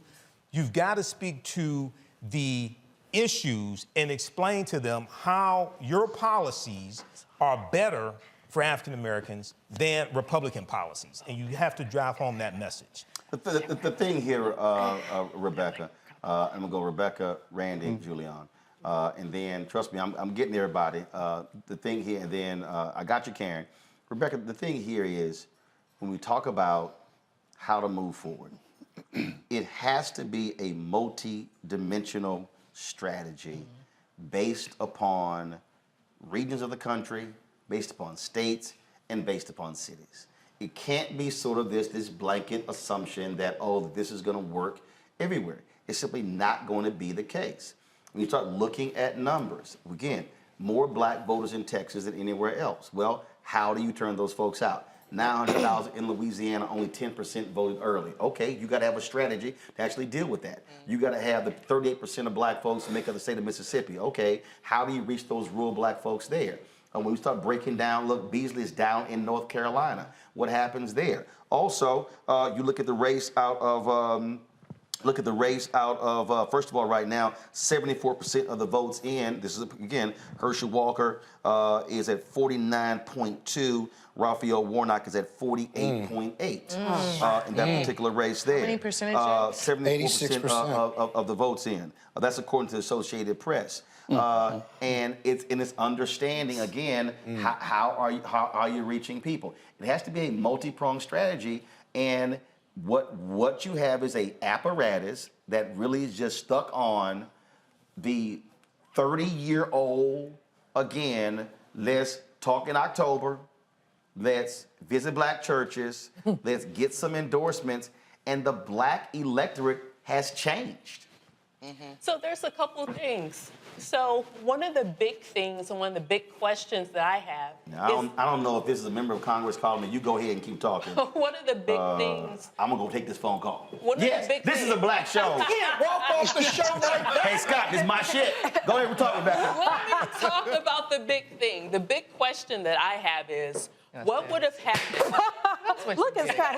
He think he in charge of something. That's what you get. Yeah, exactly. I knew it was something.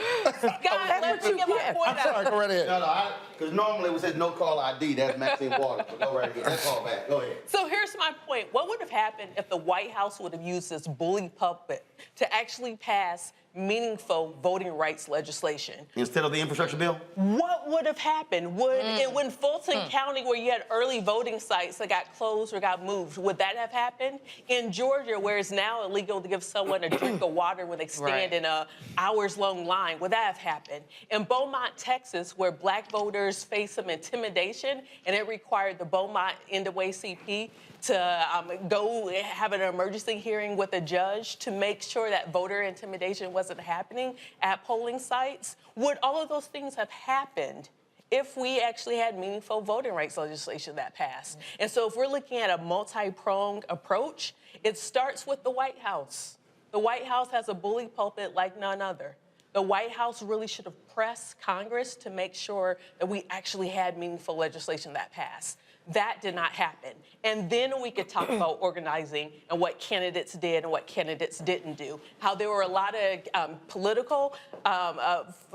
politicians who decided that they wanted to choose their voters instead of voters choosing their elected official. So there's many things that happened that could have been avoided. And it's not just black folks just didn't show up to vote. And folks, and we were saying that and was kind of like, all right, but the White House kept, oh, no. Well, if that all gets behind the infrastructure bill, Build Back Better, because again, they were trying to appeal to the folks who Tim Ryan was trying to reach in Ohio, and Tim Ryan lost.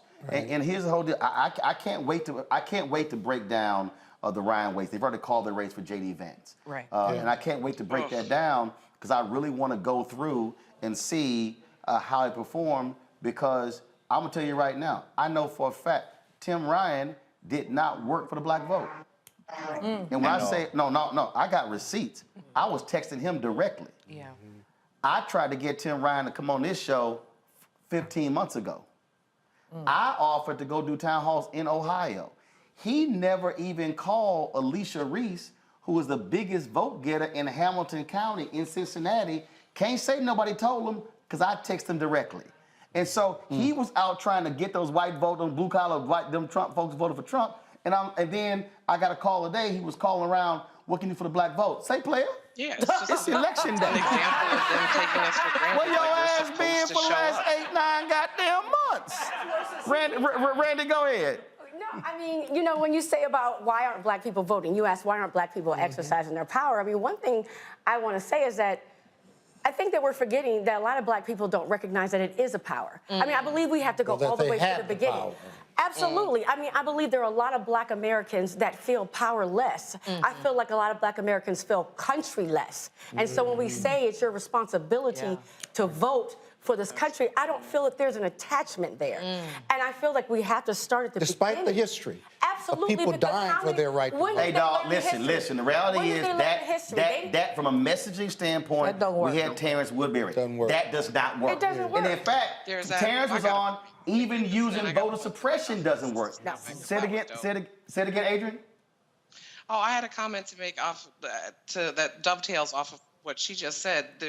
You're right. We feel countryless. Many of us feel countryless, but the other side is actually using that to their advantage to drive wedges even between us and our own communities. Yes. Like they're putting black men against black women, and we're seeing, and they're supporting these like online influencers, not just spouting disinformation and misinformation, but like hate, actual hate and division between black men and black women. Like this is unconscionable. But like I was working the polls today, not those polls. You know, I gotta be careful what I say on this show. Can I get a table dance? Can I get a table dance? Go ahead. I'm sorry. And, you know, She volunteered, not those polls. Black men would walk by and they were like, no, we're not voting. We're not voting again until Trump's back on the ballot. I'm like, what?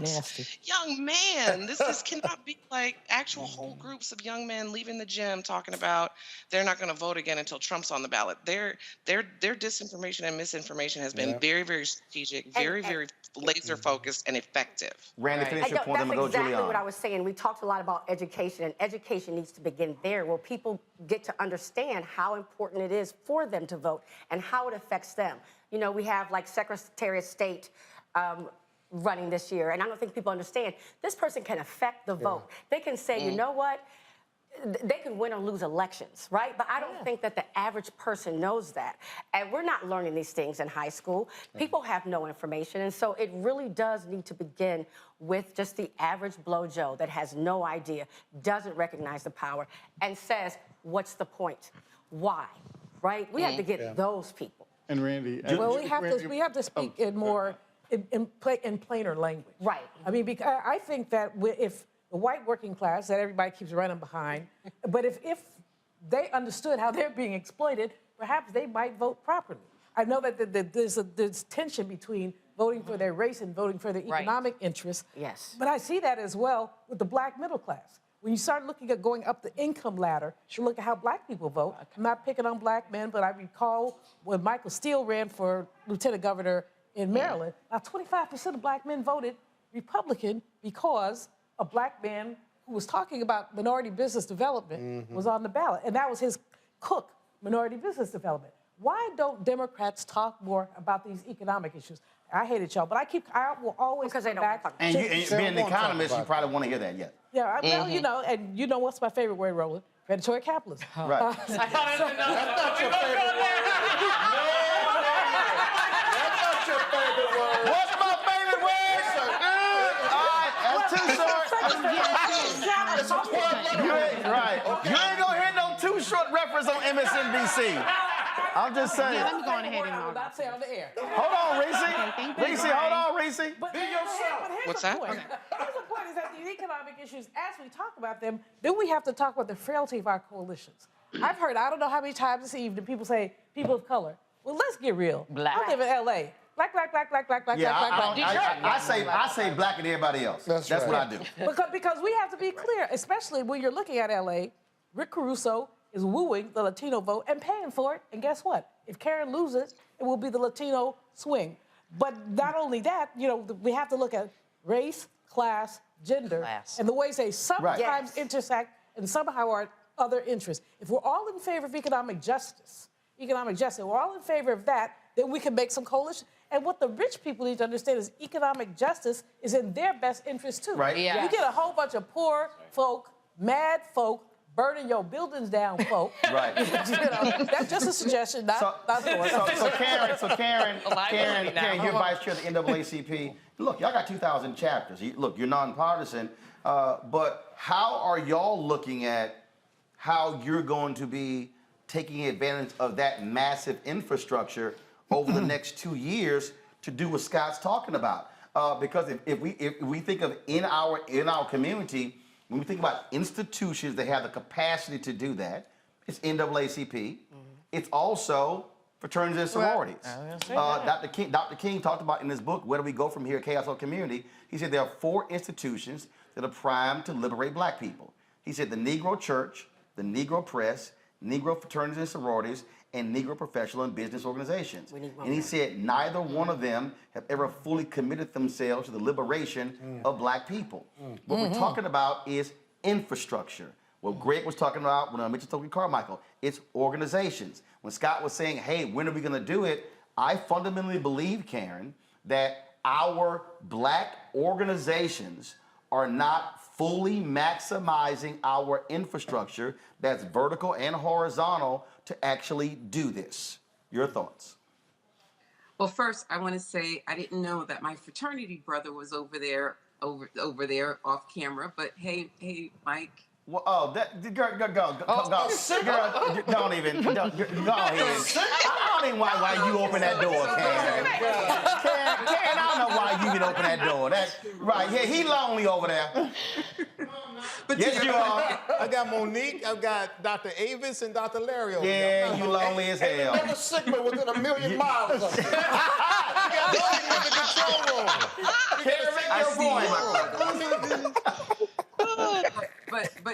But your point is a great one, and what I would say is I think that for quite some time our organizations were busy working individually. They were busy worrying about who was on first, and I think that at least for the NAACP, we realized we needed to be a better partner.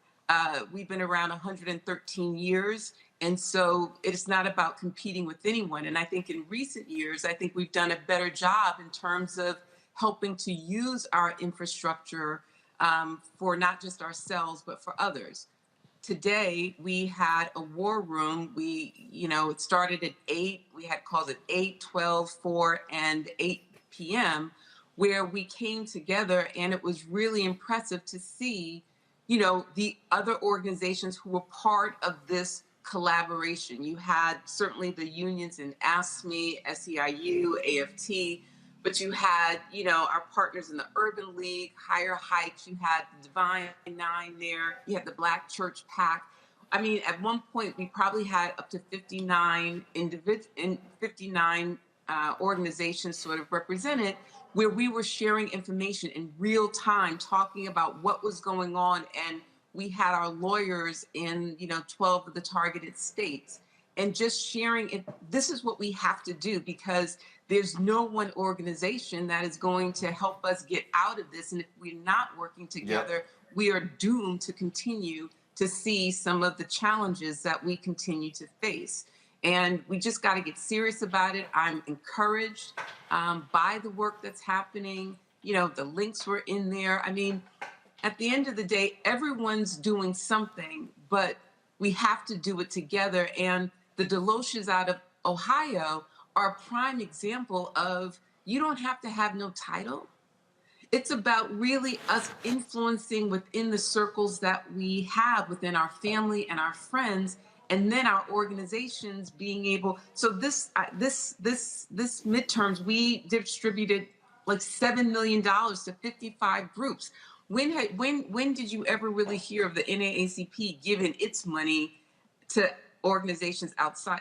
I mean, these are the things that we have to now do in which to be able to impact our communities and impact the results of these elections. All right, Karen Towns, Vice Chair of the NAACP. Speaking of elections, they're calling some key races.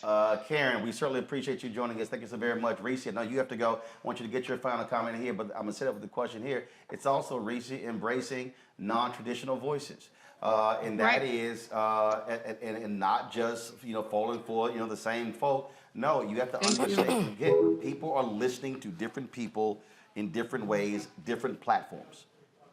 Absolutely. And not all those people know what the hell they're talking about, but they can be very persuasive. And so I think, Roland, if you just look at your chat tonight, this is a critical night. It is 50% trolls. Yes. And that speaks to the deliberate relentlessness of the way that the Republican Party operatives, chaos agents, we had Russia interfering in our elections, Iran, China, other countries. They are all hands on deck every moment to try to suppress and get Black people to convince that their votes don't count or they should be voting the other way. And so none of this is organic. None of this is happening by happenstance. And until Democrats really grapple with what they're up against, we're going to continue to be outgunned. But the last thing I'll say is, looking ahead, you guys have talked a little bit about how this is going to turn into a states issue for now, until they get the majority in the House and the Senate and the White House. And so the charge for the next couple of years now is to go to your local school board meetings, to your council meetings, to your hold your legislatures accountable at the state level, participate in your primaries. Congress is up for election every 2 years, so we're going to be back here. If you have off your elections, like in Virginia, your work is not done. There's some runoffs coming up likely. So you have to still keep your foot on the pedal. I hate to say it because I'm tired of begging and pleading for everybody to vote, but that's just the reality that we're in, because this is the easiest thing that we can do to vote. But then after that, we have to stay engaged. And then just one more thing I have to say is just, like, credibility is a cumulative thing. You cannot have Tim Ryan texting you, Roland, or whoever, texting on the day of election looking for a get out of jail free card. They have to, starting tomorrow, if you lost today and you ran again, you need to be on Black media. If you won, you need to be on Black media so that you can win again.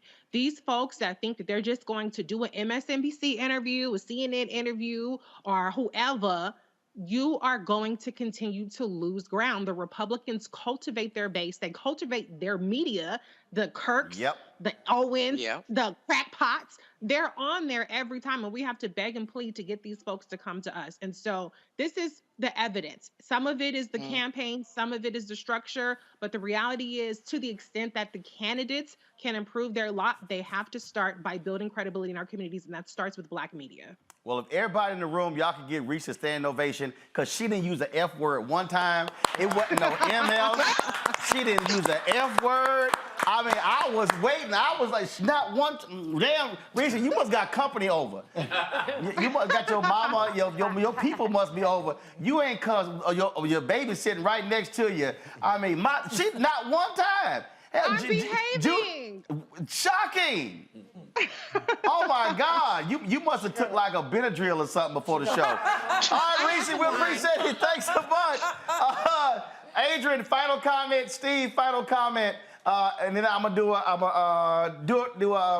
go to a break, then come back, continue the conversation. Adrian, go. Yeah, no, I just wanted to let you know that 538 is projecting a few of these races already. Kathy Hochul in New York, Brian Kemp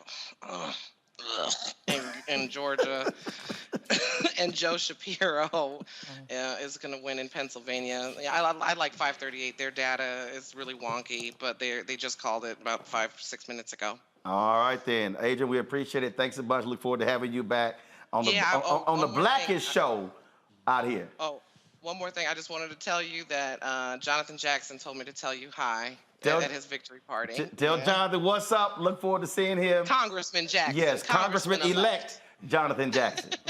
I appreciate it. Thanks a bunch. Steve, look, you've been talking about it. It comes down to the money, Steve. You got to put it where it's supposed to go. You do, and you also have to fight the issues and inspire people to actually turn out. And then I hadn't seen whether there's a Kemp call or not, but the reporters were already calling me about trying to do Stacey's political obituary, which caused me to go, this is a black show, to go and look up the statewide election track record of the Secretary of Transportation, who, when he ran in Indiana, got 37% of the vote.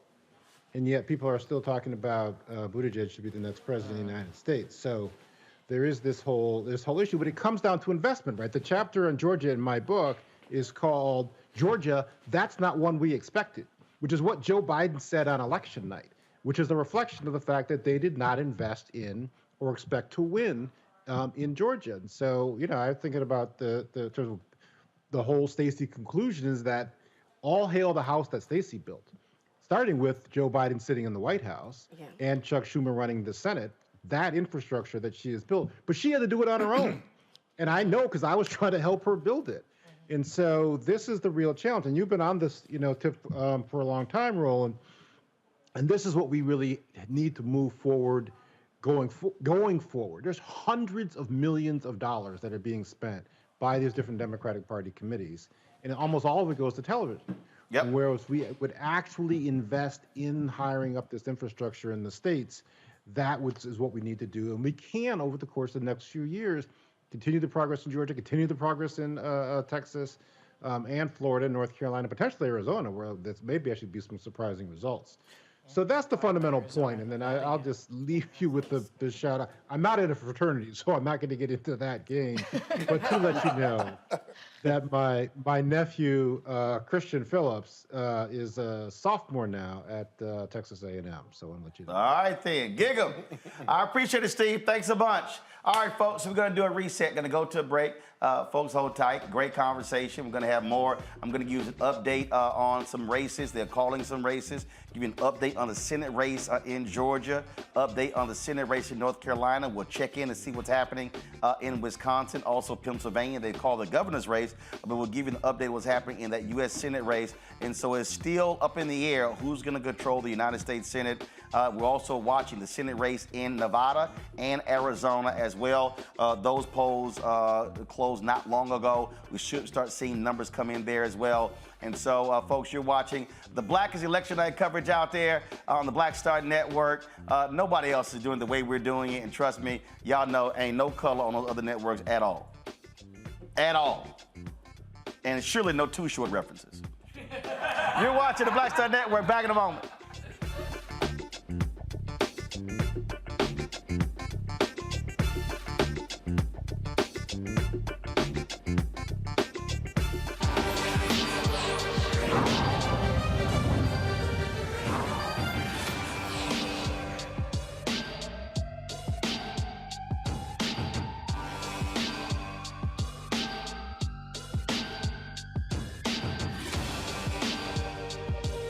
You know what's on the ballot.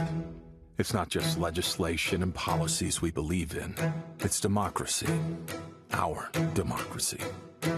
There's a choice on the ballot between freedom and fear, between cruelty and compassion, between chaos and community, between voting or violence, and the end of rights generations have fought for.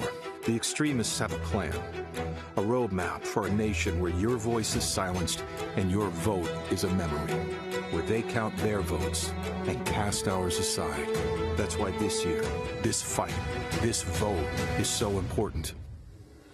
Register, engage, volunteer, fight back against the disinformation and despair, and most of all, vote, because your vote is all that stands between our future and theirs. It doesn't happen like we think it does. No one rolls the tanks. No armies meet in pitched battle. It happens quietly, little by little.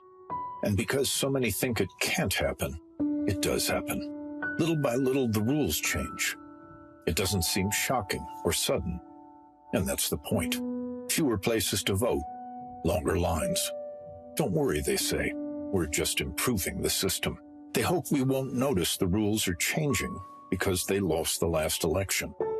They hope we just won't care enough to stop them. They believe they can take America away from us, and we won't even notice. We know who they are.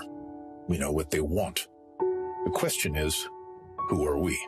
Do we let them get away with it, or do we fight? Democracy is on the ballot.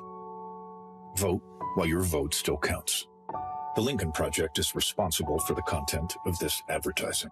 We've got to stand up. Republicans are banning abortion rights, tearing down democracy, blocking progress. But when Democrats stand together, we win.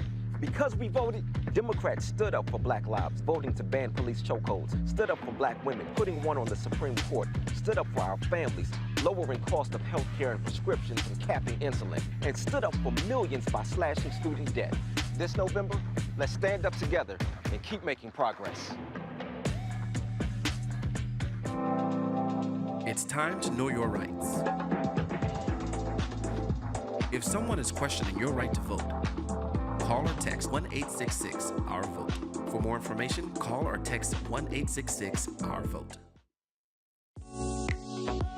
Exercise your right to vote. If the lines are long or you're getting turned away, call or text 1-866-OUR-VOTE. For more information, call or text 1-866-OUR-VOTE. Know your voting rights. If you are unsure where to vote or don't know if your polling location has changed, call or text 1-866-OUR-VOTE. For more information, call or text 1-866-OUR-VOTE. I want to be fearful every time I'm in an open area in a public place. I want to think about how completely vulnerable I am while I'm closing my eyes to pray at my place of worship.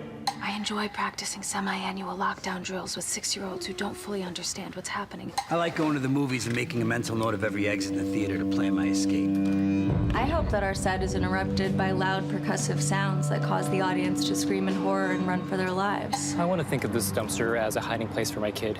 I enjoy when the only way a family member can identify their mutilated loved one is by the make of their shoes or a DNA test. I want to drop the carton of milk and eggs that I just bought and race frantically to a dingy back room where I'll be locked with 14 strangers for 7 hours and no air conditioning until the police say it's okay to come out. I want to celebrate our nation's freedom by worrying that I'll end up bleeding out on the pavement while being trampled by terrified parade cars. I like that anyone can easily access weapons of destruction, weapons of war, designed to kill the greatest amount of people in the shortest in the least amount of time. Just a little bit longer.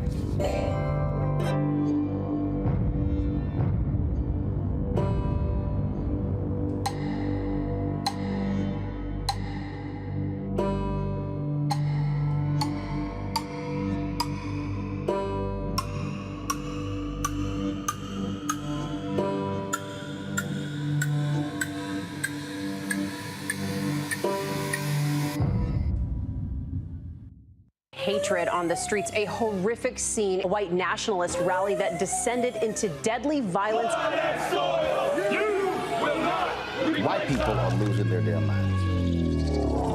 As an angry pro-Trump mob storms the U.S. Capitol, we've seen shooting. We're about to see the rise of what I call white minority resistance. We have seen white folks in this country who simply cannot tolerate black folks voting. I think what we're seeing is the inevitable result of violent denial. This is part of American history. Every time that people of color have made progress, whether real or symbolic, there has been what Carol Anderson at Emory University calls white rage as a backlash. This is the rise of the Proud Boys and the Boogaloo Boys. America, there's going to be more of this. Here's all the Proud Boys, guys. This country is getting increasingly racist in its behaviors and its attitudes because of the fear of white people. The fear that they're taking our jobs, they're taking our resources, they're taking our women. This is white fear.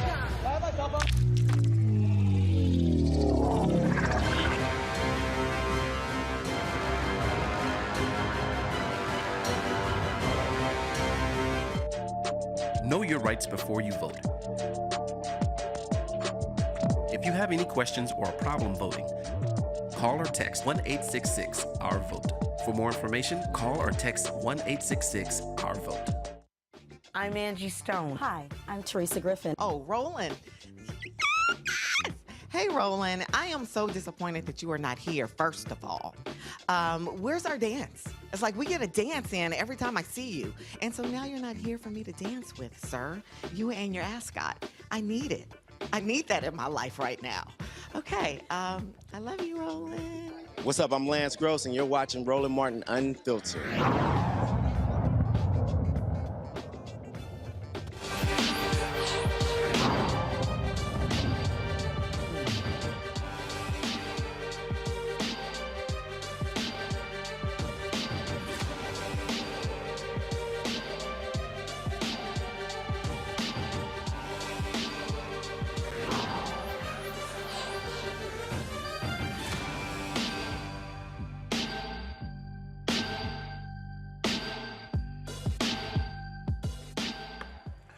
All right, folks, welcome back to Black Star Network's election night coverage here. Black Votes Matter. We went on the air at 7 o'clock. It's been 4.5 hours. A number of races have been called. What we're looking at the most right now is the U.S. Senate race that's taking place in Georgia. 85% of the votes are in. It is 49-49. Herschel Walker with 1,758,016 votes. Incumbent Senator Raphael Warnock, 1,757,310 votes. That's a difference of about 700 votes. The race has been called in the Georgia race for governor. Brian Kemp with 85% of the vote in. Brian Kemp is at 53.8%. Stacey Abrams is at 45.5%. She lost that race by 30,000 votes 4 years ago. Tonight, she's losing by 300,000 votes. And again, what's interesting in that race, of course, Kemp is at 1.9 million. She's at 1.6 million. But if you look at the race between Walker and Warnock, it's 1.7, 1.7. And so we're looking at that particular race there. A lot of folks were talking about a potential upset in the New York governor's race, but Kathy Hochul, she is winning there, and so Democrats will hold on to the governor's mansion in New York. We've also been looking at the U.S. Senate race first of all, in North Carolina. It was looking good early on for quite some time, but it looks like Sherry Beasley is falling further and further behind, but she's down by about 140,000 votes. Also, control room, please double check. I believe Stacey Abrams is giving her concession speech right now. Please let me know when y'all have that up so we can go to it live. Joining us right now is New Orleans Congressman Troy Carter. Congressman, glad to have you here. We've been talking about New Orleans. We've been talking about black voters in North Carolina. Gary Chambers, who ran for the United States Senate, put a video out showing the abysmal numbers of early voters there in Louisiana. And the question I have for you, what is it going to take in your state to really activate, organize, and mobilize black voters there? Because when we look at these turnout numbers, they simply are not good. It's way too many black folks in your state for them not to be voting. Roland, we've got to continue to take our message to the streets. We've got to continue to get into the classrooms, the schoolhouses, the communities, and make people understand that when we vote, we win. And when we stay home, we lose. It's just that simple.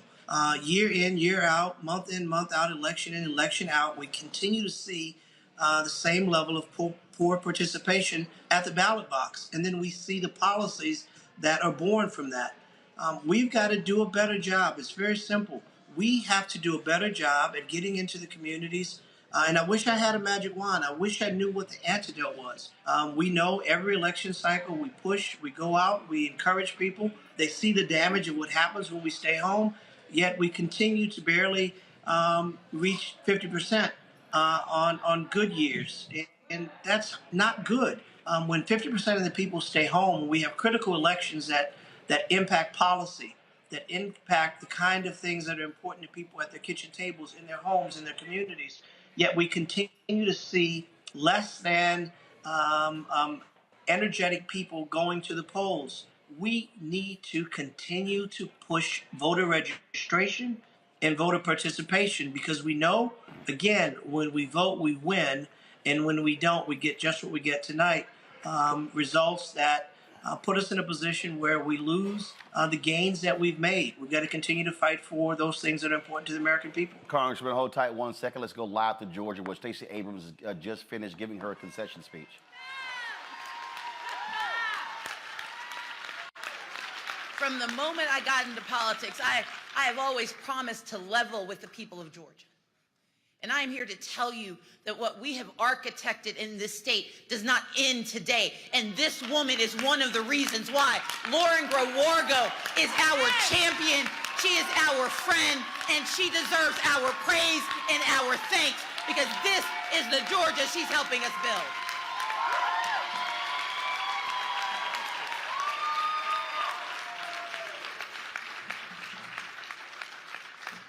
I'm here because my friend Allegra Lawrence Hardy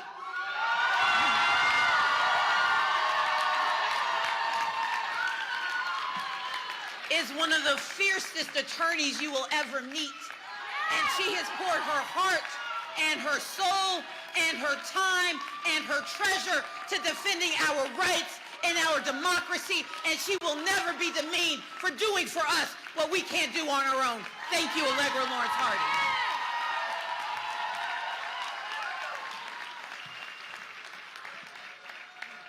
I see in this crowd women and men who have been a part of this journey since I put my name on a ballot in 2006. And while I may not have crossed the finish line, that does not mean we will ever stop running for a better Georgia. We will never stop running for the truth that we know to be true, for the people we know need to see us, for the ones who don't know they deserve to stand, let alone run. And tonight, we must be honest, even though our fight for the governor's mansion may have come up.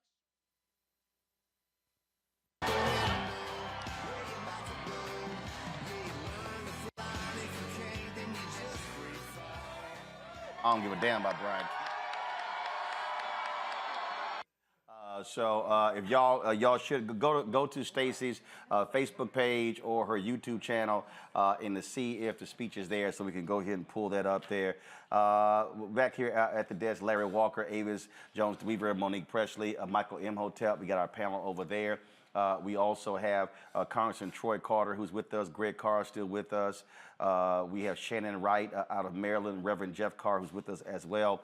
I'll go to you, Avis. Bottom line is this here, a lot of people really wanted to see Stacey Abrams become the first black woman elected governor in this country.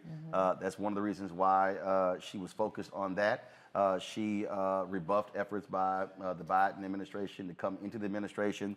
And again, she loses by 300,000 votes tonight, a stark contrast from 4 years ago when it was 30,000 votes. Absolutely, and it's really unfortunate because, you know, she, along with other key organizations, were really responsible for putting together the infrastructure and the voter engagement that led to the two Democratic senators that sits in the Senate right now from the state of Georgia. And so it's unfortunate that whatever momentum was in the air at that moment seems to have dwindled down, unfortunately, where you have people who have literally split their ticket, not supporting her, but supporting, it seems, Warnock. So there needs to be some focus on what's going on with the black vote specifically, and black male vote, I would argue, specifically in Georgia, as well as others. We saw some huge pullback with regards to support around Stacey Abrams' campaign. It's also hard, Monique, when you run against incumbency. The reality is when you're the incumbent, when you're the governor, you have the power of the governor's mansion. There are things that you can do when you're running. There are stuff that you can dole out, places you can go. And then, you know, it's always harder to take down an incumbent. You look what happened. Ron DeSantis barely wins against Andrew Gillum, 30,000 votes 4 years ago. Tonight, he beat Charlie Crist by 1.5 million. Yeah, but I mean, it's also, you're looking at Georgia on the backdrop of all of these people who just voted for Herschel Walker. I mean, it's a little bit berserk. Actually, you know what? It's not, because here's what I keep saying. The other side, they don't give a damn about character, morals, values, ethics, principles. It's about power. Yeah. And right. so, my point was, I don't think it's incumbency alone. I think it's the fact that we are dealing with a grouping of people and cultish personalities that are not at all interested in what is for the good of their state or what is for the good of the country. But all that aside, I do have two things I want to say. There's no red wave.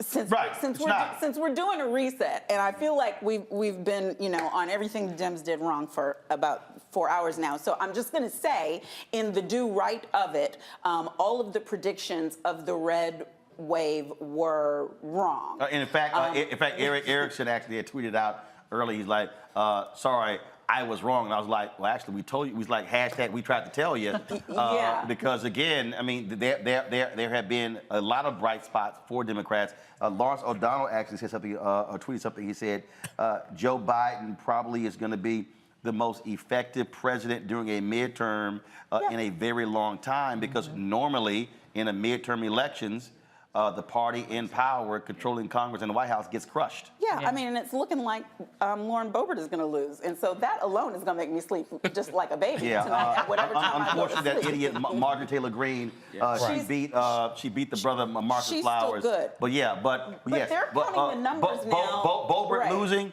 that's a good night. Yeah, and it looks like if they get the House, it looks like it's like 10 or less.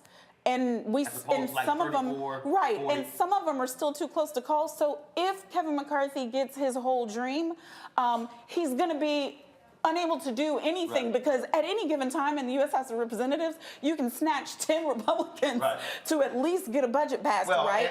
And also we're also looking at, and there's going to be some pimp slapping going on if Patrick Maloney is unable to, Sean Maloney is unable to hold that damn seat. Because he ran out Mondaire Jones. And when he got carved up. And so Maloney runs, even though he was over the DCCC, did not step down. And he's going to look real foolish not being able to hold that seat when the brother could have actually held that seat. So it's going to be a lot of folk, Congressman Carter, who are going to be asking some serious questions. If you're going to step out there and run the brother off, you damn sure better defend that seat. And so we're following that race very closely. And so, to Monique's point, the bloodbath many expected has not happened.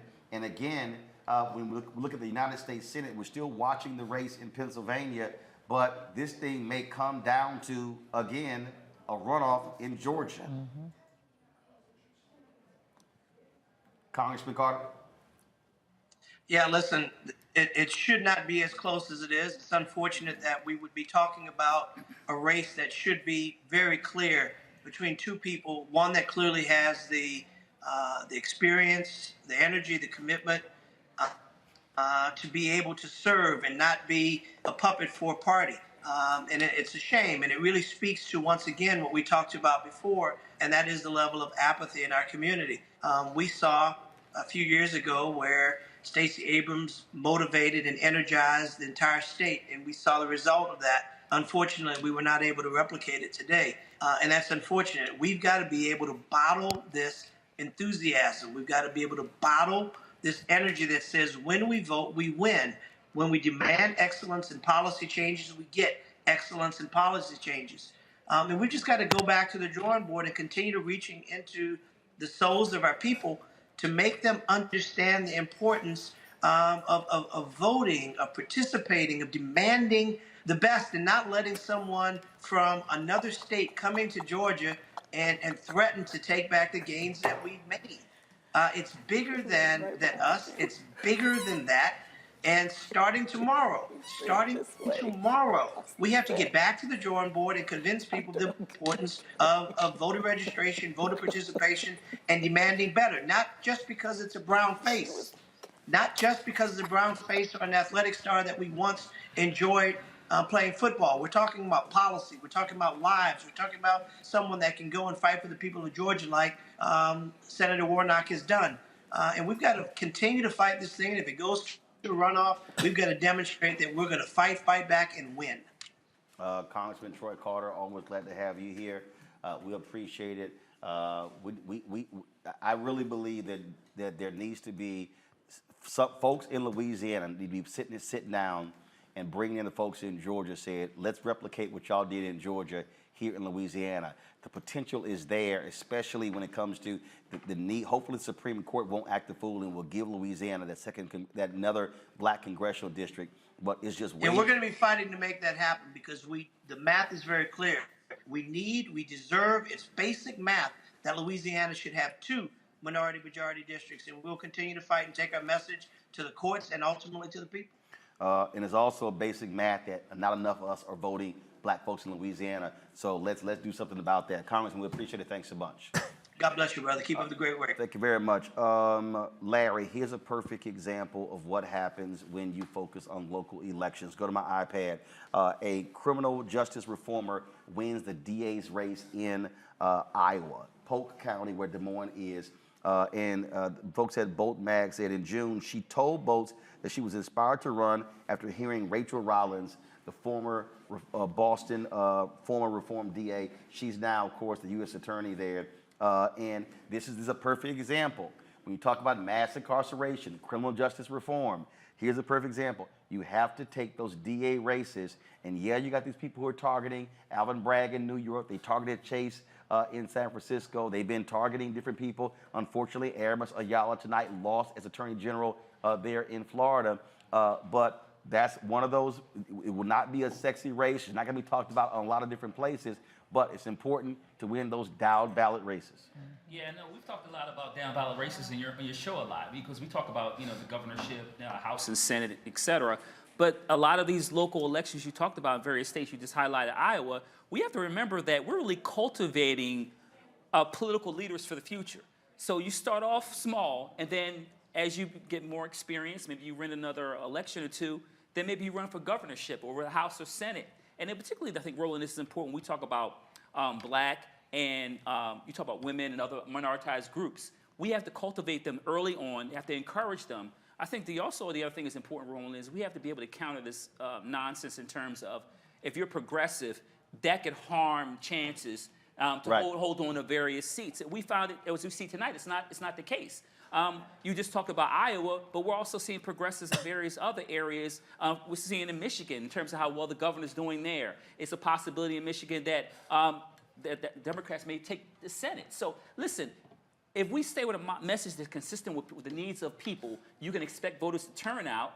That's why we need to keep it progressive, focus on economic issues and various other issues that are important to other communities, particularly when we talk about bail reform and various other issues in New York State and in Michigan and other areas. So it's important to focus on issues that voters care about, be consistent, as we talked about earlier, encourage them to vote. Like I said, 365. I want to make sure that I'm going to put this on a T-shirt because we have to be consistent with our message.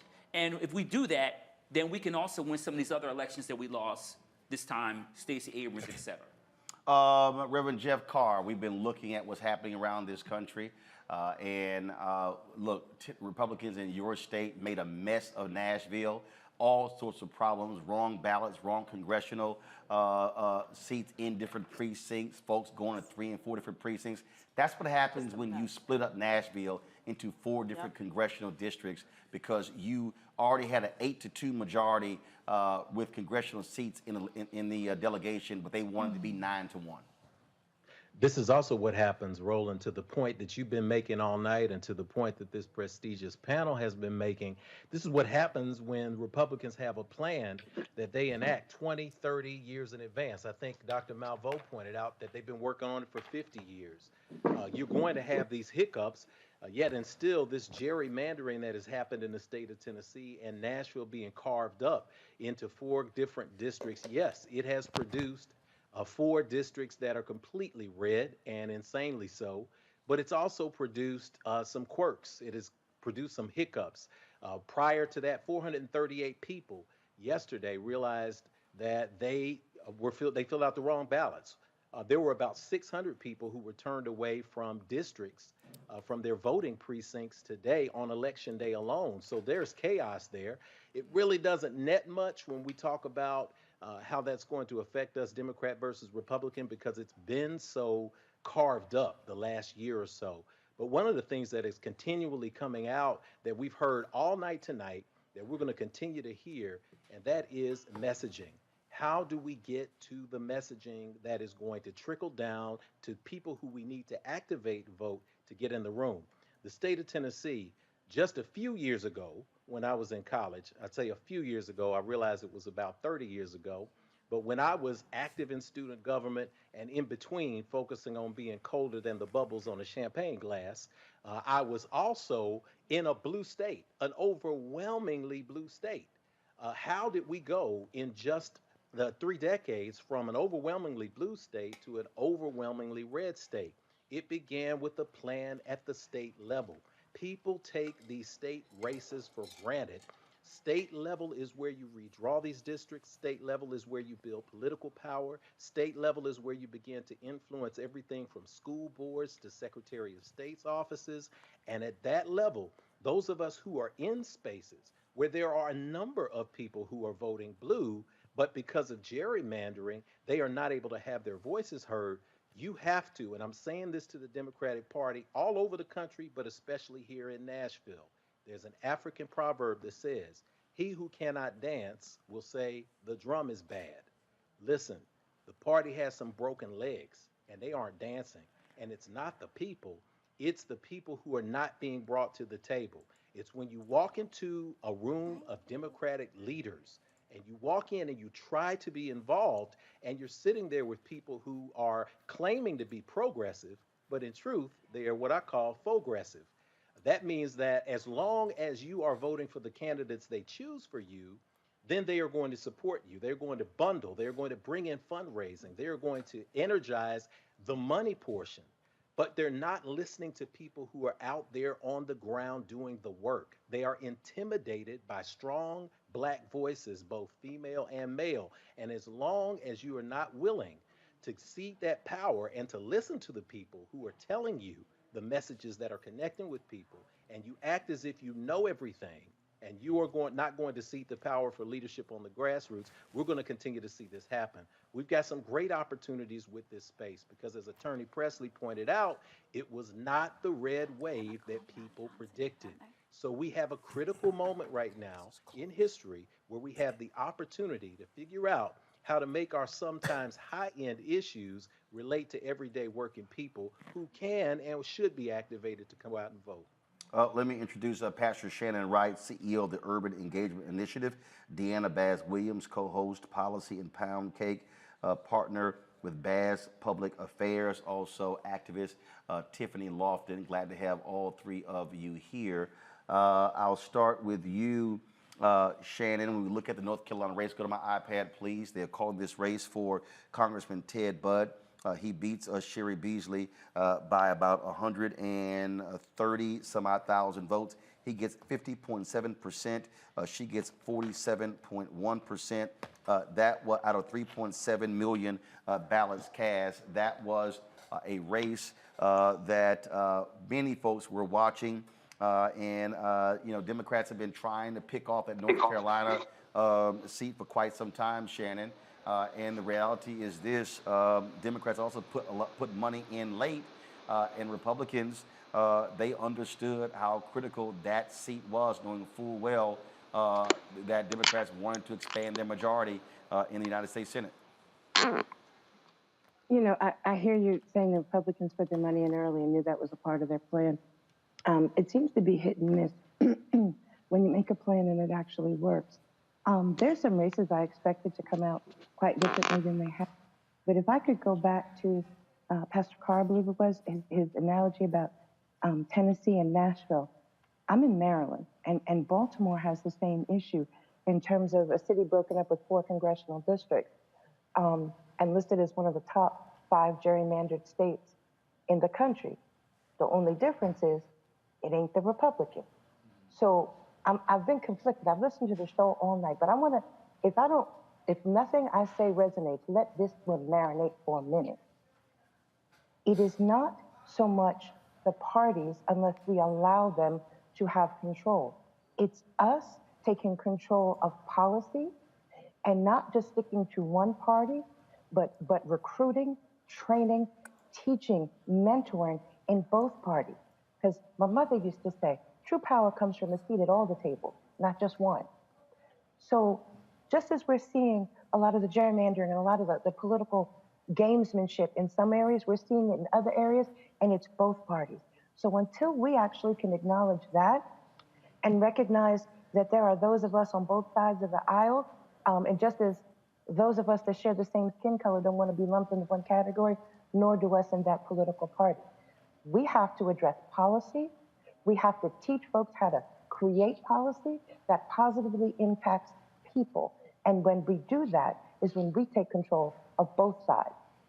Deanna Bass, we're looking at the Pennsylvania race. 82% of the votes are in. John Fetterman is at 49.5%. Mehmet Oz is at 48.1%.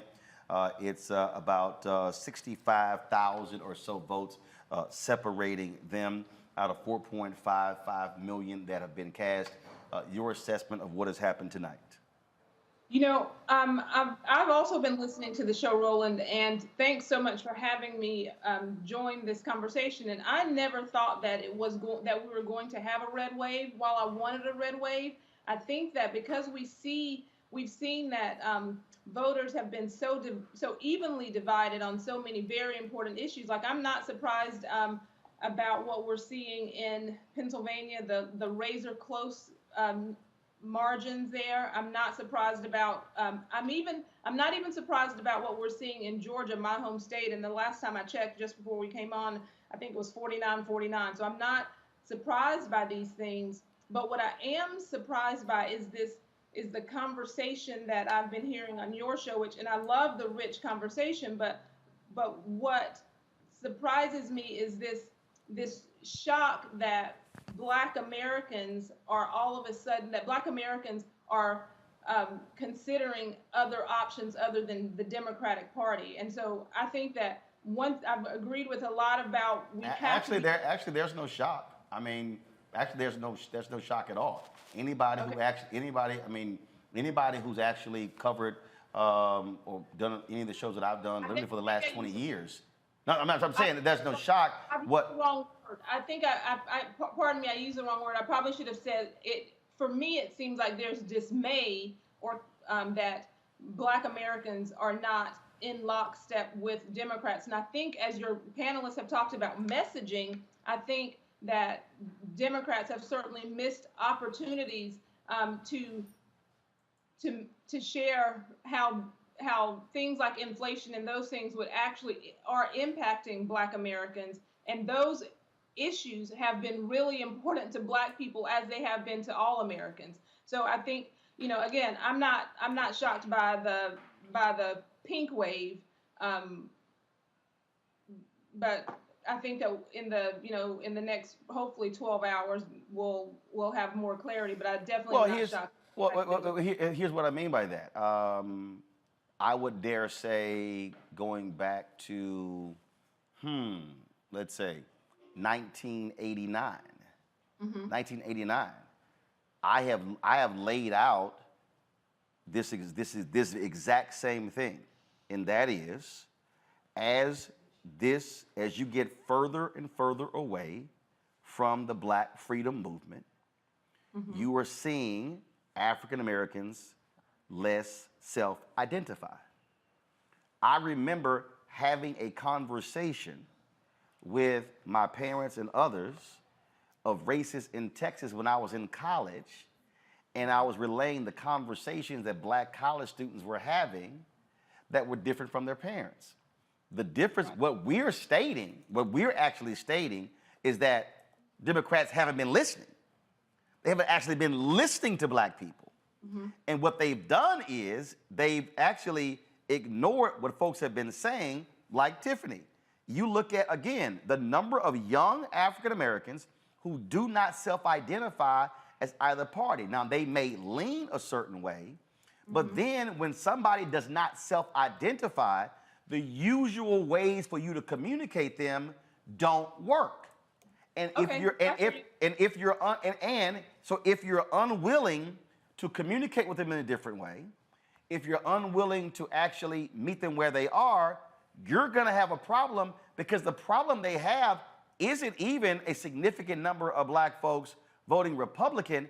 Their greatest problem are folks checking out the process totally. And so now you take those numbers combined with a targeted effort by Republicans to appeal to certain segments based upon certain issues, such as African Americans who are naturally conservative, who are anti-abortion, or folks from an economic standpoint, or in the last race in Florida, targeting African Americans who believe in school choice. That was a significant issue there, where you had Andrew Gillum, who was tied to the teachers union. DeSantis was talking about those opportunity scholarships. And so it's understand micro-targeting. What Democrats have done is not listen to black people. And Tiffany, again, I want you to speak to that. You're senior director of campaigns and advocacy at the Hip Hop Caucus. That right there, again, it's listening to black folks in 2022 and not trying to run a 1982 playbook. I hear you. Can I ask you a question? And this Actually, no, hold on a second. Hold on. I want you to answer that question. After Tiffany speaks, I need to pull her in. Then you can ask the question. Tiffany, go. Okay. Deanna, hold on. Tiffany, go right ahead. Answer what I just laid out to you. Tiffany, I think you're on mute. No, go ahead. Go ahead. Roland, you didn't say anything confusing just now. Circles, the report, just came out and said that the national youth vote by choice of race in 2022 midterm elections, so that's this year's midterm elections, 89% of black youth voted leaning Democrat.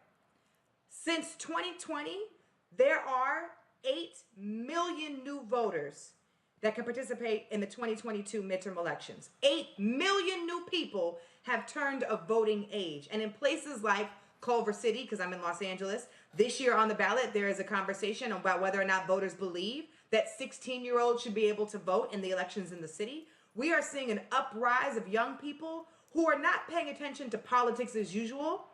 They care about environmental justice, reproductive choice, canceling student loan debt, police brutality. In the city of Los Angeles, 43,000 people are experiencing homelessness. We have marijuana on the ballot, slavery on the ballot, gun violence prevention on the ballot. The list goes on. And these young people who, mind you, just experienced nothing that any of us have really experienced when we were in school or in college. They just experienced a 2-year pandemic where they had to pay the full cost of tuition, had to pay for rent on college campuses, had to pay the cost of tuition to get food and housing, and didn't experience any of that. These young people who usually have an entryway into organizing the same way that I did, the previous speakers talked about when they were organizing, when they were in college.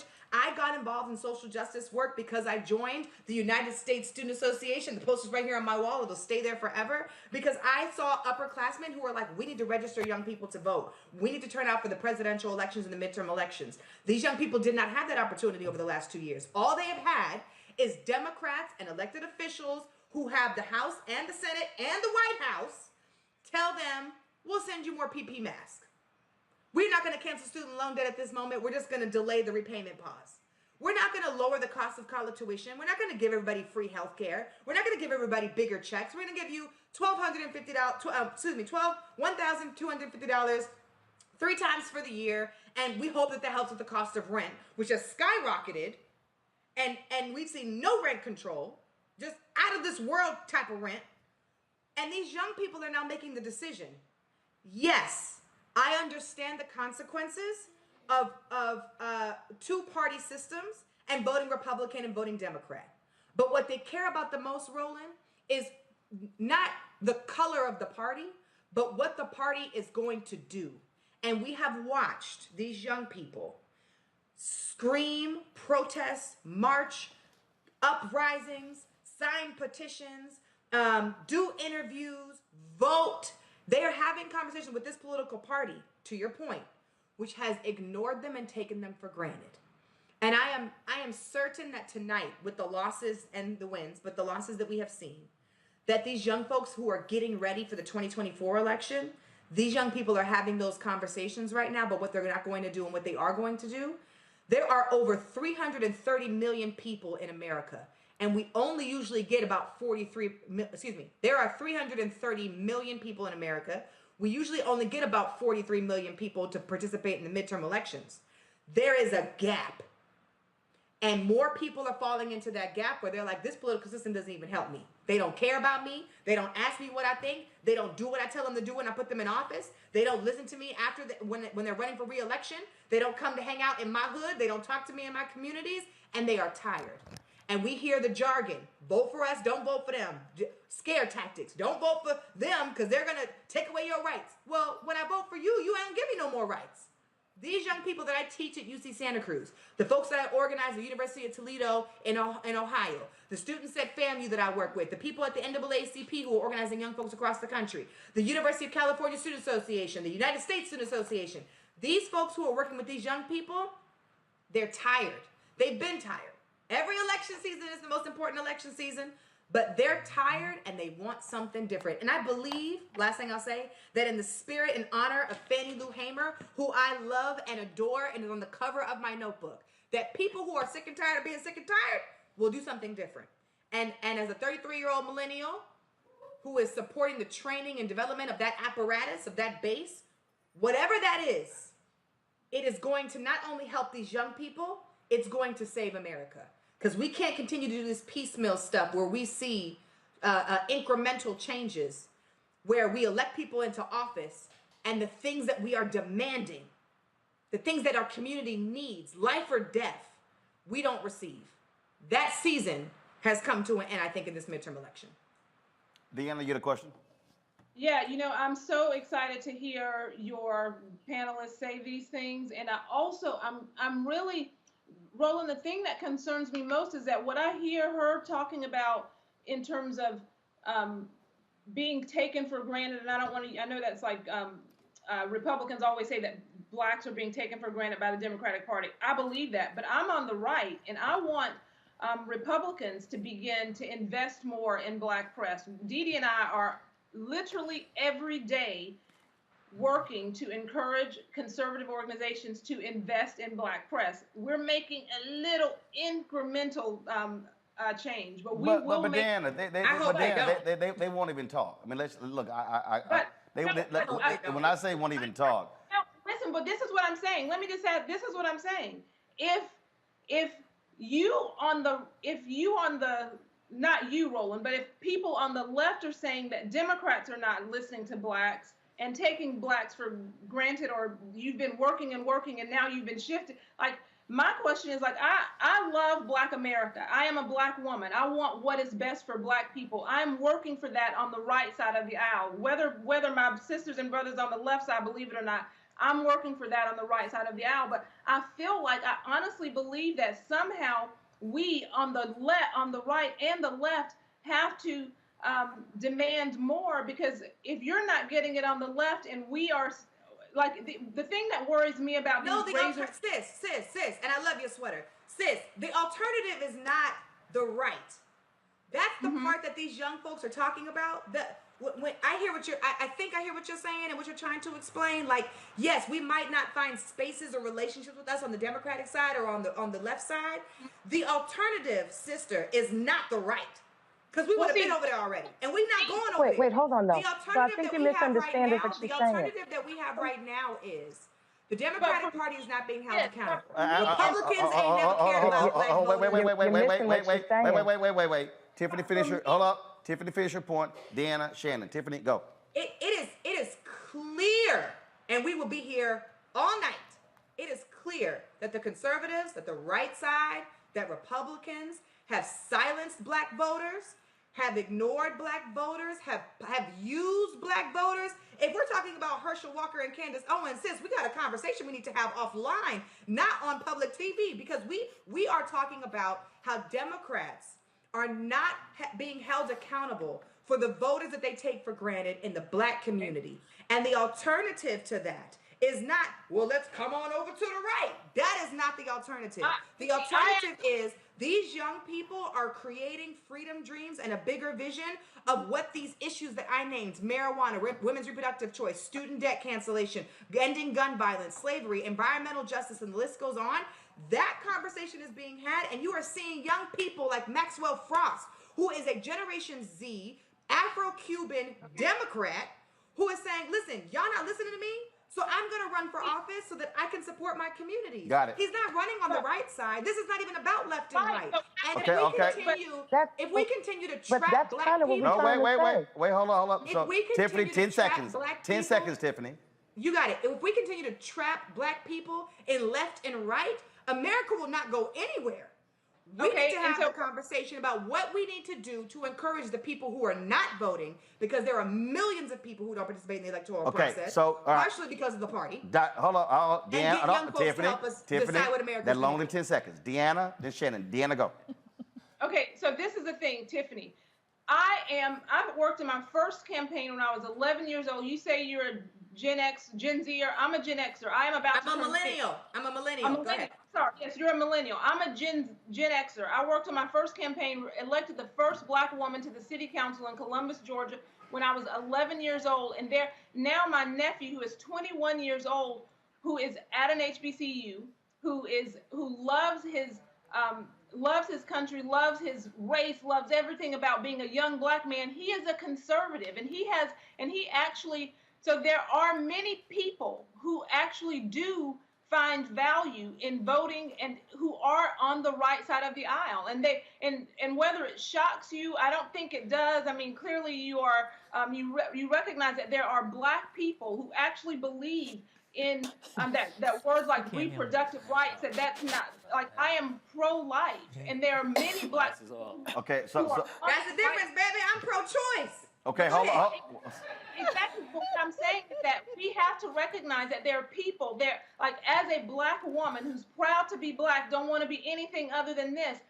My political worldview sits in the conservative camp. It's not going to change. It hasn't changed since I was 11. And that's fine. But I don't believe that your political views or your global views Hold tight. Hold Hold tight 1 second. I'm going to call a timeout and hold up because I got to go. Sherry Beasley is speaking. She's giving her concession speech in North Carolina. Y'all know we hear from black people. The folks who made phone calls and drove people to the polls, I am so grateful, so grateful that I've met so many awesome folks along the way. And I give my deepest thanks to Team Beasley.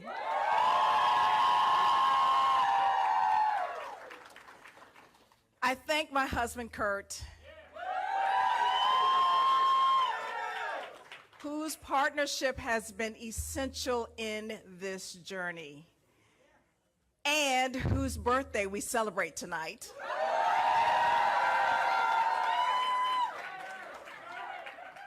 Happy birthday, Kurt. I love you dearly. And to our sons, Matthew and Thomas, who inspire me every single day. I could not have done it without the support of my men, and I love them so very much, and very thankful.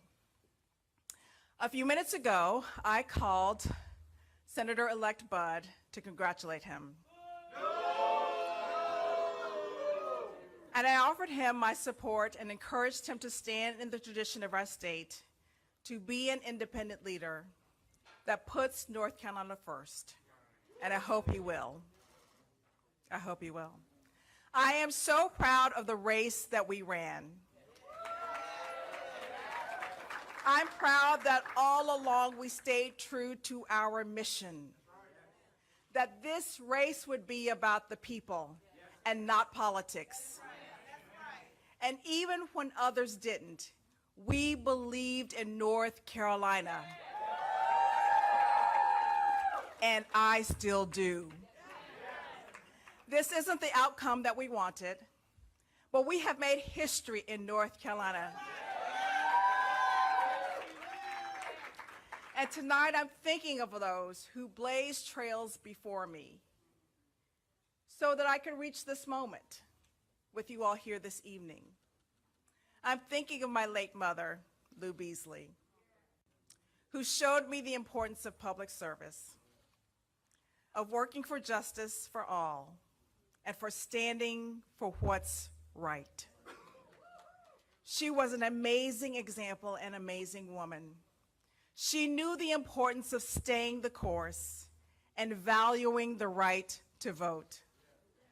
My mother was granted the right to vote 57 years ago by the passage of the Voting Rights Act.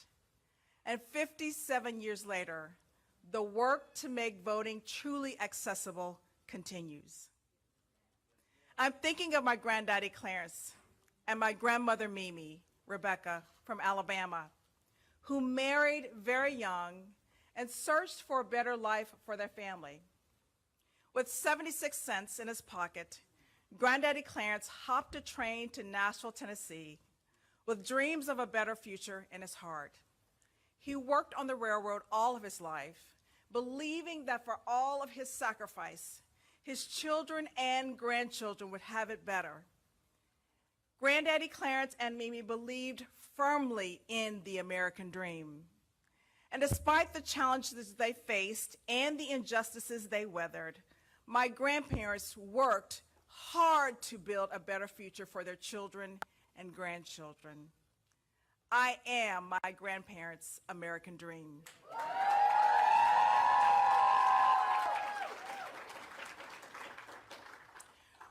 Regardless of the result, I remain resolved to fight for our beloved state. Because North Carolina is worth fighting for. And we are worth fighting for. Because our American dreams are worth pursuing. This election was never about the names on the ballot.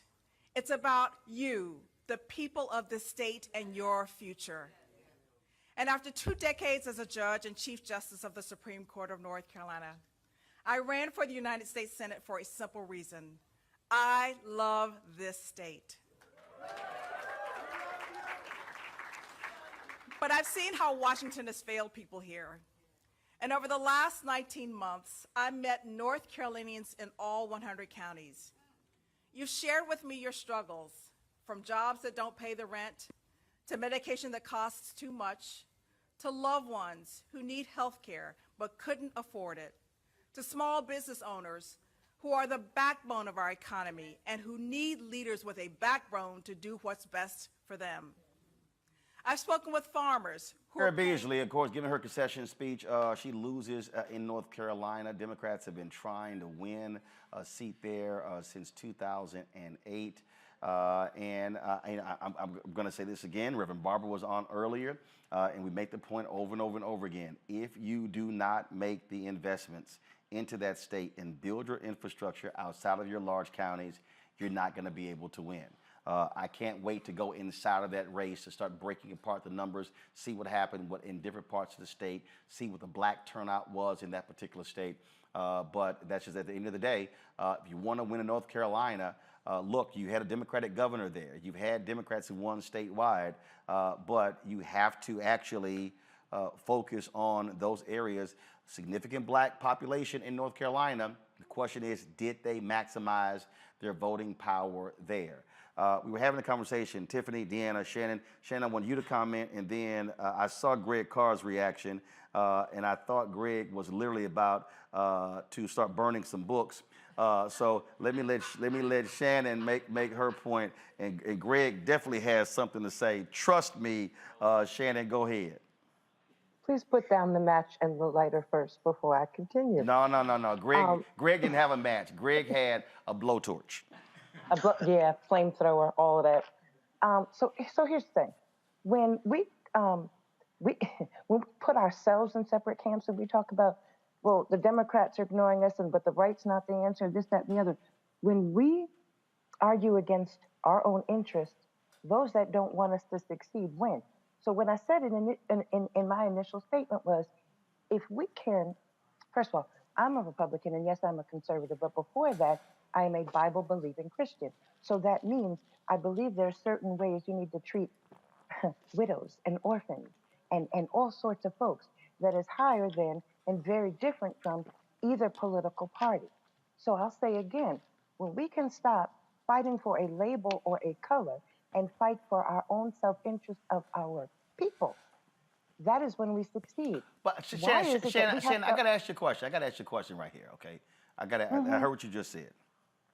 Yet when I looked at when votes were taken in the House, when it came to, after the shooting of Buffalo, to condemn white supremacy, Republicans wouldn't vote for that. When I looked at the vote to cap insulin at $35, Republicans wouldn't vote for that. When I looked at the demonization of the poor in this country, when Trump was in there and they were literally trying to change the SNAP benefits, Republicans wouldn't vote for that. I get being a conservative, being a Republican. When you talk about the widows and the orphans, it's amazing how Republicans absolutely ignore those widows and orphans when it comes to public policy.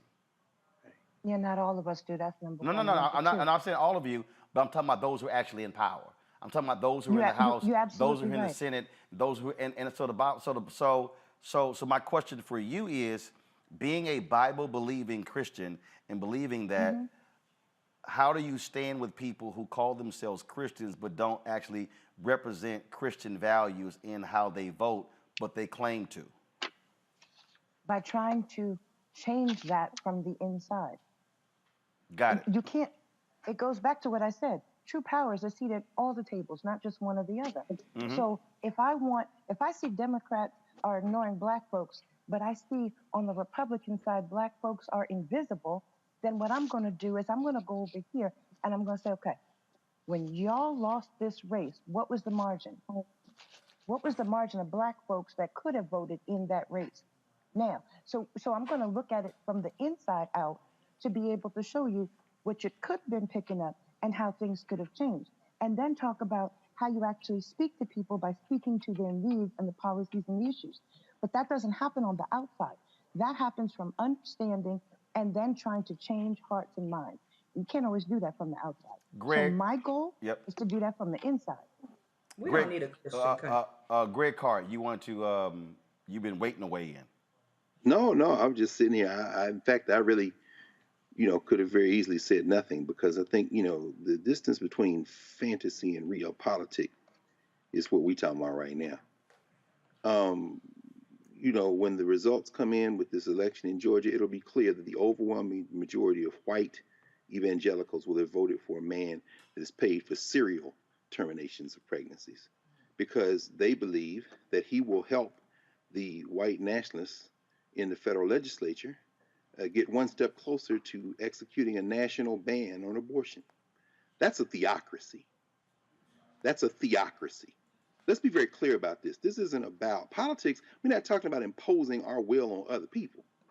Wherever we come down on the question of a woman's right to choose, I don't know that anybody would say that they should be able to tell other people what they should choose. Now, if that's the case, then yeah, we're talking about a Marjorie Taylor Greene, who is an avowed white Christian nationalist. Now, in Wisconsin, I would have asked Representative Carter out of Louisiana, why don't you have an infrastructure in Louisiana? And I agree with my sister Tiff. At the end of the day, the Democratic Party takes black people for granted. However, the answer, as she said, is not going to the right because we're not talking about principles. We're not talking about culture. We're talking about power. And Ron Johnson, this ghoul, who is about to be returned to the federal legislature, is going to be hell-bent to destroy Social Security, privatize it, privatize Medicare. And last I checked, that's not a Christian value. So when somebody can't be healed, somebody can't get health care because the white nationalists in this country are thoroughly committed to a program not only of white supremacy, but they are beholden to the corporate interests who don't care anything about race as long as they get their profits. Those tax cuts, the money I pay out of my check every 2 weeks, is not going to be given to the tune of $1 billion being held hostage to the state of Georgia for Medicare. Now, correct me if I'm wrong, but let's be very clear. We're not talking philosophy. Let's get down to the policy we're talking about. So people think they're values voters have returned to the State House in Atlanta a man who has refused to expand Medicaid. $1 billion of our tax money not going to people in Georgia who claim to be Christians but might have a foot cut off because of diabetes or can't get their blood pressure medicine or can't go to a trauma center because the white nationalists have declared that they don't give a damn about human beings. Finally, I'll just end with this because, again, I didn't have to say anything because it's just absurd to me the difference between idealism and the reality. The real politic of the moment is this. The very same people who would say they can't vote for a black person no matter how hard you try to win their hearts or minds, There are ballot initiatives all over this country right now. Do you know right now in South Dakota, they're going to vote for Medicaid expansion, but they're going to put back in the state house a white nationalist. Somebody on the quote unquote right explain to me how the same white people who will not vote for Democrats because they are communists and CRT and all the rest of that stuff will, when they understand the policy value, vote for things like expanding Medicaid, but won't give power to the people who at least are in a party that are trying to push for the types of social programs that would benefit them. If somebody explained that to me other than racism. Deanna and Shannon, y'all want to take a shot? I think I'm highly confused, and I'll openly admit, when you say that we are talking about things that are not real, and when values voters actually vote for issues like pro-life issues. And so for me, and I'm not a one-issue voter, but I will say that for me, the issue of whether or not what lives within a woman's womb is actually a life, to me, that is enough. That's as real as diabetes and someone having their foot amputated. Like that, like the actual, those real life humans living in the womb of a woman, to me, that is as real as and I agree with Shannon in that on the right side of the aisle, Christians, and I count myself one, we need to hold our party accountable for votes and values that do not line up with the things that we support. And so Shannon, and I know Shannon well, she's vocal and she's outspoken about these things.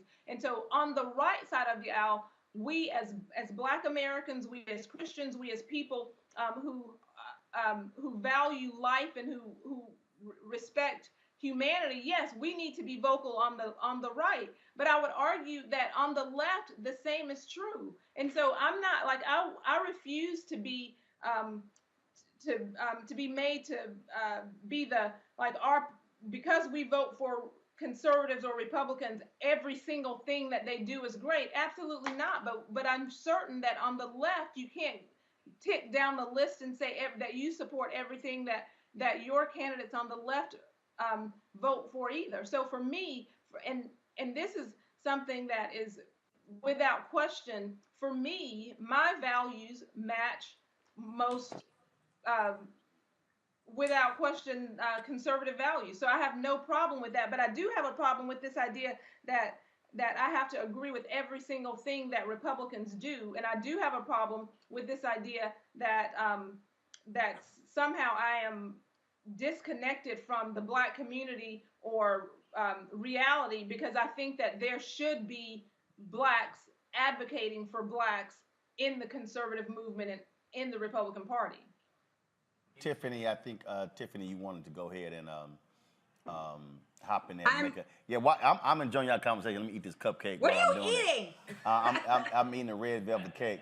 Who made those? Brought them to the studio. Why we didn't get mailed a cupcake? First of all, that's what happened when your ass moved to California. You should have kept your ass in D.C. But you want to go to L.A. But go ahead and make your little comment. Yes, and y'all, it's a Black caterer who did our food. Uncle Roland said, make your little comment. Now, you know when Black people put little in front of anything. Hey, Lil. I ain't say little. I said Lil. I said Lil. Lil comment. You didn't even give it a 2 T's. Lil. So go ahead. Let me enjoy my cupcake. Go ahead and make your comment. Go ahead. Let me say this. Monique, what you want? Monique. Whether or not you are right or you are left in this moment is actually irrelevant to me, since there are people in this panel and maybe even in the space that do not believe that women should have the autonomy what they're going to do with their own bodies. So yes, we have a mutual problem. You don't like everything your party do, and I don't like everything the party that I'm assigned to does.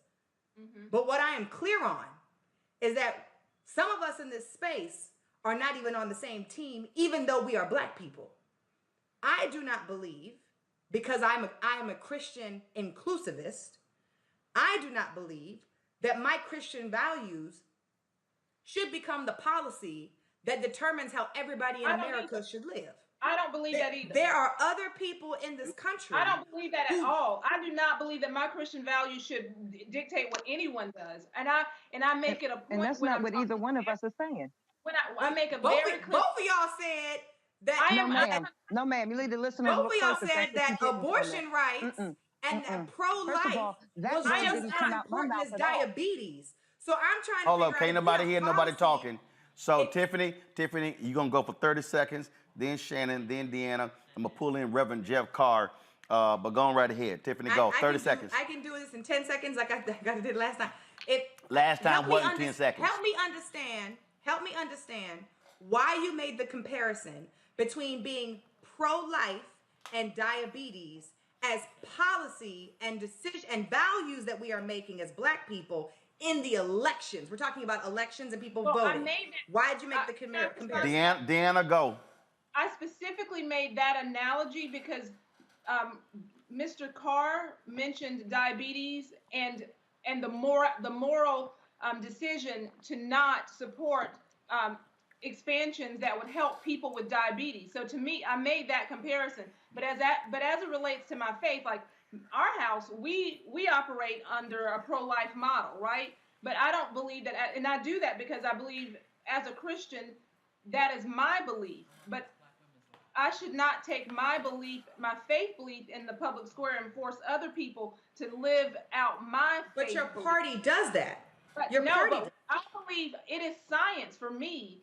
I believe that and I want to have open, legitimate, fair conversations about life. And for me, I want to be clear about what lives inside of a woman's womb. And at some point, I believe. Let me get your party's job to determine what other women's Hold on, do. Tiffany, hold on. Deanna, you got 20 seconds. You win a minute. Okay. You got 20 seconds. I'm gonna let Shannon speak. I'm gonna pull in Reverend Carr, and then I'm gonna wrap this up because I'm going over to the wild bunch over there. So for me, if at any point we as a community can decide that what lives inside of a woman's womb is actually a life, I believe it's a life at conception. I know most people don't, but at some point, what is in a woman's womb is actually a human being. And if it is in fact a human being, then it deserves a voice and it deserves to be protected. And so the science says at some point it's a human being. And so I don't argue this from my standpoint as a Christian. I argue it from science, and I don't believe we should kill humans. So that's where I come to this point of view. And again, my faith is hugely important to me, but I don't believe that I should force it on anyone. All right, Shannon. Just did.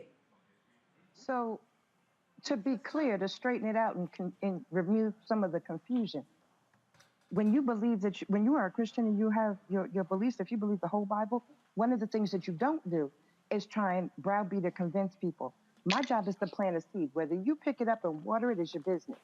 You're going to deal with that with whoever you believe in when you get wherever you're going. So that's not my job. My job is to make sure that you have all the information you need on both sides to make an informed decision on whatever the issue may be. That's number one. Now, number two, where Deanna equated the what's in a woman's womb to the diabetes and the foot amputation was her correlation that they are all medical issues that need to be addressed in a scientific manner. Now, when we go back to Medicaid, let me ask you a question. Why are we sitting here talking about expanding Medicaid, which is the bottom of the scale, instead of talking about some actual medical equity so that we can have equal care and don't nobody got to think about cutting up nothing? Well, actually, because the Republican Party largely was against the Affordable Care Act, which played a crucial role in decreasing the number of African Americans and others who have health insurance. And one of the reasons we're talking about Medicaid expansion, because it was in those same red states where they actually were vehemently opposed to it. Just like you have Mississippi, where they were the ones who put forth the abortion bill, which led to the Dobbs decision. And then there was a story that came out that as a result of the Dobbs decision, additional 5,000 children are going to be born in Mississippi on an annual basis, and the Mississippi healthcare system is grossly unprepared for the birth of 5,000 children. And so when I make the point about the Republicans, and I hear you, Deanna, and I hear you, Shannon, being pro-life and anti-abortion are two separate things. I believe the Republican Party is largely an anti-abortion party and not a pro-life party, because you cannot be a pro-life party and you stand in the way of health care. You cannot be a pro-life party and stand in the way of Medicaid expansion. You cannot be a pro-life party when you're unwilling to address the infant mortality rates and the number of black women who are dying in childbirth. When you look at the lack of midwives and OBGYNs in the state of Mississippi. And so if we're gonna have a pro-life conversation, then I'm gonna need Republicans and conservatives, to be honest, to say something when somebody who's unarmed gets shot and killed by a cop, because ain't that life? And so we can have a pro-life conversation or an anti-abortion conversation, but I will never correlate the two. Reverend Jeff Carr, Reverend Jeff Carr, you now have the floor. What we're witnessing right now, and let me pause to say that this is in no way ad hominem. So if you throw a rock up and it hits into the crowd, it's only going to hit, only the hit person's going to holler. So please, I don't want anybody to take this personally. Apply what applies and leave alone what doesn't. But to borrow my double brother, both biological and fraternity, one of his sayings is, let's be clear about this. I was raised in a Baptist church. I was teaching vacation Bible school when I was 12 years old. I got ordained in the ministry in the Baptist church 21 years ago. I also traveled to Kemet under Dr. Yosef Ben Yakin and got initiated into the ancient craft of priesthood when I was in my 20s. I studied with the Lakota tradition and got initiated into the sacred sciences of the Sweat Lodge. And I've pulled together an interfaith ministry that brings everyone to the table regardless of their race, their color, their background, their religious tradition, or their beliefs. I also am a father. My wife and I have 5 children. We have midwives in the room. I have caught the children in my own hands and cut the cord while my own mother was in the corner praying them through. All of that said, I would never, as a man, regardless of what beliefs I have, vote for any policy that denies a woman the right to do whatever she chooses to do with her body, because I have the right to do what I want to do with my body. When we're talking about beliefs, that's one thing, but belief is often something that exists in the absence of provable fact. That's why spiritual practice to me is more important. Spiritual practice allows us to expand and say, regardless of our beliefs, are we really willing to impose our personal beliefs on other people in a country that is supposed to be the land of the free and the home of the brave? I say no. If you want to practice personal beliefs, practice them and enjoy the freedom that we have to practice them. But you do not have the right, none of us, myself included, to impose my personal beliefs and codify it into a law so that it takes away the rights of other people to choose what they want to do in a free and open society. Those are the people who talk about pro-life, but are also anti-abortion and who want to restrict other people. Many of them have never sat in the seat that I've sat in, where I've had to counsel young people, young women in particular, who have been raped, who have been molested, who have been abused, many of them in a so-called religious environment, and have to live with a pregnancy because the church elders and the church leaders bring them before people and humiliate them without even having a conversation about the associate minister or the youth pastor who abused them. This gives us a chance. When we talk about policy, we begin to talk about giving ourselves equity and freedom. So while we have respect for life and human rights, it is hypocritical for us to then move toward any space politically or culturally that creates a theocracy. If the Muslim community, if the Hindu community were talking about doing the same thing in America, we would cry heresy. So if we proclaim ourselves to be whatever our faith tradition is, we cannot fall into a space where we want to impose our personal beliefs through law on other people. That is not a true democracy, and although it's aspirational in America right now, it is not something that we want to go into. It's not a road we want to travel down. It's dangerous, and that's what I have to say about that space. We're talking about belief versus policy, and as Sister Tiffany has outlined, these young people are not going for it. They're looking at how policy affects them. The entire night's conversation has been about how do we find our way forward in this space that we call America. That is going to require all sides. It is going to require all conversations, conversations that are uncomfortable. It is going to require independent funding. It is going to require independent thinking. And it is going to require us not being demagogues, not being sycophants, and not being people who are willing to give up our lumbar spine and open a portal so that other people, whether they're corporations or political parties, can insert their political arms and work us like puppet masters have in this United States of America. I need a microphone. So here's what I'm gonna do. Tiffany said cut the commercial. All right, so here's what I'm gonna do. It's gonna be 30 seconds, final comments, and then I'm going. After that, Roland, we done. We can sing a song and move on to talk about LA mayoral race. We don't need to talk about nothing else after what he just said. Well, Word. all right. Okay. Well, fine. I'm going to the other side of the room then. First of all, Deanna, you want your 30 seconds? Go. Starting right now. Go. God bless you, but my name is pronounced Dina. You've always. Sorry, I'm sorry. My bad. Look. It's I know. it's 25 people in the studio. I know, So go I know. ahead. Go ahead. Go, girl. You taking your time. Okay.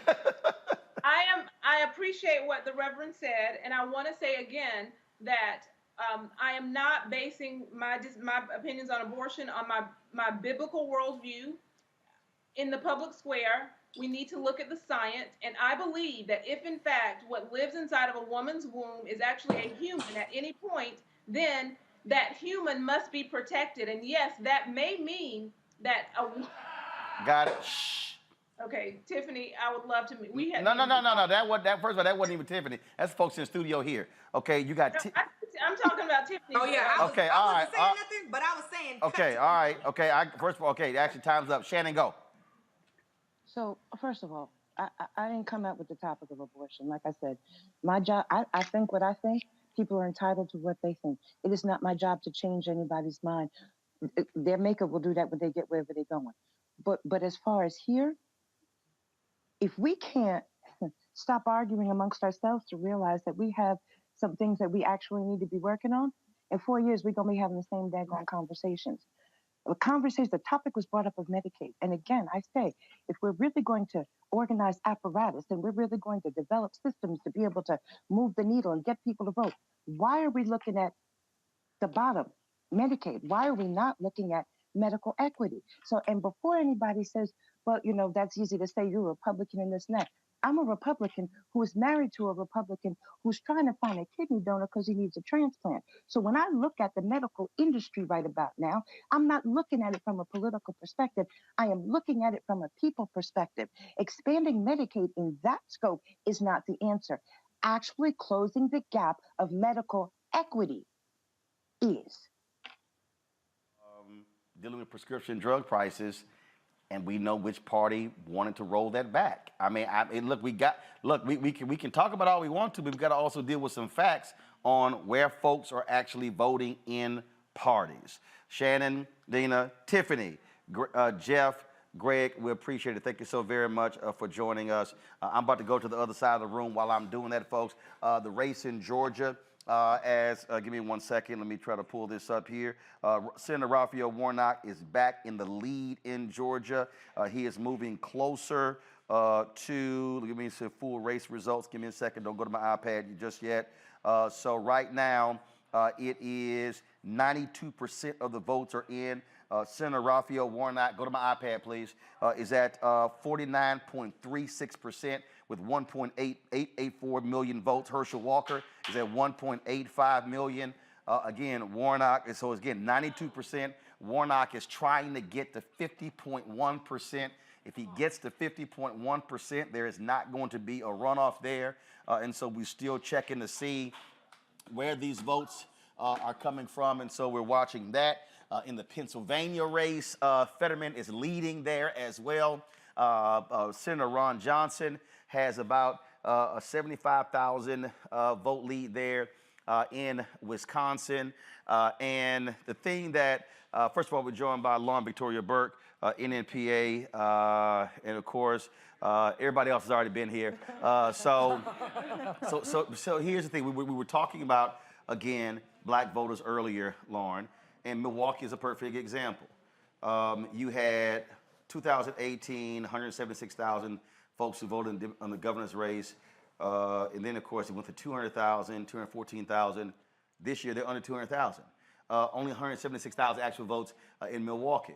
Now, I don't know what the hell happened in Milwaukee. I don't know whether or not anybody paid any attention. But if you are a Democrat and you're trying to win a U.S. Senate race in Wisconsin, you need to maximize Milwaukee. And if only 176,000 folks are voting in Milwaukee, somebody doing a damn job. How about that? Well, all the attention went to Fetterman, Pennsylvania, over and over again, and not places like North Carolina, as you have previously But Mandela mentioned. Bonds has raised a ton of money. That's right. If your Bonds, a black man running, you got to maximize Milwaukee. Oh, I know. People make these weird tactical errors that nobody can figure out for these elections. I cannot figure out. We're looking at race by race and seeing that, for example, the House is close enough that Kevin McCarthy is not going to be able to have control of the situation. But really, the entire night is a referendum and not paying attention to the polls, not paying attention to these media narratives that turn out to be nonsense tonight. Right. Now we're finding out that the House is way closer than it should have been. Right. That, of course, Sherry Beasley, as we had all been talking about on this show a million times, should have been helped out and was not. I mean, she didn't even get a Biden visit or an Obama visit, which is like the typical standard thing. Yeah. She didn't even get that. And it makes absolutely no sense. When you're playing on a map, you know the Senate's 50-50. You only really needed 2 votes. If you had North Carolina, you wouldn't have to have worried about Fetterman. You wouldn't have to worry about all these other things. Right. Kerry Lake is going down hard. That's another one. That's Praise the Lord. Another media creation. Exactly. But think about Kerry Lake over and over again. Right, and all these folks are like, here's the thing that, again, is stupid to me. Obama wins North Carolina by 14,100 votes. This is 2008. Unbelievable. He loses in 2012. They lose in 2016. They lose in 2020. He's black. Beasley's black. You might want, and here's the other deal. This is just me. I know he busy doing Netflix documentaries and podcasts and shit. But I'm sorry, you don't just do a rally in the final week of the campaign. How about you do one in September and you come back the next month and do one then? I really don't understand and how the hell you not seeing Kamala Harris in North Carolina?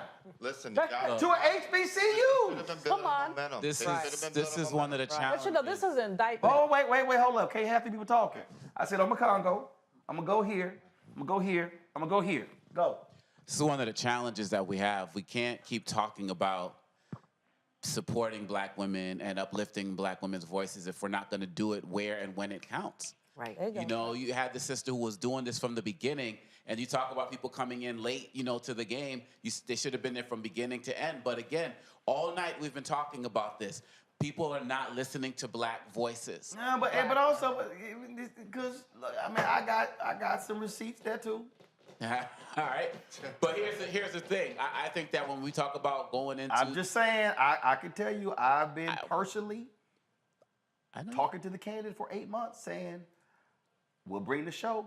We'll come in." I went to Raleigh. You talking about who are you talking about? Beasley? Beasley. Oh, Beasley. Okay. Yeah. She didn't want you to come. They never. I literally got a phone call, October 23rd. Hey, let's do something. My campaign be reaching out. They reach out. Hey, he trying to set up an interview. I'm like, no, that's not what I'm trying to do. And then I lay out what it entails. Never heard back. Wow. And I'm telling you, Reverend Barber was very frustrated there as well. Here's what happened. I'm telling you what happened there. White consultants were running her campaign. They act, no, we don't really want to play up this black thing. Too black. I'm telling y'all what happened. Again, that's what I'm saying. Folks don't want me to start pulling out receipts showing timestamped text messages. This is what people have to take from tonight. You said this, Rebecca's alluded to it. We've alluded to it a couple of times. These posters. That whole thing you mentioned about Cornell Belcher and the people he trained making more money than him, I didn't know that. It kind of blew my mind, but it makes sense. If these people are not going to start listening to black voices and black posters, you can forget 2024. Because one thing we're realizing tonight, especially when it comes to these governor races, The Republicans, they've gotten the governor prototype with the DeWines, with the DeSantis, with the Kemp. They realize the Lakes and the types are not going to take governor's races. So they don't even need Trump in 2024. Right. If they just get a bunch of Kemp, DeSantis types and everything, so people are going to start trying to go to Tim Ryan route and not pay attention to black voices until it's too late, black and brown voices. 2024 is a wrap. Look, here's what has to happen, Eugene, and I'll be very clear. Black candidates have got to operate as the CEO of their campaign. Yes. Right. Black candidates, black candidates have got to say, have y'all bought black-owned media? Who's coming in? Who's doing what? That has to happen. But they purposely separate the black candidate from. You just gonna sit over there and you just go do what you do. We are running this. I mean, and I'm just gonna give people a real quick story. In the Obama campaign, 2008, he was catching hell because of the lack of black-owned media spend. They have a meeting. He says, we need to be buying black-owned media. I think it was Pluff in his book. It had that's right in his book. Obama says do it. Him and Axelrod after the meeting were like, we're not gonna do it. Oh, I've been in that. What? And didn't do it. Again, this is where black candidates are going to have to say, after the election, my ass the one lose. Right. Y'all going to cash checks. Yep. So actually we got two great examples from tonight, right? What Wes Moore did over the last 18 months is exactly that, to a large degree. He wasn't supposed to win that primary. The whole world was betting on Peter Franchot. Franchot had the money. Hold up, Franchot, Tom Perez. Tom Perez. You know, there was a whole gang of Rashawn, even Rashawn Baker. So, you know, but Wes Moore built out a black donor network. He built out black media relationships. He literally treated his campaign the same way he treated the Robin Hood Foundation to a large degree. And we saw how that drove him through a primary that he was not supposed to win. Folk were looking at this race the same way they looked at Carton and Fume 06. That was the conversation we were having every day. The second example, and this is a redemption story. And see, what people don't know about the Carton and Fume race, Mfume was the one who was supposed to give that 2004 speech at the Democratic National Convention. No, Mfume was supposed to give that speech to launch his campaign, but then it was the colored girls in the DNC who were like, "Look, Kerry, give it to Obama." And so the thing is this: that vaults Obama. That's what happened there. Just for everybody who watching, I told y'all we know shit.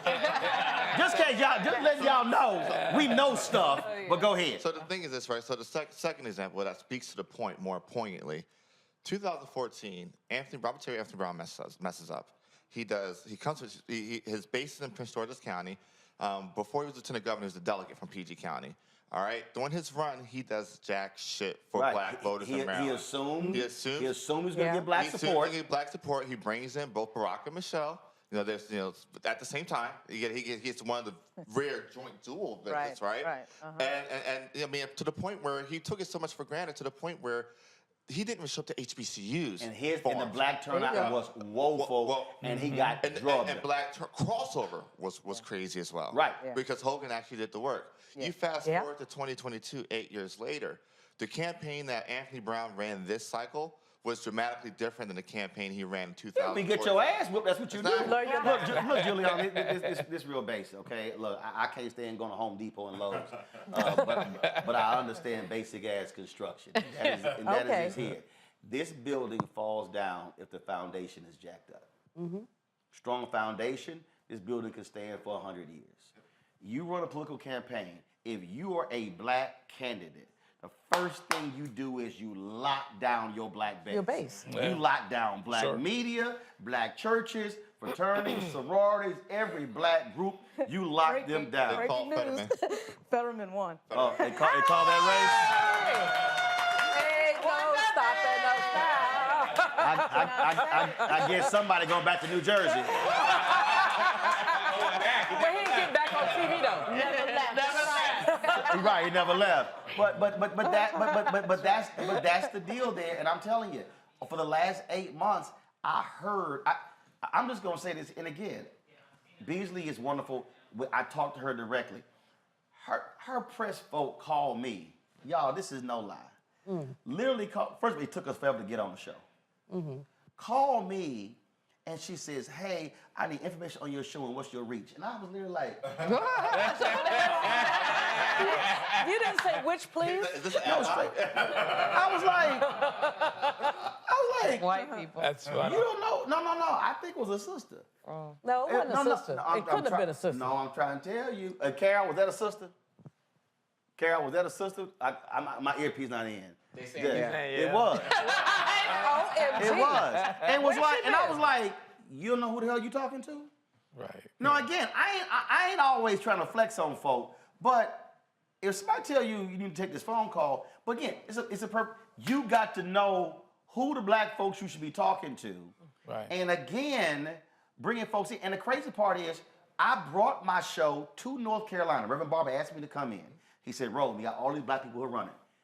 If y'all pull the tape 2020, when I was in Raleigh, Beasley was one of the candidates who was sitting right there. We were in a parking lot at an early voting location. There were about 8 or 10 black candidates. We put them all on the show. I'm like, how did we do in 2020 and your folks don't bring us in?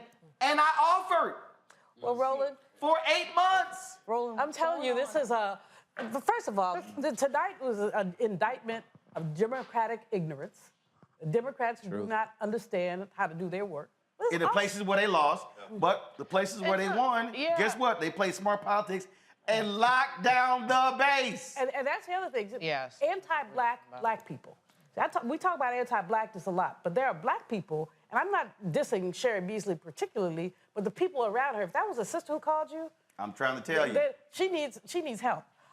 Seriously, and I'm not dissing her. I'm just saying, if you know the black community, you know how to do this work. But when black people run away from themselves, and so many black folks want to try, I don't want to be too black. Well, what is too black? I don't want to offend any white people. Block white people. I said block y'all. So I'm gonna bring it. No. So I'm coming to you. But see, Randy, I want to bring you in here because really that sounds just like the DEI conversations we had. I'm like popping over here. Because it's sort of the same thing. Because I'm telling you, the biggest obstacles that we have had in dealing with corporations, with advertising, has been the black people in the corporations. And it's like, and I'm in some meetings like, will you shut your ass up? Like, can you stop talking? Right. You know, and staying in the way. And again, what I'm saying is, I believe, looking at these places where they lost, I think tomorrow, Thursday, Friday, some folk gonna need to get cussed out. Yes. And I'm telling you, there's gonna have to be hardcore going to the mat saying, no, we ain't playing this in 2024. Right. Yep. Well, I think that some black people have worked so hard to be the acceptable black to get to the point that they are. The magical Negro? Absolutely. Yes. That they have literally lost themselves. And they don't trust themselves anymore. Because I have actually sat in rooms where I see white people talk about blackness with intelligence, and the black person's just sitting there. And I'm like, you literally are taking this white person as an expert on who you are. Right? And the white person will sit and tell you, no, you don't need to advertise there. This is what we need to do. And I'm like, I don't know who this white person is, but what I do know is that they're not black, right? And so we lose our way, like we lose confidence in even who we are because we have muzzled ourselves for so long trying to make it that we forget to listen to our own voices. When you talk about listening to the voices of black people, listen to your own daggone black voice. There you go. Rebecca, look, I get it when you're trying to run a statewide race. The reality is this here, the last election, 72% of the total electorate were white voters. The reality is you need white votes to win. That's just a fact. Oh, yeah. But the other reality is this here, as I keep saying, if you maximize your black numbers, Obama does not win North Carolina if he does not maximize black turnout. There is no way in the world a black woman running for U.S. Senator in North Carolina. Okay, Harvey Gantt couldn't cross that threshold when he ran against Jesse Helms, and they used every racist attack against him. And running against this person here, again, I can't wait to break apart, the different precincts and the areas.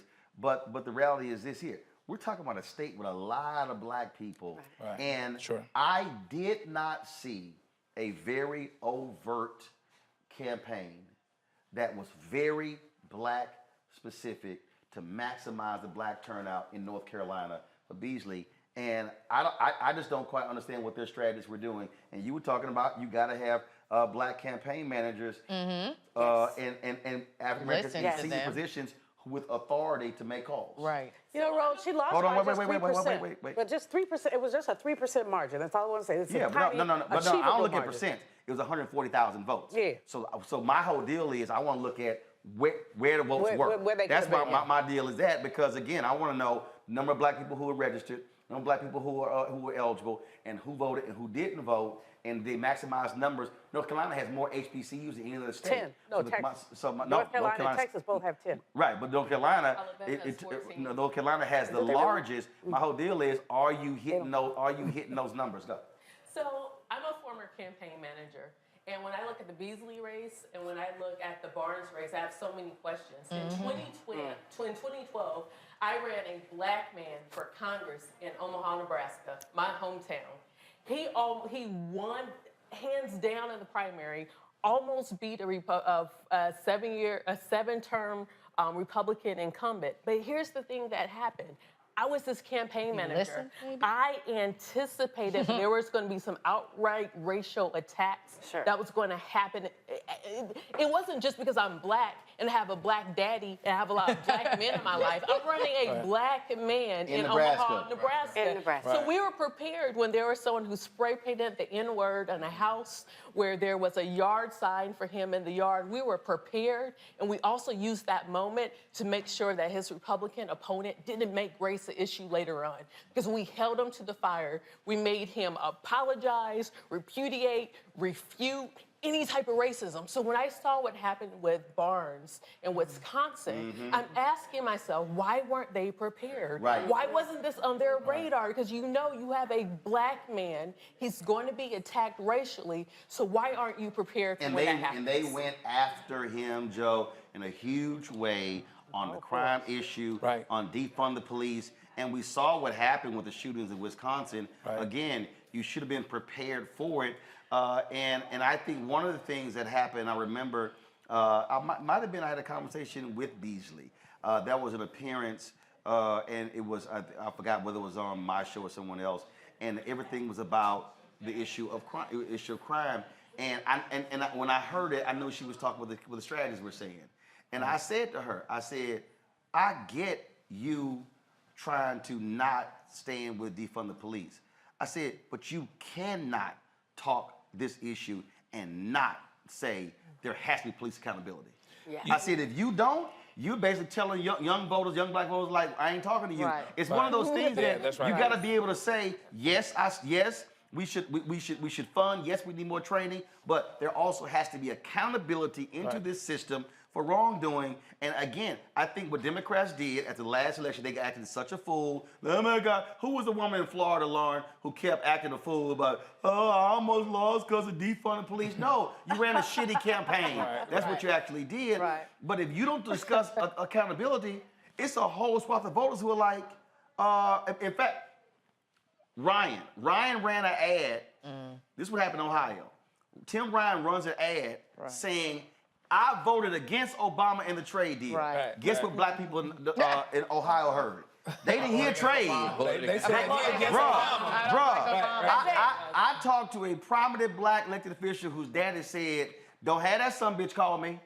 All he heard was, I voted against Obama. That's right. And so it's one of those things where, I get why Ryan said it. Okay. He's in a red state. But it's like, you think you're appealing to them blue collar voters, but guess what? Them black people like, oh, okay, we heard you too. You can't swim in another pond and forget about what you know.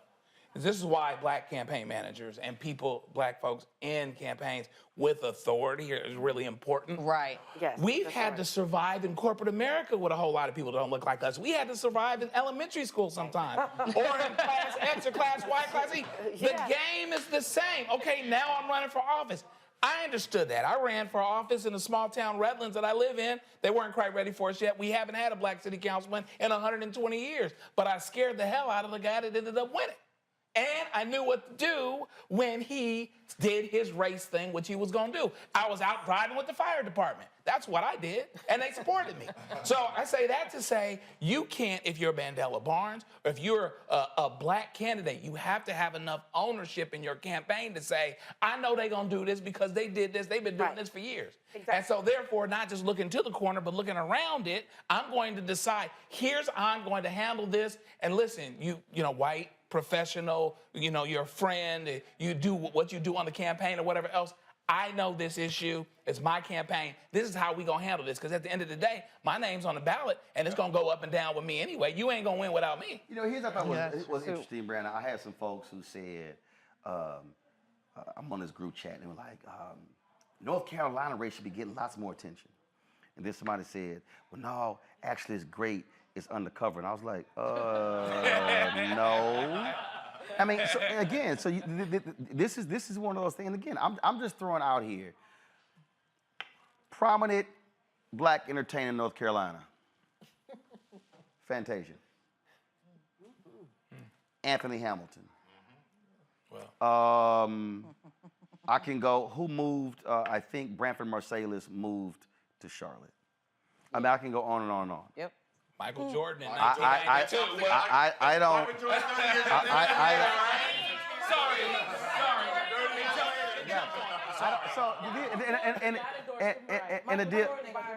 But no, but here's the whole deal though. No, but here's the whole deal though. Did you try to get it? Right. No, only point I'm just making here.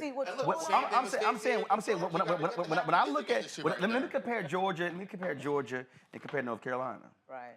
The last 3 weeks, I saw Kerry Washington down in Georgia at homecoming there. I saw a number of folks down there. Stacey Abrams. I'm sitting here wondering. I do not recall an effort of having prominent black entertainers go in North Carolina. What it is white consultants in these campaigns. I'm telling you. Not well, it is black people sometimes, but usually it's white consultants who are afraid to have their candidate look too black. That's what it is. They don't want to piss off white voters with looking too black. But here's the whole deal. That's what it is. Black is black. Between black like this or black like that. Absolutely. And hold up. Young white voters will come out for the black artists that support the black. But here's the other deal. White folks gonna give you a pass if you go to the HBCU with the black people. No, I know. All right, you with your people. Authenticity. Voters want authenticity. That's if they feel like you are hiding yourself, they're gonna hide their vote. Exactly right. That's that's what their issues. Which would be obvious. You can't even be black during the campaign. How are you going to be black when you do policy? I want to bring in. Robert Patillo. Robert Patillo, of course, Rainbow Push Coalition, Peach Tree Street Project. Sorry, I did not. I missed Melina Abdullah. We had her, and she had to leave at 1 o'clock. We are going over time. My apologies. Robert, you're there in Georgia. We're still looking at the race here, where Warnock has gone ahead. Let me do a refresher here to see if the numbers have changed. It was at 92%. Now it's at 95%. Warnock he's now inching. He's now at 49.42%. Robert, is there a possibility he can get to 50.1? Do we know what these outstanding ballots are in Georgia? Absolutely, Roland. It looks like about 20% of the ballots in Fulton County have not been counted yet, and around 20% of ballots there in Clayton County. So it looks like it's mainly whoa. You said 20% of the ballots in Fulton? Yeah, have not been counted yet. And 20% in Clayton? Not Clayton, but Cobb County, rather, have not been counted yet. So those are both going to be strong Democratic counties. There is a strong chance Senator Warnock will pull this out without a runoff. Now he has to get to 50.1, not 51, correct? Correct. He has to have any number over 50%. So being at 49.4% currently, if you pull out another 20,000-ish votes in county, in addition to what comes in from some other larger cities such as Columbus, Macon, Augusta, where normally those votes come in a little bit later. Probably by tomorrow afternoon, once we get everything in, we should know the final vote tally. But there's a decent chance of Senator Warnock pulling this out without a runoff. Stacey Abrams lost by 300,000 votes. What happened? Well, I think it's a confluence of things. One, the same issue that you discussed, that the panel discussing, the lack of having a homegrown indigenous talent running that campaign, I think put her behind the eight ball from the beginning. That because you were running basically a California campaign in Georgia, you ended up with a ground campaign that took several months to get on its feet, as opposed to having the full 6 months run up to get in position. I think also you have a Governor Kemp, who was riding a very strong wave of being the anti-Trump Republican, of not being like Herschel Walker, where they're seen as being an obsequious sycophant to the president, but rather standing up for those values. We've seen Governor Kemp reach out to the hip-hop community, reach out to HBCUs, pass a lot of criminal justice reform bills that many people have asked for, governing more as a moderate than a hardcore MAGA like DeSantis or Abbott. I think that contributed towards it. And then I think, of course, you have to look at some of the inbuilt problems within the campaign when it comes to messaging. I think starting the culture war argument in the middle of September about whether or not black men were voting did not help her with the black male vote. I think at that same time, they should have been concentrating on getting many of those suburban white women who have still voted for Kemp at probably 60+% rate. Those are the voters you need to be going after. I think that when we got into this whole culture war argument about were black men voting, was it misogyny, was it sexism, were black men misinformed or the victims of disinformation, I think that distracted the campaign from actually focusing on Kemp and the issues with his campaign, and that led to the difference we saw. Well, here's what's interesting. Greg Carr just sent this to me. Michael Harriet posted this. According to exit polls, Abrams had more support from black men than Dems had nationwide. In fact, if every single black male Kemp voter had voted for Abrams instead, she would have lost. Turns out the black male voter problem was a lie. It was white voters. It always is. That's what Michael Harriet tweeted. That's absolutely accurate. The entire time that we started this argument back and forth about why aren't black men voting, it was completely a made-up narrative. In reality, it is those suburban white women that when you're talking about these issues, such as the Dobbs decision, which they thought was going to be motivating white women to vote, at the end of the day, they still realize that they benefit from a lot of white privilege. So when it comes to crime, when it comes to immigration, when it comes to inflation, they still will stick by the Republican Party. So I think instead of having this month-long distraction about whether or not black men were voting, the concentration should have been making sure those swing Republican, or not Republican, those swing suburban white female voters that they were counting on the Dobbs decision to bring it over, making sure that they were actually mobilized, and I think that would have made up a large portion of that gap. Greg Carr, when we look at, again, it was all of this talk, red wave, as we look at these various races here.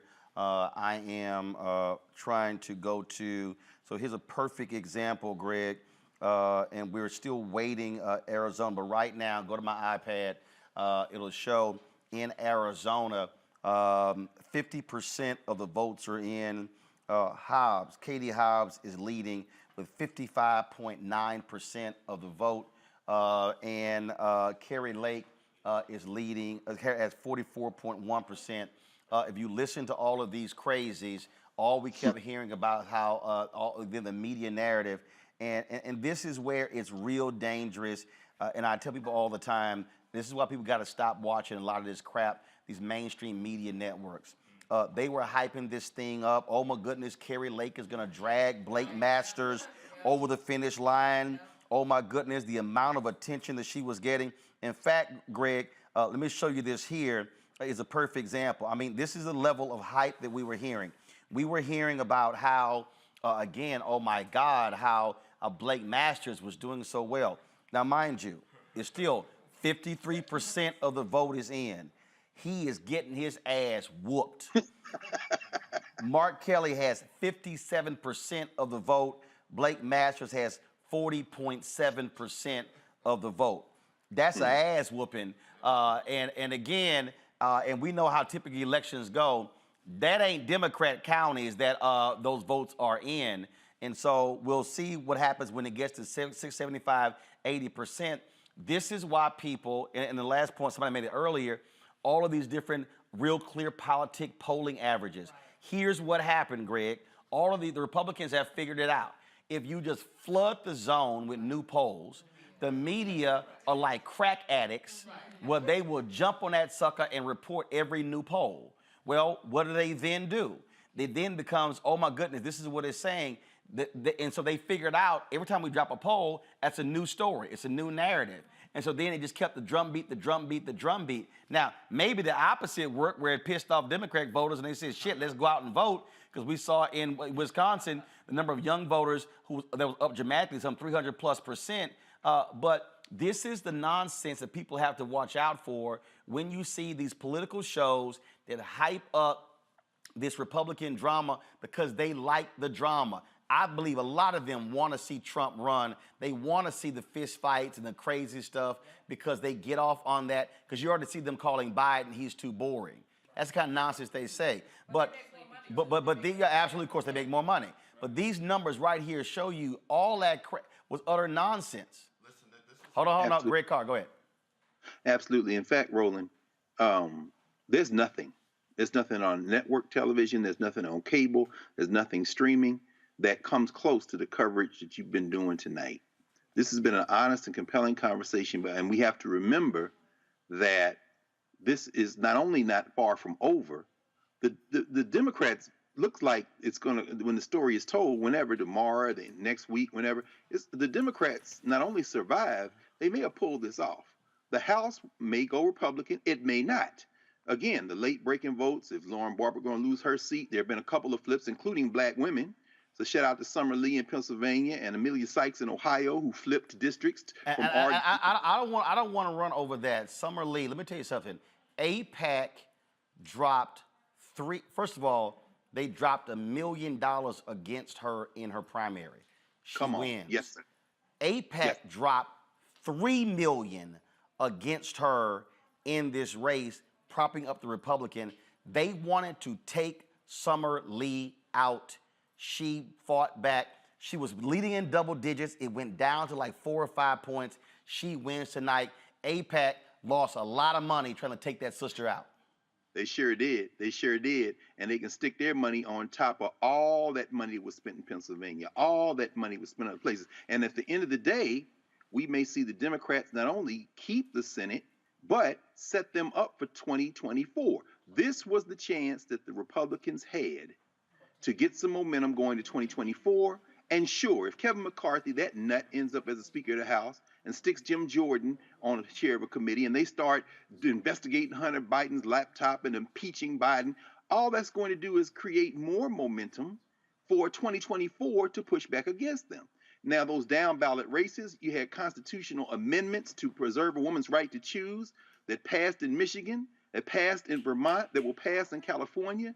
When you talked about slavery earlier, taking that racist language out, Tennessee, Oregon, Vermont, Alabama looks like that ballot initiative is going to pass. Now, the one where it's not going to pass is Louisiana. Again, I would have asked Congressman Carter, why can't you get behind Gary Chambers? And I think what you just said about Gary Chambers taking over the apparatus in Louisiana and building it like Stacey Abrams said, I think that's a stroke of genius, but it's going to require a come to black Jesus for the Democratic Party. They're going to have to concede that, as Reverend Barber said, the trick is going to be to expand the voting base, as Steve Phillips said. And, you know, I'm sitting here listening to everybody's conversation. I'm thinking about my friend Laura Victoria Burke. I wish they would put her somewhere to talk to some of these people and have a conversation along with everyone else, because finally what we're seeing, what we may see, particularly as Robert says, Warnock is able to pull this off without a runoff, what we might see at the end of this election cycle, if it's again, end of this week or whenever, is that not only did the Democrats survive, they took the best shot the Republicans had of derailing this thing. We may have dodged a lot of bullets tonight. It's not nearly as gloomy as these polls and these white commercial news outlets tried to push, and that's why you should ignore all of them, and everybody need to get the damn Black Star Network app and download it, because tonight proved this is the only place where the conversation is being had that's honest. Well, let's break this down. When you talk about kind of a night, Larry and Michael, go to my iPad, please. Folks, so look at this here. These are governor's races. Katie Hobbs winning in Arizona. Georgia, Brian Kemp wins there in Georgia. Kansas, the incumbent Democrat in Kansas. She, right now, 49.6%, leading the Republican, 47.3%. She's leading by 22,000 votes with 95% of the vote in. Maine, Democratic governor, beats the former governor, Paul LePage, that racist, blows his ass out, 55.5 to 42.6%. Michigan, Gretchen Whitmer, re-elected governor in Michigan, 51.9% to that MAGA Republicans, 46.4%. You now go to Nevada. Democrat incumbent wins by 10 points in Nevada. Then you go to New Mexico.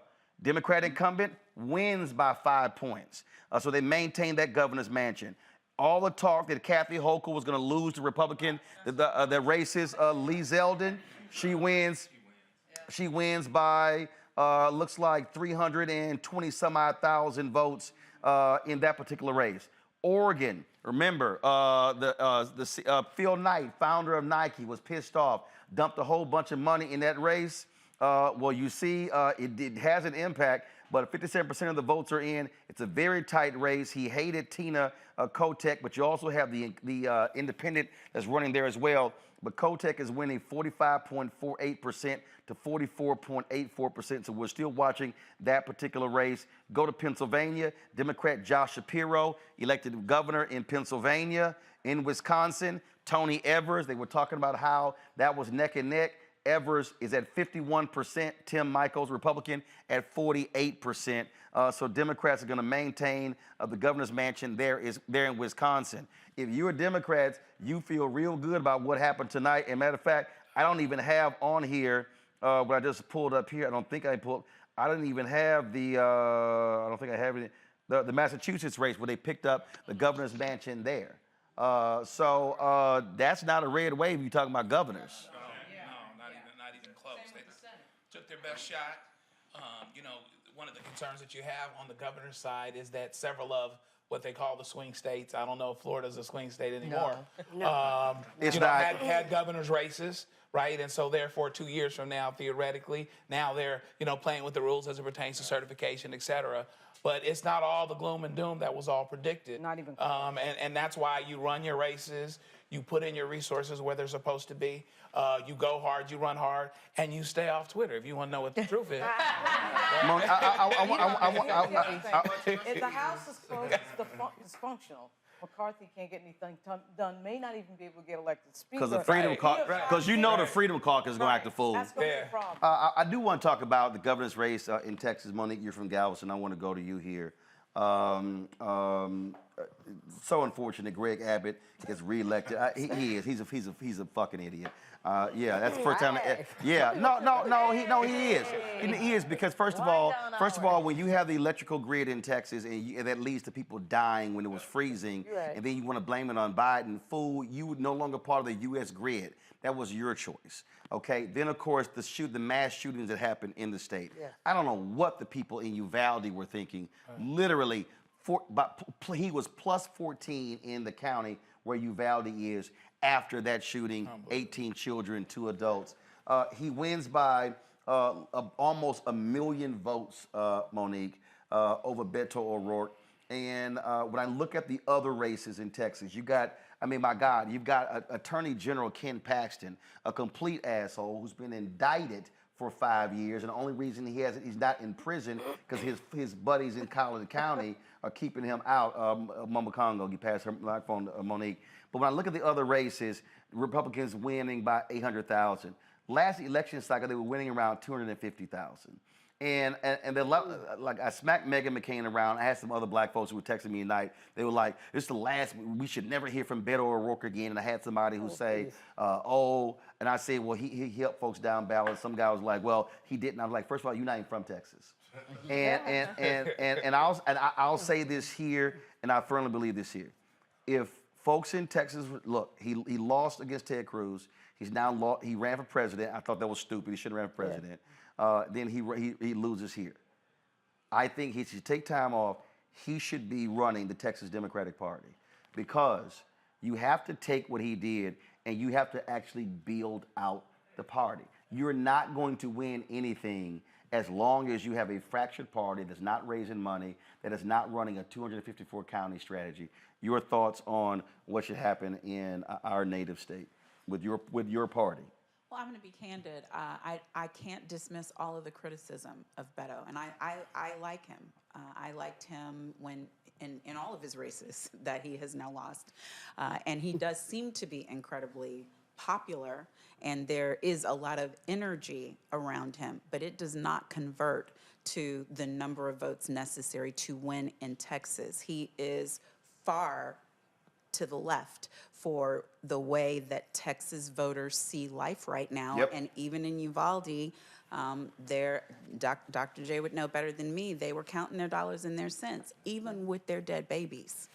They were counting their dollars and their cents, and they decided that that hideous man, Greg Abbott, was a better choice for them. They decided by double digits. Yep. So to me, no, I don't want to see Beto in another statewide election. And yes, if he can be the person who energizes the party, that's great. But I'm just saying, for all of those things that are going around saying, will he have another election? I'd love to see him in some office someday, because I think that he is an excellent public servant. But the progressiveness that is necessary, and the value-driven policy system that is necessary, Texas is not the stomping ground for it. But the point I'm talking about here, Avis, is what I'm looking at organizational ability, mobilization. How do you put together a plan? And what I'm arguing is you need someone who is charismatic, someone who can raise money, who can rally people, but who can help others on the organization side. 2008, when they had the Democratic primary, folks were on fire about Hillary Clinton and Barack Obama. Contested primary. She wins the primary, but then was a Texas two-step. He wins the second part, so it was split.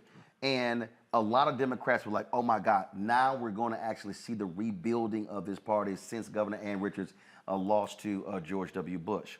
Well, it's not what happened. Obama did not care about building infrastructure there. He would come into Texas, he would pick up checks in Houston, Dallas, and Austin, would fly right back out. And so literally for 8 years, they were just in the wilderness. And so when Beto runs, somebody finally runs statewide and who's actually campaigning in all the different counties.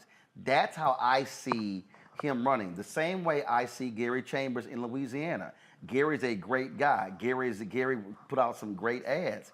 I think Gary's future, and trust me, he's not going to talk later this week, I think Gary's future is saying, let me become the Stacey Abrams of Louisiana to put together the infrastructure, what I was talking about with Troy Carter, because you got to have somebody who is focused on that 365. That's where I think candidates that lose can transition to still be public servants, but not necessarily run for political office. Thoughts? That's exactly what's needed, because if you look at these states, there is potential there, but there needs to be a ground game. There needs to be a long-term investment in those states. And as you mentioned, Beto can raise money. I mean, I don't know about votes, but the man knows how to get money. And what and because he's had 3 runs, what does he have? Mailing list? Yes. That's what I'm saying. What he has is he has the infrastructure, and so you got it.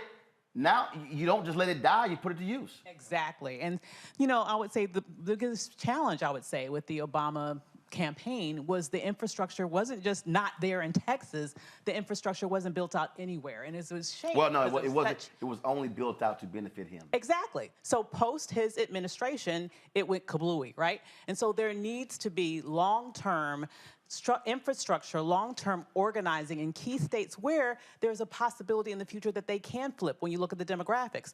Stacey Abrams, to me, built the roadmap for that in Georgia, even though she fell short a bit tonight.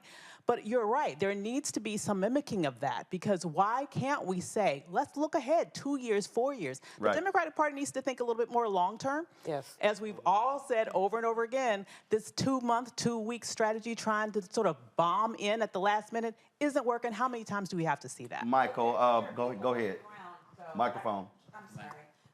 So while the Democratic Party might not be, I just want to credit Black Voters Matter Fund. Yes. I want to credit all of the other organizations that since the last election, like when I was there in 2020 helping with the Texas campaign, there's like 10 times as many assets on the ground. Right. There are local chapters everywhere. So they have not stopped building. And we will see the fruit of that in Texas and elsewhere, same as in North Carolina. May not have made it this time. Right. But these organizations are doing the hard work. Michael, here's why I need people to understand why I keep harping on this here.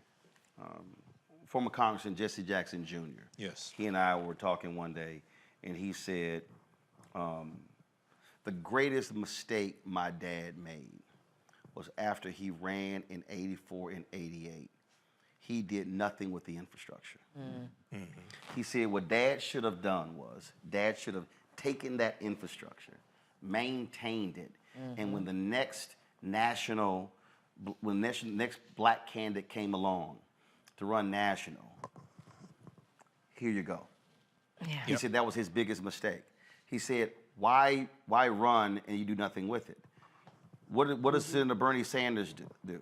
He takes his infrastructure and he creates it. What is it? Our revolution? Okay, movement, creates an organization, transfer those assets. Again, you've got database, you've got names, you've got donors, all of that. Now it goes into this. So what do they do? They're running candidates locally all across the country. Okay, not doing necessarily well in congressional or statewide races, but still running local races. So that's what I mean was when people talk about, well, you ran and you lost. That's why I was, getting that silly ass tweet from Meghan McCain.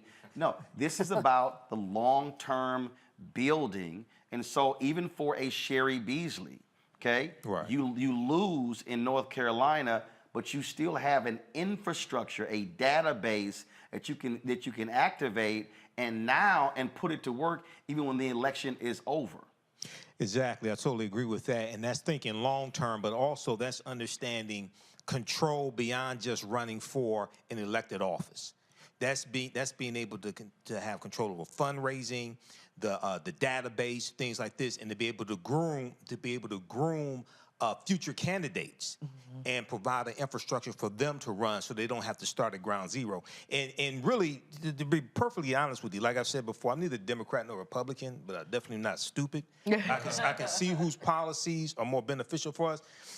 But really, we need to focus on, if we don't take over the Democratic Party, we need to create a huge power structure within it like the Tea Party was, but just not crazy like the Tea Party. Actually, I think there has to be a crazy element. Let me unpack that. Yeah. Let me unpack that. I know where you're going with this. I'm gonna unpack that because I want to bring Larry in to see Larry. Here's the crazy element has to be, y'all done messed this shit up and you don't know what you're doing. So we tired of messing with y'all. The reality is, in your state, Democrats are in gross disarray. I mean, I have never in my life witnessed the complete and utter destruction of a part. The destruction of Democrats in Florida is complete. I mean, Ron DeSantis tonight became the first Republican who flipped Miami-Dade County. Flipping Miami-Dade County is the equivalent of a Republican winning Travis County, where Austin is. Right. That says y'all just crazy. Right. I mean, and so what has to happen? This is where a contingent could say, we need to go take this shit over. Because y'all, we ain't listen to none of y'all. There has to be sort of that level of takeover attitude. Otherwise, it's going to be a worse beatdown. Florida right now is damn near like Texas, where Republicans control the entire state. Worse. Yeah. I don't know if it can get worse, but it has to be that kind of crazy takeover because nobody else can say anything that's logical that anybody want to listen to them. Yeah, so it's interesting, Roland, when we were over there, I was texting a colleague of mine who's in Florida, who was at a Democratic watch party, and she was just frustrated. A Democratic watch party or homegoing? She was laying the wreath down. Right, because she was at a repast. She asked if there was any more aluminum foil. Right. She was at a repass. Because you know you need aluminum foil. All right, hold on. I'm coming to you. So, you know, when she was texting me, asking me about where the aluminum foil is, you know, she was raising, she's from Florida, you know, she's a native Floridian, and she was just raising a red flag, and she has been in our conversation for months. But when we first started, I said to you, Roland, when you asked me about Florida, I told you it didn't look good because my conversations with folks on the ground. We know it didn't look good, yeah, but damn. So listen, it is solidly red now. So the question is now, and I think your point about being crazy people taking over, the bottom line is it's time for revolutionaries, specifically black folks in the state, to now take over the Democratic Party.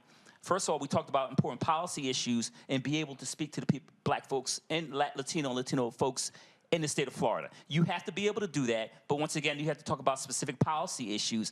And listen, I'm gonna be frank when it comes to the state of Florida, and we already know this, but we talk about Latino community, a lot of those folks like DeSantis, they like that macho, persona he gives off. So we need to have a conversation. We talked about this earlier. Well, which also applies to a lot of the countries they come from. I mean, look, that's just straight. You want to jump in there about Florida? So I campaigned in Florida in 2008 and 2016. The thing about Florida is really 6 regions, and the Democratic Party treats it like it's a monolith. They treat Spanish speakers as a monolith. Yeah. I think we need to use the term Spanish speakers to really show and characterize what's happening in Florida. Because when you're talking about Florida, you got to break it down. Yeah. You got Cubans, Yeah, right. you got Venezuelans, Yes, you got countries going on. And Miami-Dade is completely different in its demographic and who runs it. I think people need to listen to Uncle Luke. Uncle Luke has a lot to say about what's going on in Miami-Dade, and he's 100% accurate. Brianna. So, I agree with you. The Democrats elected Manny Diaz. I campaigned in 2018 where Miami went blue in Florida, and I was controlling Miami. So I heavily know that. And with Manny Diaz, they separated the Spanish speakers and they ignored black people. Right? And so they focused on, let's just target Spanish people. I think you're very correct when you say that about DeSantis. There was a very split ballot. I knew people on the ground in Miami who voted for DeSantis and voted for Demings. It was another split, just like I saw a lot of split in Georgia. And, you know, DeSantis has some of the beliefs socially that they want. And so I think that there's some things we don't want to come to terms with. We say, okay, we can change hearts and minds. I do think that we can push more people out to vote. However, and I'll say that I was trying to tiptoe to roll in, but I'm just gonna say it. Baby, this ain't the show to be tiptoeing. You had Chris. You got some cute ass shoes on, but you can't be tiptoeing. You had Charlie Chris. I was on there that day. You had Charlie Chris come onto the show. He did care about it, but that was during the primaries. And person I did work with, Nikki Fried, ran against Charlie Chris. Everybody from DC, we're in DC, said, oh, that's because Charlie Chris is gonna win. And you had Charlie Chris versus DeSantis. So you had Republican Light, who was already Republican, didn't do shit, and then you have the Republican here. The only thing that they can remember is, okay, now they put financial literacy into schools, and they're talking about pockets, economics again, right? And they were happy about how he did COVID. Oh my gosh. But, you know, the other side was, Chris was saying, well, I will be the best one with your reproductive health. And they were like, oh, okay, yeah, well, we're conservative. We don't understand what that really means, and we're going to go with our pockets. And so you saw a lot of that dynamic and dialogue play out, but there wasn't really enough people on the ground. So we say that we hired Manny Diaz because he brought in all the money. He was going to be national, and that's why we needed him versus the other people who ran, which I won't go into it. But that was not those resources, which we talked about again, the priorities of resources was not given to the black community. Of course they would not talk to Uncle Luke. Or the the Haitians. The strategy you're talking Right. about requires the party to give money to Black and brown people. But we have to Consultants and disaggregate. underground grassroots people, and they won't do But you it. have to They won't do disaggregate it. the black and brown thing at some level. Not to be divisive at all, but we do have to disaggregate some of that. Because there are, there are brown folk, Latinx folk, who are as anti-black as the greatest Klan member that you could ever run into. But also part of the whole deal is they don't use that damn term Latinx. I know. No, they don't. They don't like it. No, Actually, they don't even like Latinx it. is a first of all, if it's two phrases I can't stand. What's that? I can't stand that goddamn Latinx and BIPOC. I hate BIPOC. I hate BIPOC. You get me started on BIPOC. So what I'm saying is, it's like literally, I've asked Latino posters like, nah, only 2% go with Latinx. Like, I don't even know why anybody. Well, see, the Latino community doesn't like it. No, that's that consultant class, academic. They don't use that. You know what? The Latino community didn't even like the term Latino because that came from Ronald Reagan. Well, actually, hold up, but it invented. all depends on what part of the country you're in. Right. And that's the whole deal. Latino The versus reality Hispanic. is, one of the biggest mistakes politically is they're trying to look at Latino/Hispanics the way they look at black folks. Correct. You can't. That's because right. with us, we talking about where you from. Alabama, Texas, Mississippi, North Carolina.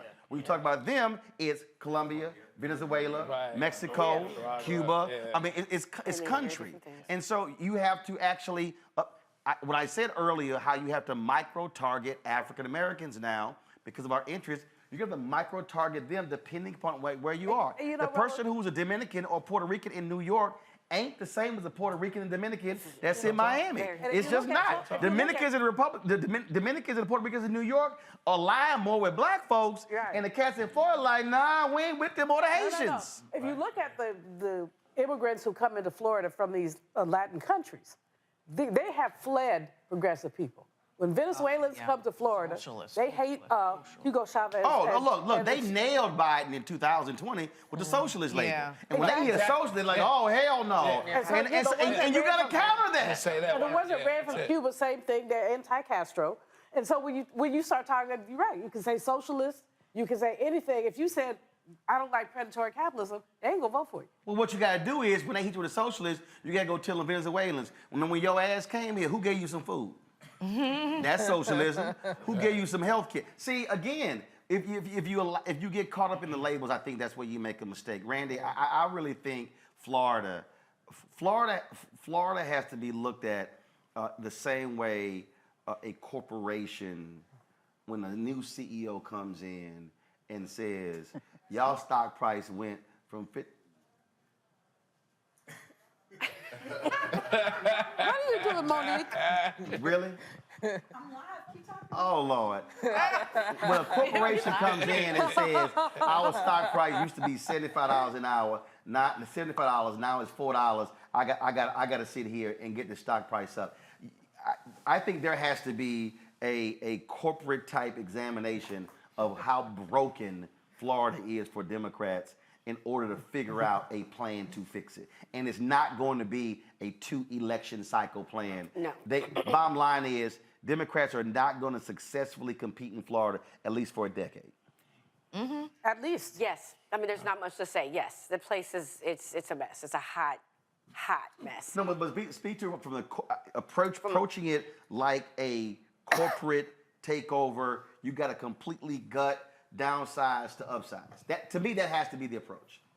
And to honestly look at who are your employees, who's in the state. I don't think people know that. Like, let's get to know this actual state. Like you were saying, there's so much diversity when you look at Florida. Even if you just look at one county, Miami-Dade is a whole good study in itself. I could say a lot about that, and how Cubans are completely different than other people who call themselves Latinos. I mean, completely different. So really, just knowing to whom you're trying to appeal. And what's important to them. I think they need to start there. I'm going to bring in Greg Carr here. Greg Carr, you hear it a lot. There's a whole bunch of folk out here who love hollering back and forth. I can't wait till the anti-immigrant black people act a fool when they find out that Westmore has Jamaican immigrants. You know they're gonna act a damn fool. But just look at numbers. This is real simple for all the anti-immigrant black people. Right now in the United States of America, 10% of the black population is immigrant. And so the fact of the matter is, this is real simple. You ain't getting away from that. And so the folk who out there, y'all know who y'all are, the anti-immigrant folk, you need to understand, if you're talking about 10% of the black population is immigrant, you better realize those are folk who also vote. And so we're gonna have a discussion, because here's the other piece, and this is why I'm bringing this up. Because what Republicans are trying to do, Greg, and we see it right now in Alabama and Louisiana, they are trying to now redefine the term black. And that is going to have a direct implication on black political power by their effort. And so for all the black people, I need the people listening to me, all the black people who are anti-immigrant, your dumb ass don't even realize you are playing right into the hands of Republicans who will love nothing better than to separate and redefine blackness to lower the threshold of black political power. Greg, Rand, I see you want to hop in here. You all hot in them shoes. You about to jump. So Greg, go ahead speak on that. No, very quickly, and I'm glad. I can't wait to hear what Renee has to say, because this conversation about Florida is key to this. You know, the only thing holding this criminal enterprise called United States together from its origins in white European settler colonialism has been whiteness. This is what the white nationalist party is rallying around. The infrastructure is set up for it, whether it be the electoral college or how the Senate representation is apportioned. They're rallying. The only national identity in this country is whiteness. And everybody else who is non-white, the indigenous people who we're seeing now, adoptive, the Indian child welfare case is going to be argued before the Supreme Court this week. I think tomorrow, actually today, I guess. And they're trying to now convert the notion of being an Indian to a race, which is, of course, absurd. These are very different nations of people. The immigrant conversation is being held now that we're listening to right now, that y'all are participating in and having a very layered conversation. Understanding when people come here from other countries, often there is a tension between the people who are here, the caste minorities, and the immigrant minorities, and they are set at each other's throats by this competition to kind of climb the ladder in this country. That's certainly what we see in California, in LA with the city council. It would have been interesting to hear Melina Abdullah talk about that, because we see there and I love the way that you just reframed this in terms of Spanish-speaking communities, because some of the racism that the chair, and you know, Dr. Malvo, Julian, you know about this, of course. You saw it up close. The chair of the city council who had to resign, she was talking trash about the Awakans as well on the Pacific coast of Mexico. When we see Black Panther 2 come out in a couple of days, Namor, who they've made the villain, kind of anti-hero in the movie, he's speaking Awakan. He is from that region. He's like a black person in the so-called Spanish-speaking world. It fractures around nationality. It fractures around immigration. Finally, and I say this as a Pan-Africanist, this silly-minded turn inward by some folks who are saying, well, we're descendants of slaves, and all that's going to get us is a rejection of the type of coalition politics that is going to take in this country to build true coalitions around shared values, shared policies. And that's what the Democratic Party, running from it because they think somehow they can keep some type of authority by running toward this dying whiteness, that is what they're missing. If you keep it local, there was a long article in the New Yorker a week before last on how in Nevada, for example, the machine politics in the Democratic Party, focusing on local issues, focusing on these local issues will allow them to build political power, and you can maybe build some coalitions. But as long as you're keeping it around race, you're feeding into whiteness. We've seen that in tonight's ballot, some of the ballot initiatives, 60%. They wanted to have 60% threshold in order to amend the Constitution in several states. That was rejected. Why do they want a 60% threshold? So that they can preserve the shrinking white minority and create minority rule at the state level. You saw the minimum wage hiked up in some white states. There are economic issues that Democrats can rally around, but it's going to take for us reaching out to each other and building coalition. And this blackface nativism that some people have embraced is only going to lead to disaster. We do have to deal with the reality, Randy, of white Hispanics, and that. Go ahead. Well, that's what I wanted to say when you talk about Florida, and it just, oh yes, he just said exactly right. It's right. Florida has become this place where white supremacy and the chase to be white is fully at play, and so you have people who would be considered immigrants who have completely disassociated from that term, that whole.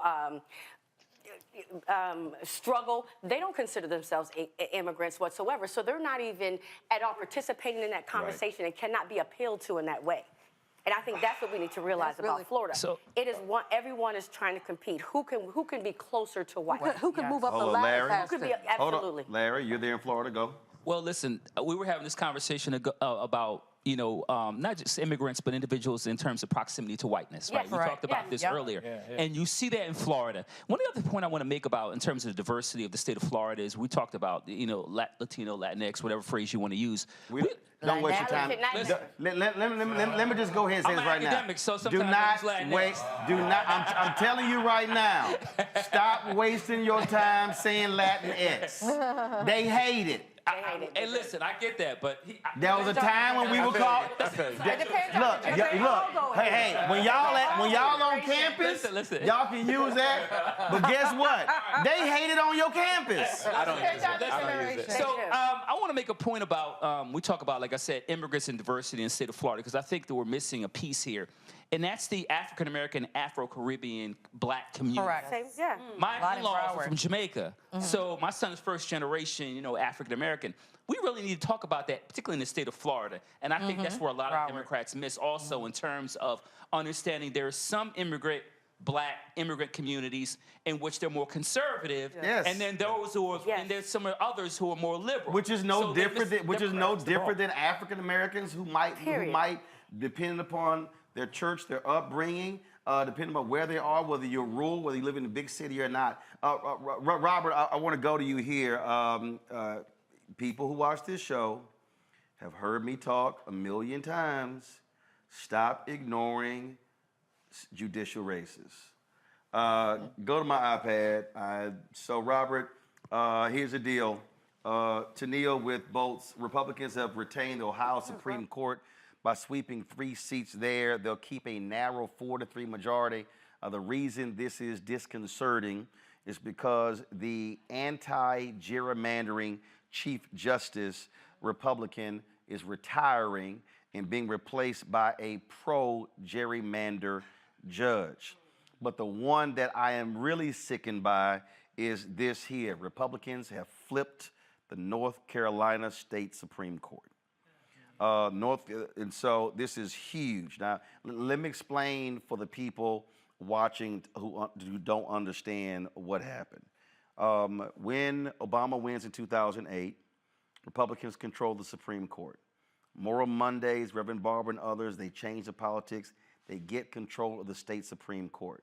The reason they outlawed racial gerrymandering in North Carolina, state Supreme Court. The reason they shut down their voter suppression efforts, state Supreme Court. Why was it important? Sherrod Beasley should not have been running tonight for the United States Senate. Sherrod Beasley should have been the state Supreme Court justice. Folks, she lost by 401 votes in 2020. Why is that important? Well, the white man who beat her was upset because she got picked to be the Chief Justice of the Supreme Court, and he felt it should have been him. So he ran against her. He won. The seat that he occupied on the Supreme Court, Republican won. Had Sherrod Beasley won in 2020, had Cal Cunningham not chose to have a damn affair during the campaign and got busted on signal, he probably was sleeping with a Republican operative. Okay, stupid, lose by 3 points.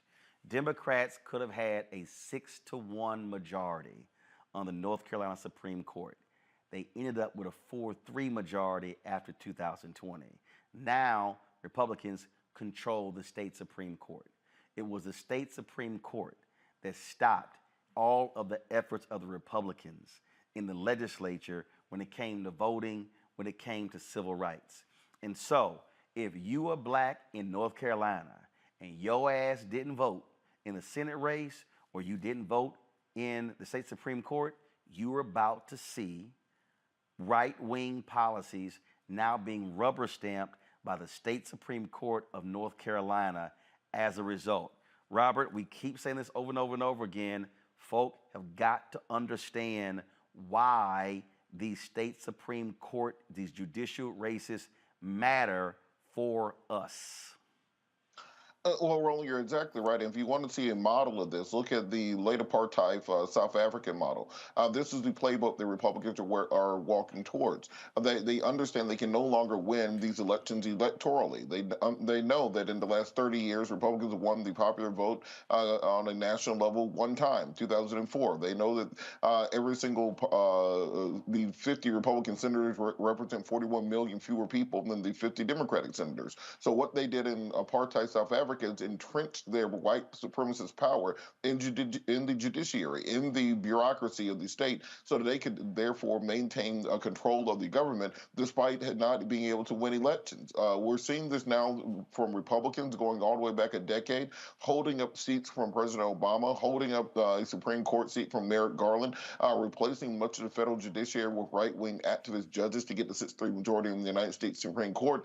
And during that same period of time, they have been attacking state-level judiciaries across the country because they understand that once they get control of the federal bench, many of these cases will come before state Supreme Courts, and those state Supreme Courts will be making the final decisions on state and local laws regarding affirmative action, regarding the interstate commerce clause, regarding public accommodation, fair housing, on down the line. So much of what we consider to be the civil rights movement of the 1960s will be at risk and will be eroded over the next couple of years because of these state levels judiciary races that they've been working on, while Democrats have completely taken their eyes off the ball when it comes to cultivating these state and local officials, putting money on local races, making sure that you're actually investing in these things. You know, President Trump will come to town and have a monster truck rally, and he'll bring out all the way down to the your local candidates for city official. That's building up the farm system you need to be able to maintain a political majority going forward, and we're just not seeing on the Democratic side of the aisle.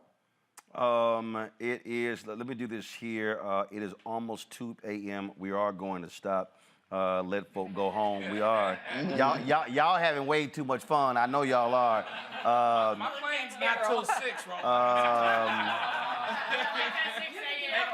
already ain't going to sleep. I do want to go to my iPad, please. Villanueva, Alex Villanueva, who is the shameful, despicable sheriff there in Los Angeles County. He is down big there. And we're also, I'm looking for the results, if there's any. So right now, folks, my goodness. Well, first of all, only 11% of the vote is in. Rick Caruso and Karen Bass are both at 50%. Caruso with 186,000 votes. Karen Bass with 184,000 votes. And so we're watching that particular race. Let me come back to me. Let me go to. Real quick, that's not going to be decided until for a week because of mail-in ballots. There's a very heavy mail-in ballot and whatever.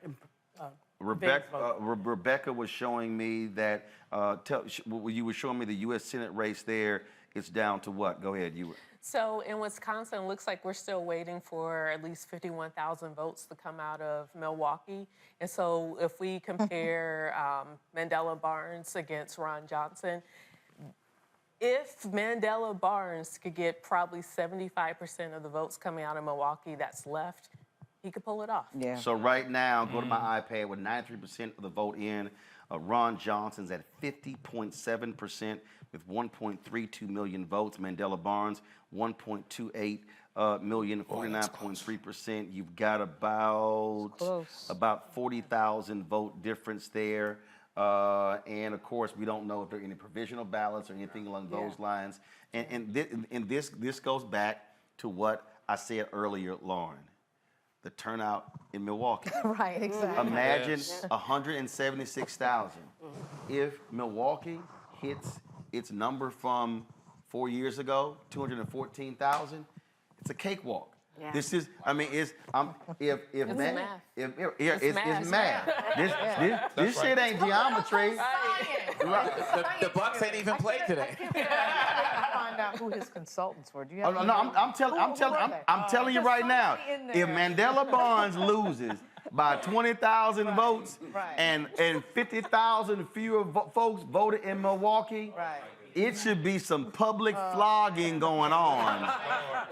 That should be happening there. Manchin might be off the table anyway because of Fetterman, but Manchin would really be. No, see, I need Manchin and Sinema off the table. I need both of them off the table. So that's what's up there.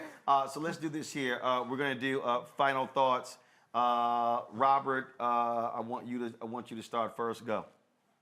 Well, I think the big takeaway from this tonight is going to be that Raphael Warnock has significantly raised his profile in the Democratic Party going forward. Being a reverend, being a senator, being able to take down Trump's preferred candidate, not just once but twice, sets him up to be a potential big star in the Democratic Party going forward. If for any reason Joe Biden decides not to run in 2024, I think that Raphael Warnock has cemented himself as the Democratic frontrunner.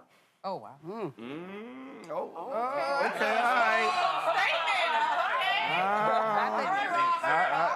I'm standing on way it. ahead of your skis on that one, right? Hey, look. Yeah. Hold on, Roland. Let me make my case. If you're looking at the map going into 2024, if this is all hypothetical, Raphael Warnock puts Georgia in play. He puts North Carolina in play. He shifts the conversation from the old Rust Belt voters, the Ohios, those Midwestern voters, and becomes a Sun Belt race. You pick up new states with Warnock in a way, while also being able to pick up religious conservative voters and somebody who has a record of being able to beat red state candidates, not winning in a blue state. I think that sets him apart from much of the field. He's not battle tested outside of his region. Okay, hold on. We ain't going down that rabbit hole. Let's see here, Michael. So, once again, this night proved that you can't go by the polls. There were a lot of junk polls that Republicans put out, really, I think, to try to depress the vote. The things to take away from tonight, number one, you vote for power.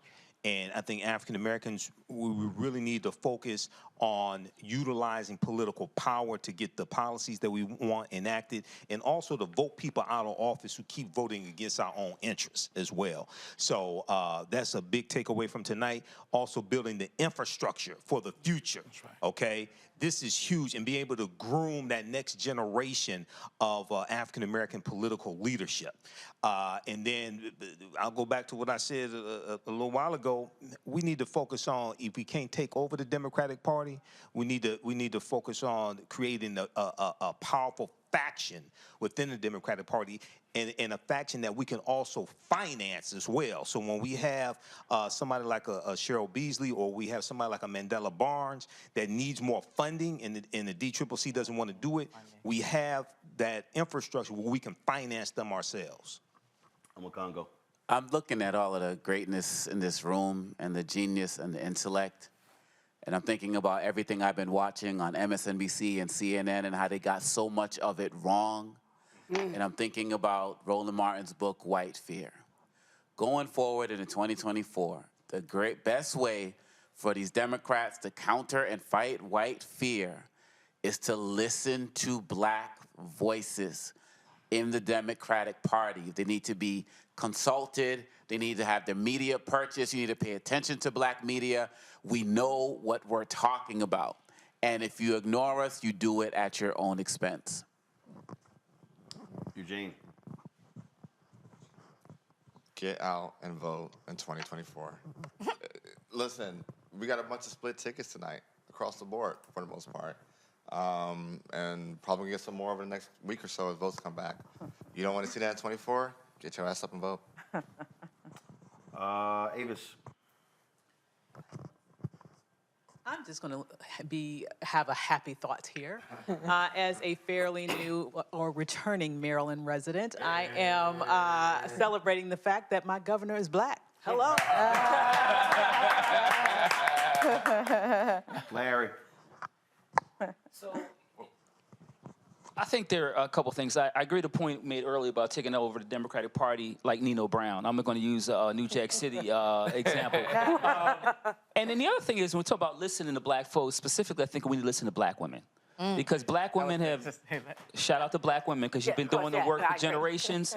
And it's really time that we make sure that not just members of the black community listen to you, but everyone's listening to you. Right. Because black women are the political canary in the coal mine. So when things are not going right and black women say, this is what you should be doing, then we should be listening and then hiring them and putting them in charge. So I'll leave with that. Brianna. Great segue. Thank you for setting me up. I believe that wholeheartedly. Actually putting them in positions of power and listening. Talk about DEI, not just in the sense of title only, but when you have someone be your campaign manager, know what that means and listen. But also going down to the ground, paying the ground, making sure you're building from ground up.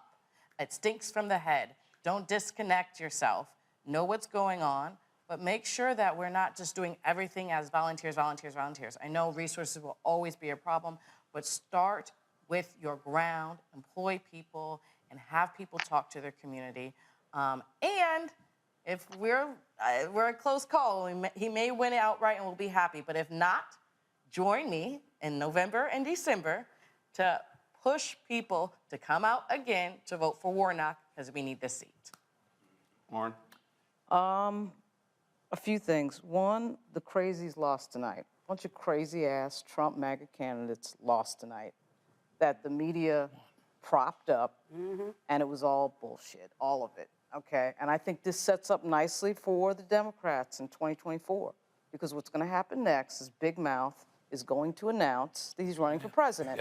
He's going to focus everybody's mind once again, just like in 2017, and the Democrats are going to be able to ride that. They're going to be able to ride another wave into power. That's my prediction for 2 years from now. Monique? Give us the ballot. Dr. King said it in 1957, and I saw a note from Reverend Jackson about it earlier today, and I started this day following Eugene when they were complaining about all the things that the Dems failed to do, and I refused to join because we still had time to vote. And as long as we vote, we end up with nights that everybody said were going to be horrible, but then when we vote, we find that maybe we've gained as opposed to losing because we were supposed to have a wave, right? But instead, we don't even know the House is up for grabs. This incumbent president, this so unpopular president, and his so unpopular first female vice president may be the most successful incumbency in decades. So I say, give us the ballot. Joe? We have to stay encouraged for that same reason. As bad as it was supposed to go, we already know it's not going as bad as they said it was going to go. Now, two things need to go away. One is Trump, second is Trumpism. If Trump runs again, and I kind of hope he does because he's the best motivator, once he loses, then we'll all know that it's over. However, the danger is somebody that can take Trumpism but actually does the work, is not lazy, and knows how to exercise the bumps of power. Yeah, that's That's the problem. So Trump will go soon enough, maybe because of crime, or maybe for some other reason, maybe because he loses at the ballot, but then we're dealing with Trumpism. But if we go state by state, do the diagnosis, an honest diagnosis, listen to people that know, starting with black women, we can do what we need to do long term. Juliana? You know, there's a Greek myth, Zeus sent Hercules to slay Hydra. And every time he went to slay Hydra, Hydra grew 2 more heads. And finally, the only way he was able to get rid of Hydra was to burn Hydra, was a 7-headed snake. I think about Trumpism and Trump like Hydra. I mean, I think it's really easy to say, let's end it, but it's going to take some real structural work. No doubt about because you knock down Trump, there's DeSantis. You knock down one, here comes another one. Structural racism is woven into the cake. The fabric, that's America. It's there. So we have to be the warriors, really, that decide piece by piece by piece and chink by chink by chink, they will pull this thing aside. which means doing things differently. We've been doing this, y'all. Well, I've been doing it for a long time, longer than some of y'all. But we've been doing this for a while. We've been looking at our politics. We always, after the fact, oh, we didn't get the turnout. We didn't get the money from the Democrats. We're not going to get the money from the Democrats because they stupid. Because they ain't spit. Because they disregard us and they're anti-black. So we have to figure out how we break the paradigm and how we do it very differently. Monique's right. Give us a ballot, but they're not going to give us spit. Right. We're going to have to take it. And that's what the attitude that we leave out here with is not as bad as we thought it was going to be, but it's not as good as it ought to be. We have to just literally, daily, be motivated to fight this thing. It's a fight. Randy? See the invisible people. I mean, I think that we need to look at this and say, who do we forget? I mean, I think that we are just missing a whole bunch of people that really could change things around and say, who are we not connecting with, and start to connect with them. Rebecca? Black folks want more. We're tired of just surviving. We actually want to thrive now. We want to go from survive to thrive. And politicians need to understand that, and they need to speak to our issues and speak not just to our needs, but to our wants. We want more. Greg Carr? Yeah, listen, just listening, you're supposed to go 7 hours, went 8 hours, but as you always say, Roland, that's what happens when you own your own shit. But really, just I'm sitting here with a profound respect for everyone there. And by the way, for the staff and everyone there working the boards. Yes. I think this is the first time we're actually getting to see what you had in mind in terms of why you built that set the way you did. Yeah. This last hour has been like listening in on a conversation in the living room. And I think on a night when the headlines won't be this, but we know that this is the best showing, apparently, by an incumbent in power in terms of a political party holding the presidency in recent memory, maybe ever. The Democratic Party did not lose tonight. However, they got brought to Jesus, just like Mike said and everybody else has been saying. This may be the moment to form some type of independent apparatus and capture some of that magic that was in that Rainbow Coalition that you were talking about. And if you're talking about people who may have lost the election tonight, whether it be Abrams in Georgia, whether it be our friend Dr. Chris Jones in Arkansas, Sherry Beasley in North Carolina, or even Mandela Barnes in Wisconsin, if he doesn't pull it out, well, now you've got your state apparatus chairman, and maybe that studio could be a nice place to bring them together to have a conversation of what you build out of this. Finally, just like Mike said, a lot of ticket splitting today. We saw that cannabis was legalized not only in Maryland, but in Missouri, that the minimum wage was raised in Nebraska, of all places, right here in the last colony, if you don't count Puerto Rico, Guam, Virgin Islands, the District of Columbia, where there's no voting representation in the federal legislature, they voted to phase out tipped wages. So people who are going to wait tables, where some of y'all are going before you get on the airport in the next couple of hours, they're not going to have to sing for their supper in the same way. We sing a lot of things. Abortion rights were enshrined in constitutions in California, in Michigan, in Vermont, and rejected the attempt to ban abortion in the Constitution in Kentucky and in Montana. All in all, this was a victory, and the victory is still unfolding, and an opportunity, if we can take this crack, to build some black political power and use one of the two major parties in this country to do it. And I want to just thank you for including me in this conversation, because listening to this is what it looks like. All the rest of that stuff is trash. Yes. Folks, my final comments are this. One, go to my iPad. It will be a shame if it comes down to Democrats 1 or 2 seats if they control the House, and white Democrat Sean Patrick Maloney, who is the chair of the Democratic Campaign Congressional Committee, if he loses. Remember, he chose to run in a seat that really was tailor-made for black Democrat Mondaire Jones. Well, Maloney chose to run. He wins the primary. He is losing by 3,000 votes to a Republican in that district. This is the person who is the chair of the Democrats' re-election campaign, and he can't even win his own congressional district. But also, this is a perfect example of also what happens when you do have power. Don't be a dumbass. The Democrats in New York were stupid. They tried to rig their maps. So they couldn't even gerrymander properly. They tried to rig their maps And they were so awful that it went before judges, and they chose to redraw the districts. And that led to total chaos. New York Democrats actually helped the Republicans in the redrawing of these districts. We see what has happened. There was a belief that Democrats were going to lose control of the Illinois House. They're actually, the Supreme Court. They're actually going to expand their margins there.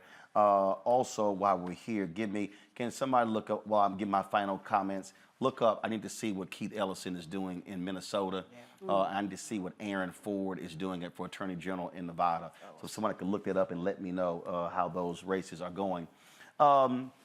A lot of things that we covered tonight. First of all, let me apologize to the folks. We had a lot of people booked on tonight's show, and there were some folks we literally could not get on. They popped on. Glenda Carr with Higher Heights, Latasha Brown, Melina Abdullah, several others. We just had so many people. We had an embarrassment of riches. And so we were juggling, trying to get to everybody, and not everybody could be on as long. But we do want to thank everybody who participated. When we launched Roland Martin Unfiltered 4 years ago, it was never supposed to be just about that show.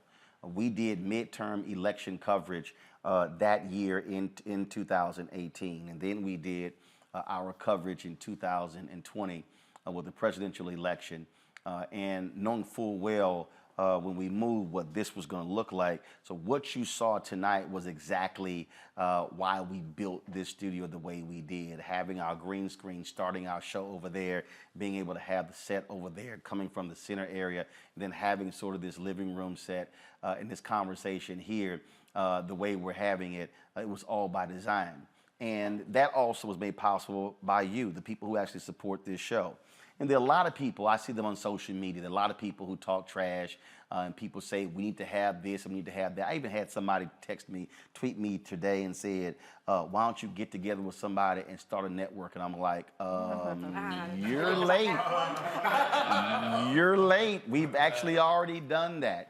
And so there are a lot of people out there who keep talking about black empowerment. We need to do this, need to do that. And then there are people who's like, I had somebody say, man, you need to get together with Byron Allen. Well, here's the whole deal.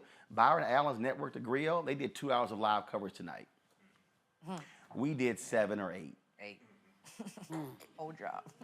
Just saying, okay? The other black networks, they were running sitcoms. We were doing this.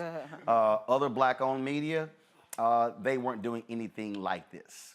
And so this is what happens, as Greg says, when you own. But it also, when you have respect for your people and you understand all of these different races and all other voices. I wasn't joking when I said you've seen more black people sitting right here than I guarantee you will see combined on all of those networks, and you can add them all up. So imagine the folks who were in the 7 and the 8, the 9, the 10, 11, 12 o'clock, and 1 o'clock hours. And so this is why these things matter. And so when you hear us talk about the Black Collective, when you hear us talk about how do we work together on politics, the same thing works when it comes to this, providing outlets and platforms for folks to be able to give voices. There are people sitting here who've never participated in an election night coverage. This is totally different. Give me a shout out at the control room. There are Howard University students who are sitting in that control room who would never get a shot. Give me a shout out. Do we have a camera in there? Okay, flip one of these robotic cameras. So again, the ability to work on this night with all the different cameras and the guests and going here and going there. And so that's why this is important. And so we cannot talk about how do we build black power politically if we also don't build our institutions, your black media institutions, which is why campaigns have got to also ensure that they're spending money with us and parties and progressive groups. Because here's the deal, and I told y'all, Sinclair, they reported they will make $340 million this year alone on political advertising. Sinclair's budgets for 2023 are already based on the money they made in 2022. And the reality is, our expectation was to generate $2 million in political advertising. We say on the low end we'll get 500,000. We got 187. Just so you understand, We got 187,000 political advertising for the entire year. Last month on YouTube, we made 172. So what I'm trying to explain to you is we can't talk about how we need these things if we actually don't fund them. It's the exact same thing. So when we talk about giving the Black Voters Matter and the Poor People's Campaign and these grassroots groups, it's the exact same thing with our media. And so the election is over. Some races are still outstanding. Just like tomorrow, it'll be a new day for us, but we're going to continue going. And so we need you, all of you who are watching, all of you who've been spreading the news. And here's the other, yes, you got haters, but y'all, you know how I feel about haters? I really don't care. They are hashtag never will be's.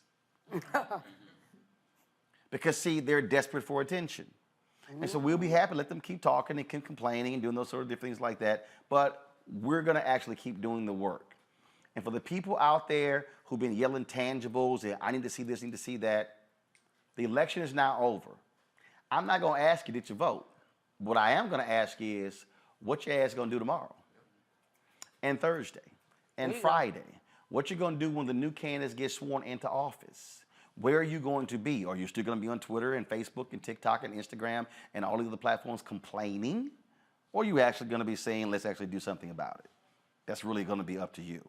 And so we're gonna continue to cover the rest of the races. We're gonna get some sleep. We'll be back tomorrow at 6 p.m. But do understand what you saw tonight is an example of what happened when Black people, and what did you say we gotta have? What did you say in your closing comments, Randy? Connections? No, that's not what you said. Tell me what I said. You said something like vision, and we gotta see the, you gotta see the invisible. Right. The invisible. So Randy said you gotta see the invisible. And so what you saw tonight was literally seen the day TV One canceled my show. And so this is what happens when you actually believe in yourself, believe in God, and you are willing to actually build something that is actually bigger than you. And so that's what this is all about. And so we thank all of y'all who are watching, all of you who've been posting on social media. Please share the video, spread it as well, because again, we're gonna keep sitting here speaking to our issues, our concerns, and we're not going to back down from anybody. And trust me, to all of those folks I said in the Democratic Party, these progressive circles, y'all gonna hear from us. Because it's some stuff y'all didn't do, and we'll celebrate stuff y'all did do, but some areas y'all messed up. And Black folks, our job is to hold them accountable every step of the way, because we are not the soul of the Democratic Party. We're the base of the party. And when you the base, you take care of the base. Don't ignore the base. That should be our attitude. And if it means being militant, so be it. If it means being rebellious, so be it. If it means being strong-arming folks, so be it. Because Frederick Douglass said it all. Power concedes nothing without a demand. Never had, never will. But the other thing that he said that a lot of us never like to repeat, he said, agitate, agitate, agitate. Folks, we'll see you tomorrow. Thank you so very much for watching our Black Votes Matter 2022 midterm election coverage. Again, if you want to support us in what we do, download the Black Star Network app, Apple phone, Android phone, Apple TV, Android TV, Roku, Amazon Fire TV, Xbox One, Samsung Smart TV. You can support us with your resources. Send your checks and money orders, P.O. Box 57196, Washington, D.C. 20037-0196. Cash App is $RM Unfiltered. PayPal is R Martin Unfiltered. Venmo is RM Unfiltered. Zelle is Roland at RolandSMartin.com. Roland at RolandMartinUnfiltered.com. And of course, get a copy of my book, White Fear, How the Browning of America is Making White Folks Lose Their Minds, like tonight in this election. Available at all bookstores, Amazon, Barnes & Noble, Books A Million, also Target. You can order through your favorite Black bookstore, or you can download from Audible as well. Folks, I will see you tomorrow. Y'all take care, and y'all know how we always end the show, the way we do it. Everybody know? Y'all know how we do it? On 3. 1, 2, 3.